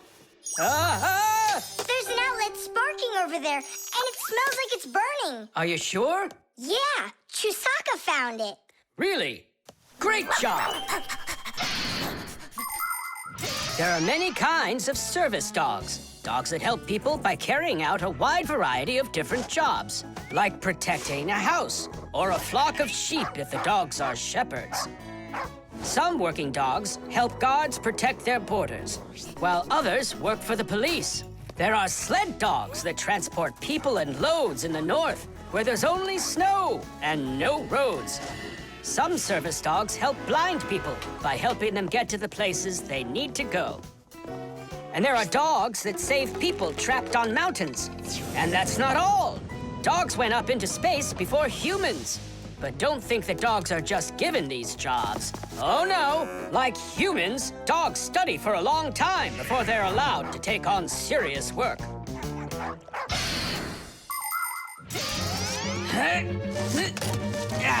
That's all. There won't be a fire. Not today. Hooray! Well done, Chusaka. You're a real service dog, no doubt about it. Yeah, I'm working. I'm a real service dog. Chusaka, go away. I've had enough of you already today. Don't say that, because this working dog just saved your house from burning down. What do you mean? She smelled smoke coming from the outlet. It could be that Chusaka means well and wants to do the right thing, but nobody understands her. That's a bit hard to believe. Then what's this book? Oh, my math book. That's where I left it. Remember how Chusaka wanted to make you take it to school this morning? You're right. Atta girl, Chusaka. Well done. What a rain. My feet got wet to the bone. But this morning, Chusaka tried to get you to wear a different pair of shoes. That's something. I should listen more closely to this smart little dog of ours. Finally, they understand me. The video call.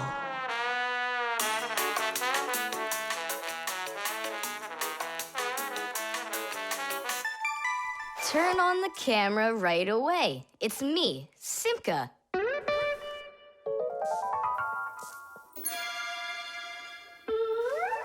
Just as I expected. Nolik, why aren't you in school? School? It started? No, but you'll be late if you don't hurry. I'm on my way. Simka, is that really your Fixie school? Well, actually, it's the laboratory where Professor Eugenius works at. He lets us have our school here. Who's that, Simka? Look. Is that the professor? Where? Oh, come on, Tom Thomas. That's the manipulator. Who? Not who, what? It's a mechanical arm. For real? Oh, please show me some of the other things you've got. But how can I show you? Come on, with the camera. Computers and tablets are able to connect with one another through the internet. That's why you can talk to another person on your computer like you're talking on the phone. And if the computer has a video camera, then it's possible to send not only sound through the internet, but video as well. That's why it's called a video call. With video calls, it's possible to talk to your friends, to see them, and to show them all the things you can see yourself. All right, take a look. Over here we have chemistry equipment. And over here, hey, Tom Thomas, it's good to see you. Wow, you flew there so fast. Nolik, get out of the way. You're blocking the view of the lab. I am not blocking the view. Stop it. Go away. You, go away. Tom Thomas, what are you watching? Is it time to turn into screws? Too late. He already spotted us. It's just a cartoon about these funny little guys. Can I watch with you? Nah, it's boring, Dad, and I've already seen it. Next, that blue guy, he starts jumping. Watch. Now what? I say run. Start jumping. Make it cartoony. Now that red-headed character will sing. Watch. La la la la la la la la la la. Then she starts dancing. La la la la la la la. These guys really are funny. And here are the super fast moves. That was funny. I gotta get going. That's all. You can rest. My dad went out. I'll get you, Tom Thomas. What are you doing over there, huh? Watching a movie. But why on my computer? Sorry, Professor. Yeah, will you forgive us? So how is it any good? Uh-huh. It's a super funny one. Really? Yeah. You see that boy there? He's gonna start waving his arms around like a maniac. He also crows like a chicken. Cock-a-doodle-doo! And now the boy's gonna go in and chew paper.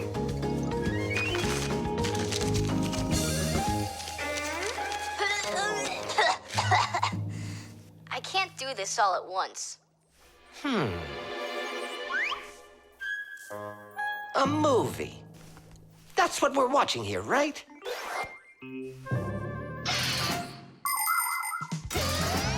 People have always been interested in seeing what's going on outside of where they are. And with the invention of video transmission, it's now possible to see what's going on almost anywhere. Now, without leaving your home, you can see what's happening on another street or even in some far corner of the world. With the help of video calls, doctors can help their colleagues perform complicated surgeries. Teachers can give lessons by video, and scientists can take part in video conferences. With video, you can watch a live theater performance in another country. And even in outer space, an astronaut can feel right at home just chatting away with friends and family. And it's not just for astronauts either. Now almost every tablet and phone here on Earth has video in it. Introducing Tom Thomas. Nice to meet you there, son. And I'm Professor Eugenius, so I guess you're also a friend of the Fixies. Yeah, only it's a secret. My friend, that's a secret the two of us share. And you know, keeping secrets is what friends do. The laboratory.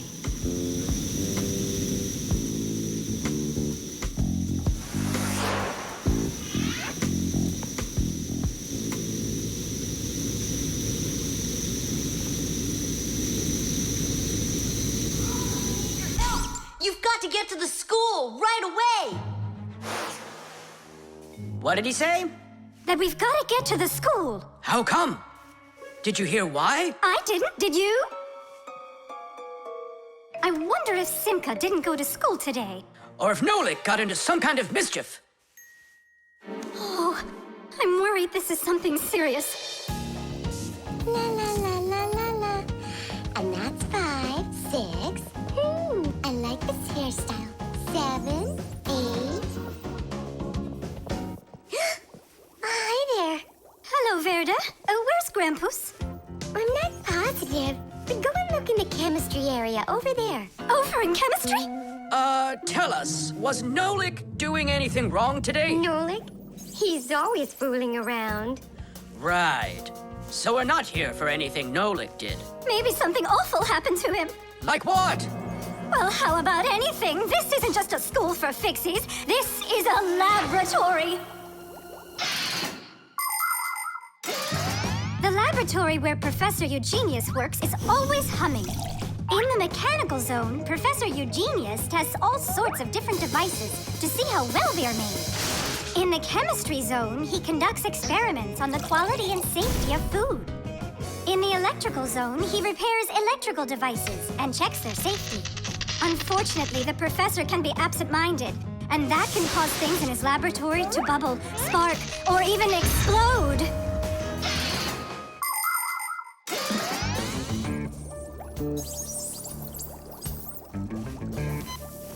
Marcia, there's nothing to worry about yet. But how can I not worry?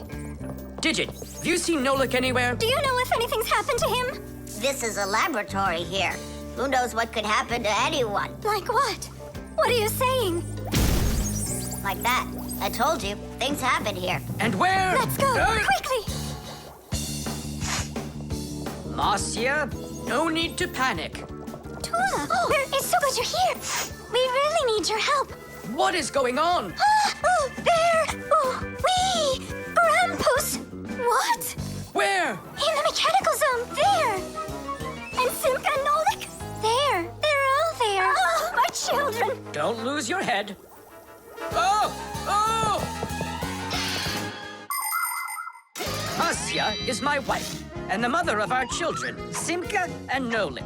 Marcia is a real beauty, a kind and gentle soul, and a wonderful homemaker. She is also a very responsible and extremely skilled Fixie. She is our family's expert in kitchen appliances and gadgets. Marcia works from morning till night, fixing and cleaning anything that is in need of her expert care, because she just loves when everything is clean and tidy. But most important for Marcia are her children. She takes loving care of Simka and Nolik and tries to protect them from harm. Marcia worries about them so much that sometimes her imagination gets carried away with what might have happened to them. Although our little Nolik can get himself into situations that even Marcia could never have dreamed of.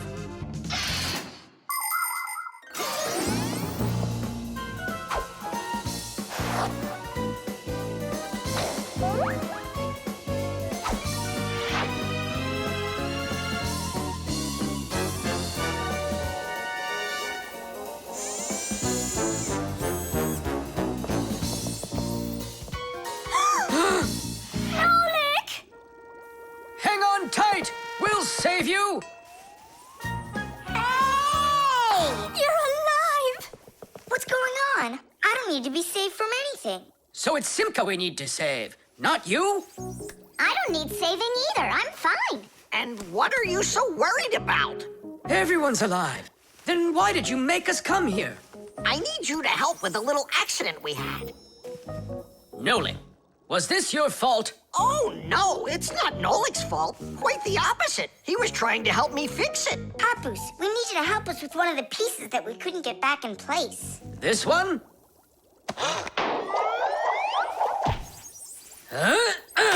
Tadish! Oh, a perfect repair. Huh, that was really the only reason we had to rush here? Why not? There was just no way we could let this wait, so I sent for you. But Fire said... Why fire? Why is it always fire? How come you had to scare us so badly? I'm not the one who scared you. You did that all by yourselves. The shadow play. Oh, hi there, Tom Thomas. What are you doing here? I dropped a paper clip. Give me some light. Huh. What's so funny, huh? We're trying to help you out. You've got funny shadows, that's what. Hey, check this out. It's an eagle. And Simka is a goose. She looks more like a moose. I do, huh? All right, and take that. You're like real actors performing in a show. Uh-huh. Actors playing a theater, you know. And we're just under a bed. And so what? How about we make our very own theater? A theater with shadows. Class! Tom Thomas, we need a piece of paper, a huge sheet. It's really quite easy to make your own shadow theater. You can make the screen out of a white sheet or a big piece of paper. Next, make sure the room is dark and shine a desk lamp at the screen. Now, to make the shadows, just put yourself or a cardboard cutout between the lamp and the screen. Your shadow, or the shadow of your puppets, will come to life. But make sure that the audience sits on the other side of the screen. The play will be much more magical for them from that side. Tom Thomas, light! Oh, wow! Simka, you look totally like the real Red Riding Hood. Hello, dear granddaughter. Hello, dear grandmother. Grandmother, what very big eyes you've got. The better to see you with, my dear. Nolik, come on, we're rehearsing. The wolf's voice is funny. Grandmother, I never noticed what very big teeth you've got. They're so much better to eat you with, my dear. Yum, yum, yum, yum.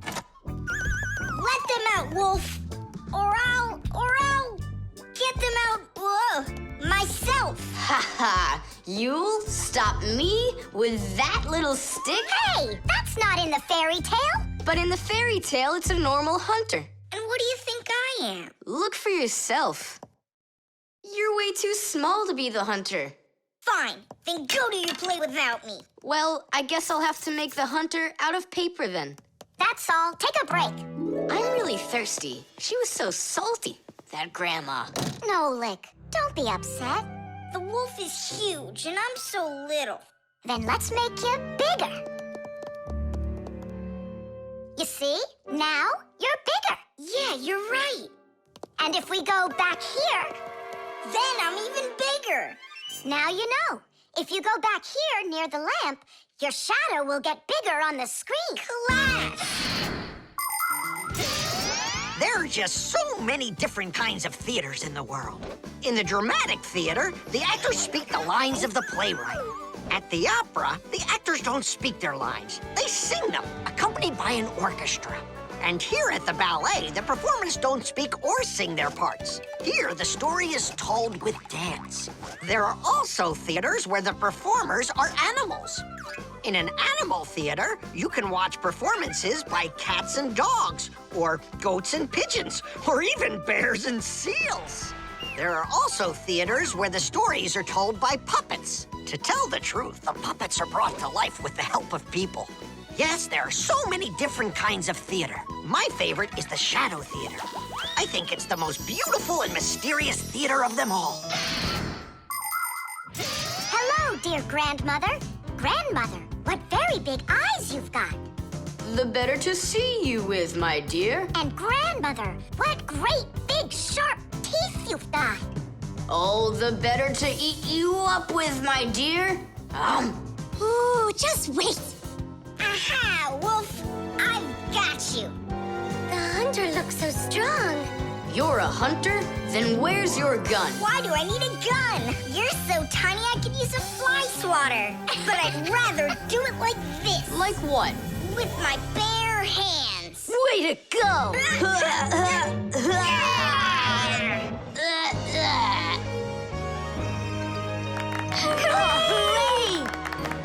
Splendid! Who was your favorite? Mine was the grandmother. Well, I think Red Riding Hood was the best. For me, the hunter. He was so mighty and so fearless. And for me, the special effects.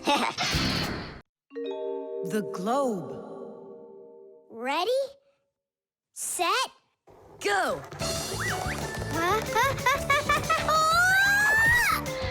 Yay! Again, I couldn't do it. I told you. There's just no way to hold on when the globe is turning that fast. But I know I can do it. Give me that piece of rope there, would you? Now you can't throw me off. Spin it. Go on. Whoa!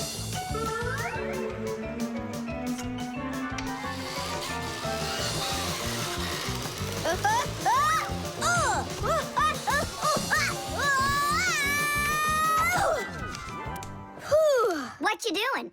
Trying to learn a bit about the Earth's gravity? That's a globe, not the Earth. Well, a globe's a model of the Earth, isn't it? Hey, come on, Simka. The globe looks like a ball, but the Earth is flat. We walk on it. The Earth also looks like a ball. It's just a very, very big one. It's not true. If the Earth is really round like you say, then it would throw people right off of it, like the globe does to me. No, it's just that the Earth pulls everyone towards it. Are you sure? The planet that we live on, the Earth, is a huge sphere. The Earth revolves around the sun, and the moon revolves around the Earth. Do you know why they don't fly away from each other? It's because of a force called gravity that pulls all objects towards each other. The heavier the object, the stronger its pull. That's why people, rocks, air, and water get pulled towards the Earth instead of floating up into space. Thanks to gravity, we are able to walk on the Earth. Then why doesn't the globe pull on me like the Earth does? Because this globe is very light. Compared to the Earth, this globe is like millions of billions of times lighter. Compared to the Earth, we're specks of dust. He's right. Look, a speck of dust. It sticks to the globe like we stick to the Earth. Oh, come on. It's just because no one's turning it. But the Earth's spinning and we stick to it. What? I just don't believe you. There's just no way the Earth is spinning. You've really got no idea how the days all turn into the nights, do you? Do too. It's because the sun goes up and then sets.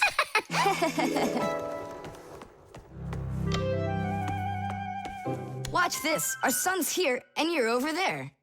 On Earth. Is it dark, Nolik? It's dark. Then it's nighttime on your side. And here, it's day. All right, now we'll turn the Earth.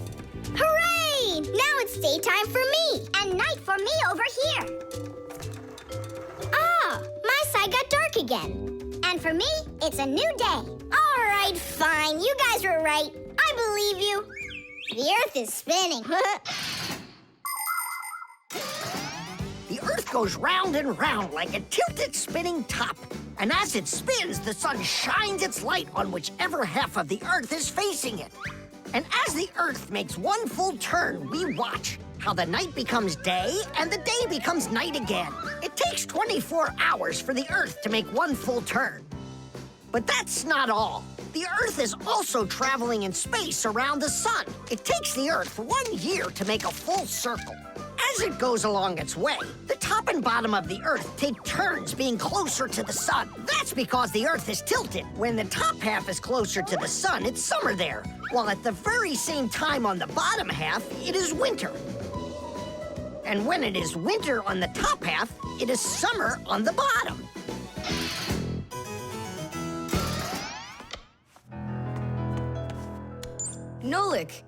Nolik, where are you? I'm not sure. Somewhere in Kazakhstan.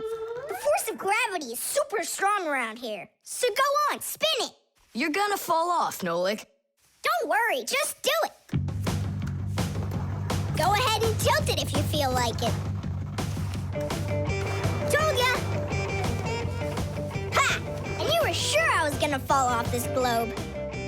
That's strange. Nolik, come on over here. What for? You'll see in a second. I don't want to. You really don't want or you can't. Tom Thomas, take a look. I get it. He stuck himself to the globe, didn't he? Yeah, with the chewing gum. Isn't it time to go? Uh-huh.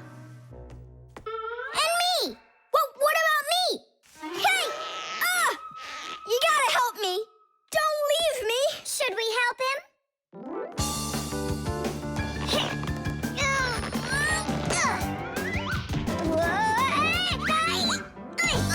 I never would have thunk it, but the pull of chewing gum is even stronger than the Earth's gravity. 20, The armor. 23, 24, 25. Ready or not, here we come. I heard him. He ran into the hallway. You check the kitchen, Nolik, and I'll check the living room.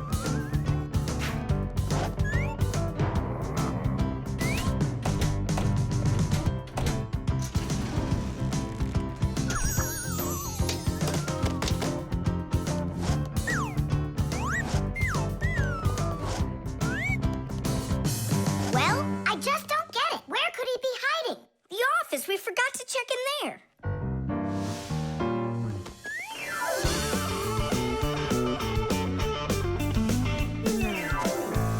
There's nowhere in here for him to hide. Inside the shark.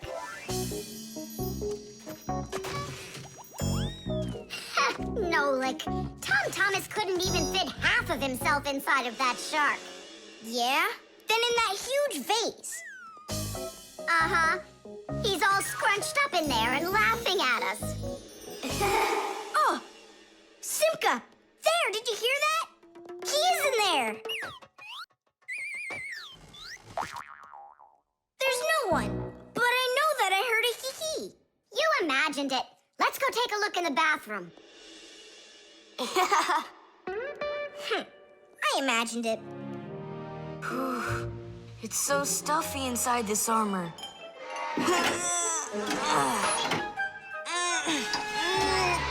The arms got stuck.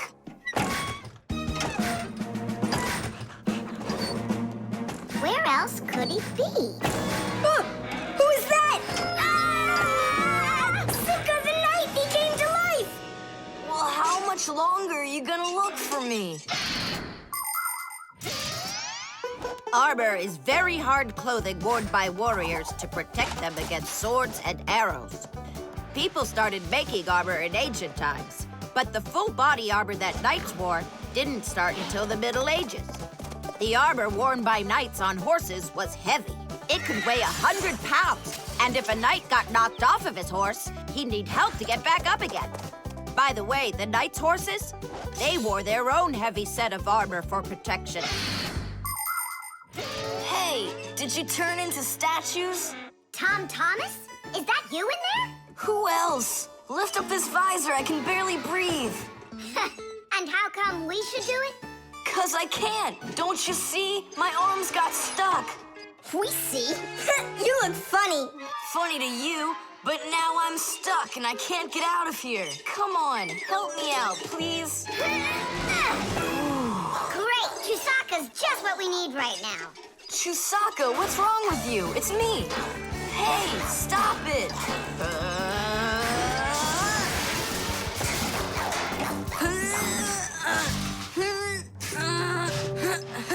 Help, I can't get up. Come on, let's undo the latches, Nolik, quickly.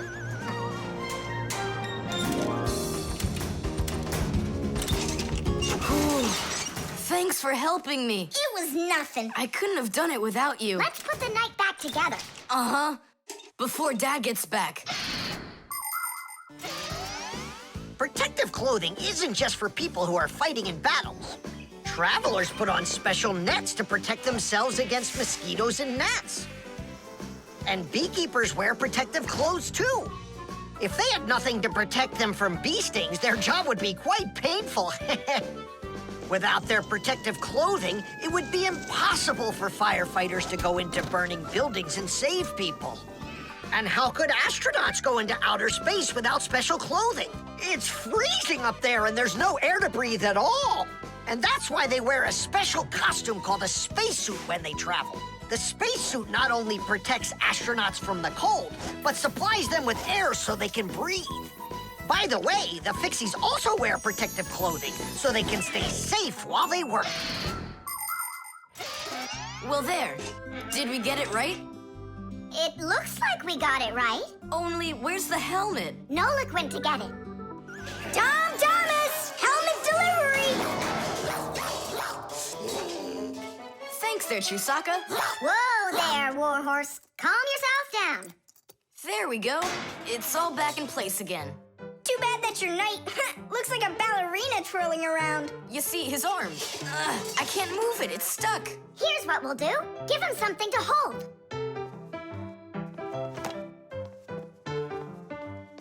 Well, how's that look? Perfect. Now we can paddle into battle. The elevator.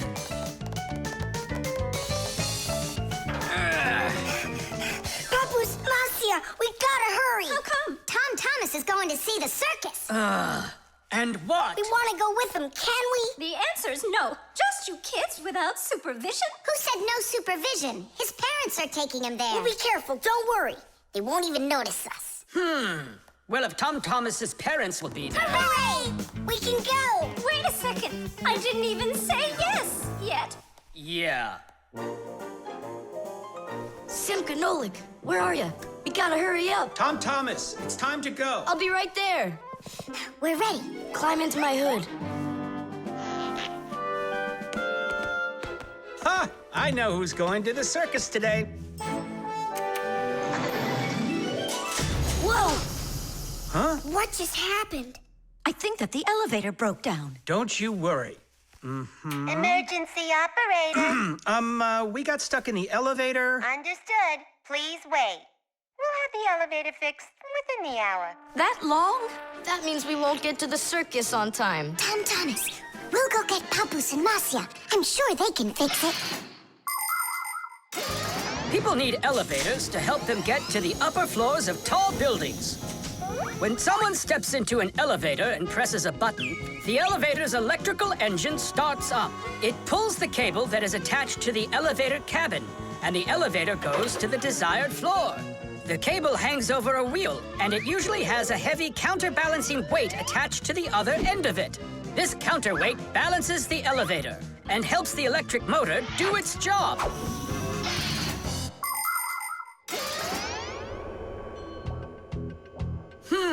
I wonder what the reason is. I think I see something over there that got stuck. Looks like you found the reason. We gotta go and fix it now, or we'll never get to the circus on time. You know, we can just have it right here. Ladies and gentlemen, presenting the Fixie Spectacular. And now your attention, please, on the high wire.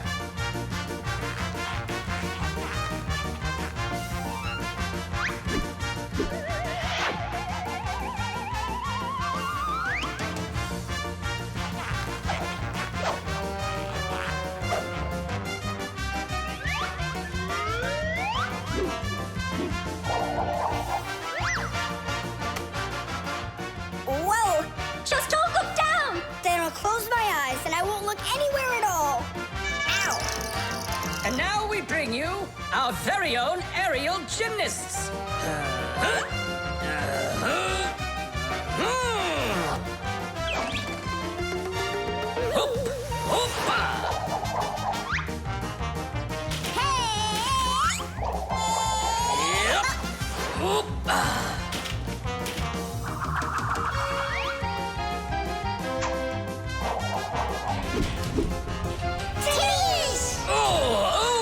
Tadish!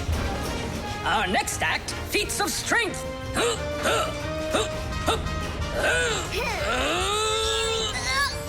won't come out! I know how to fix it. With a death-defying circus act, point your eyes up. Marcia, where are you going? Up to the electric motor! Do you know the right way to behave yourself inside of an elevator? First of all, small children should never get into an elevator by themselves. They should only go in with their parents or other adults they know well. When getting onto an elevator, the adult should always enter first and then the child. When it's time to get out, it's the other way around. First the child leaves and then the adult. If you are taking a dog onto an elevator, make sure its tail and leash are completely inside so they don't get stuck in the door. And there's one more thing. If the elevator suddenly stops for some unknown reason, don't try to break out of it yourself. Press the button that calls the emergency operator and wait for help from the elevator repairmen. Or the Fixies. I reached the motor! Turn it on! Oh, they fixed it. That was quick. Now we'll make it on time. There was no need to worry. Stop! It's way too high. Tom Thomas went to the circus without us. There's no need to get that upset, Nolik. Our circus is as good as theirs. Right, Papoose? Of course it is. Thank you! Thank you, to who? What do you mean who? The elevator repairman.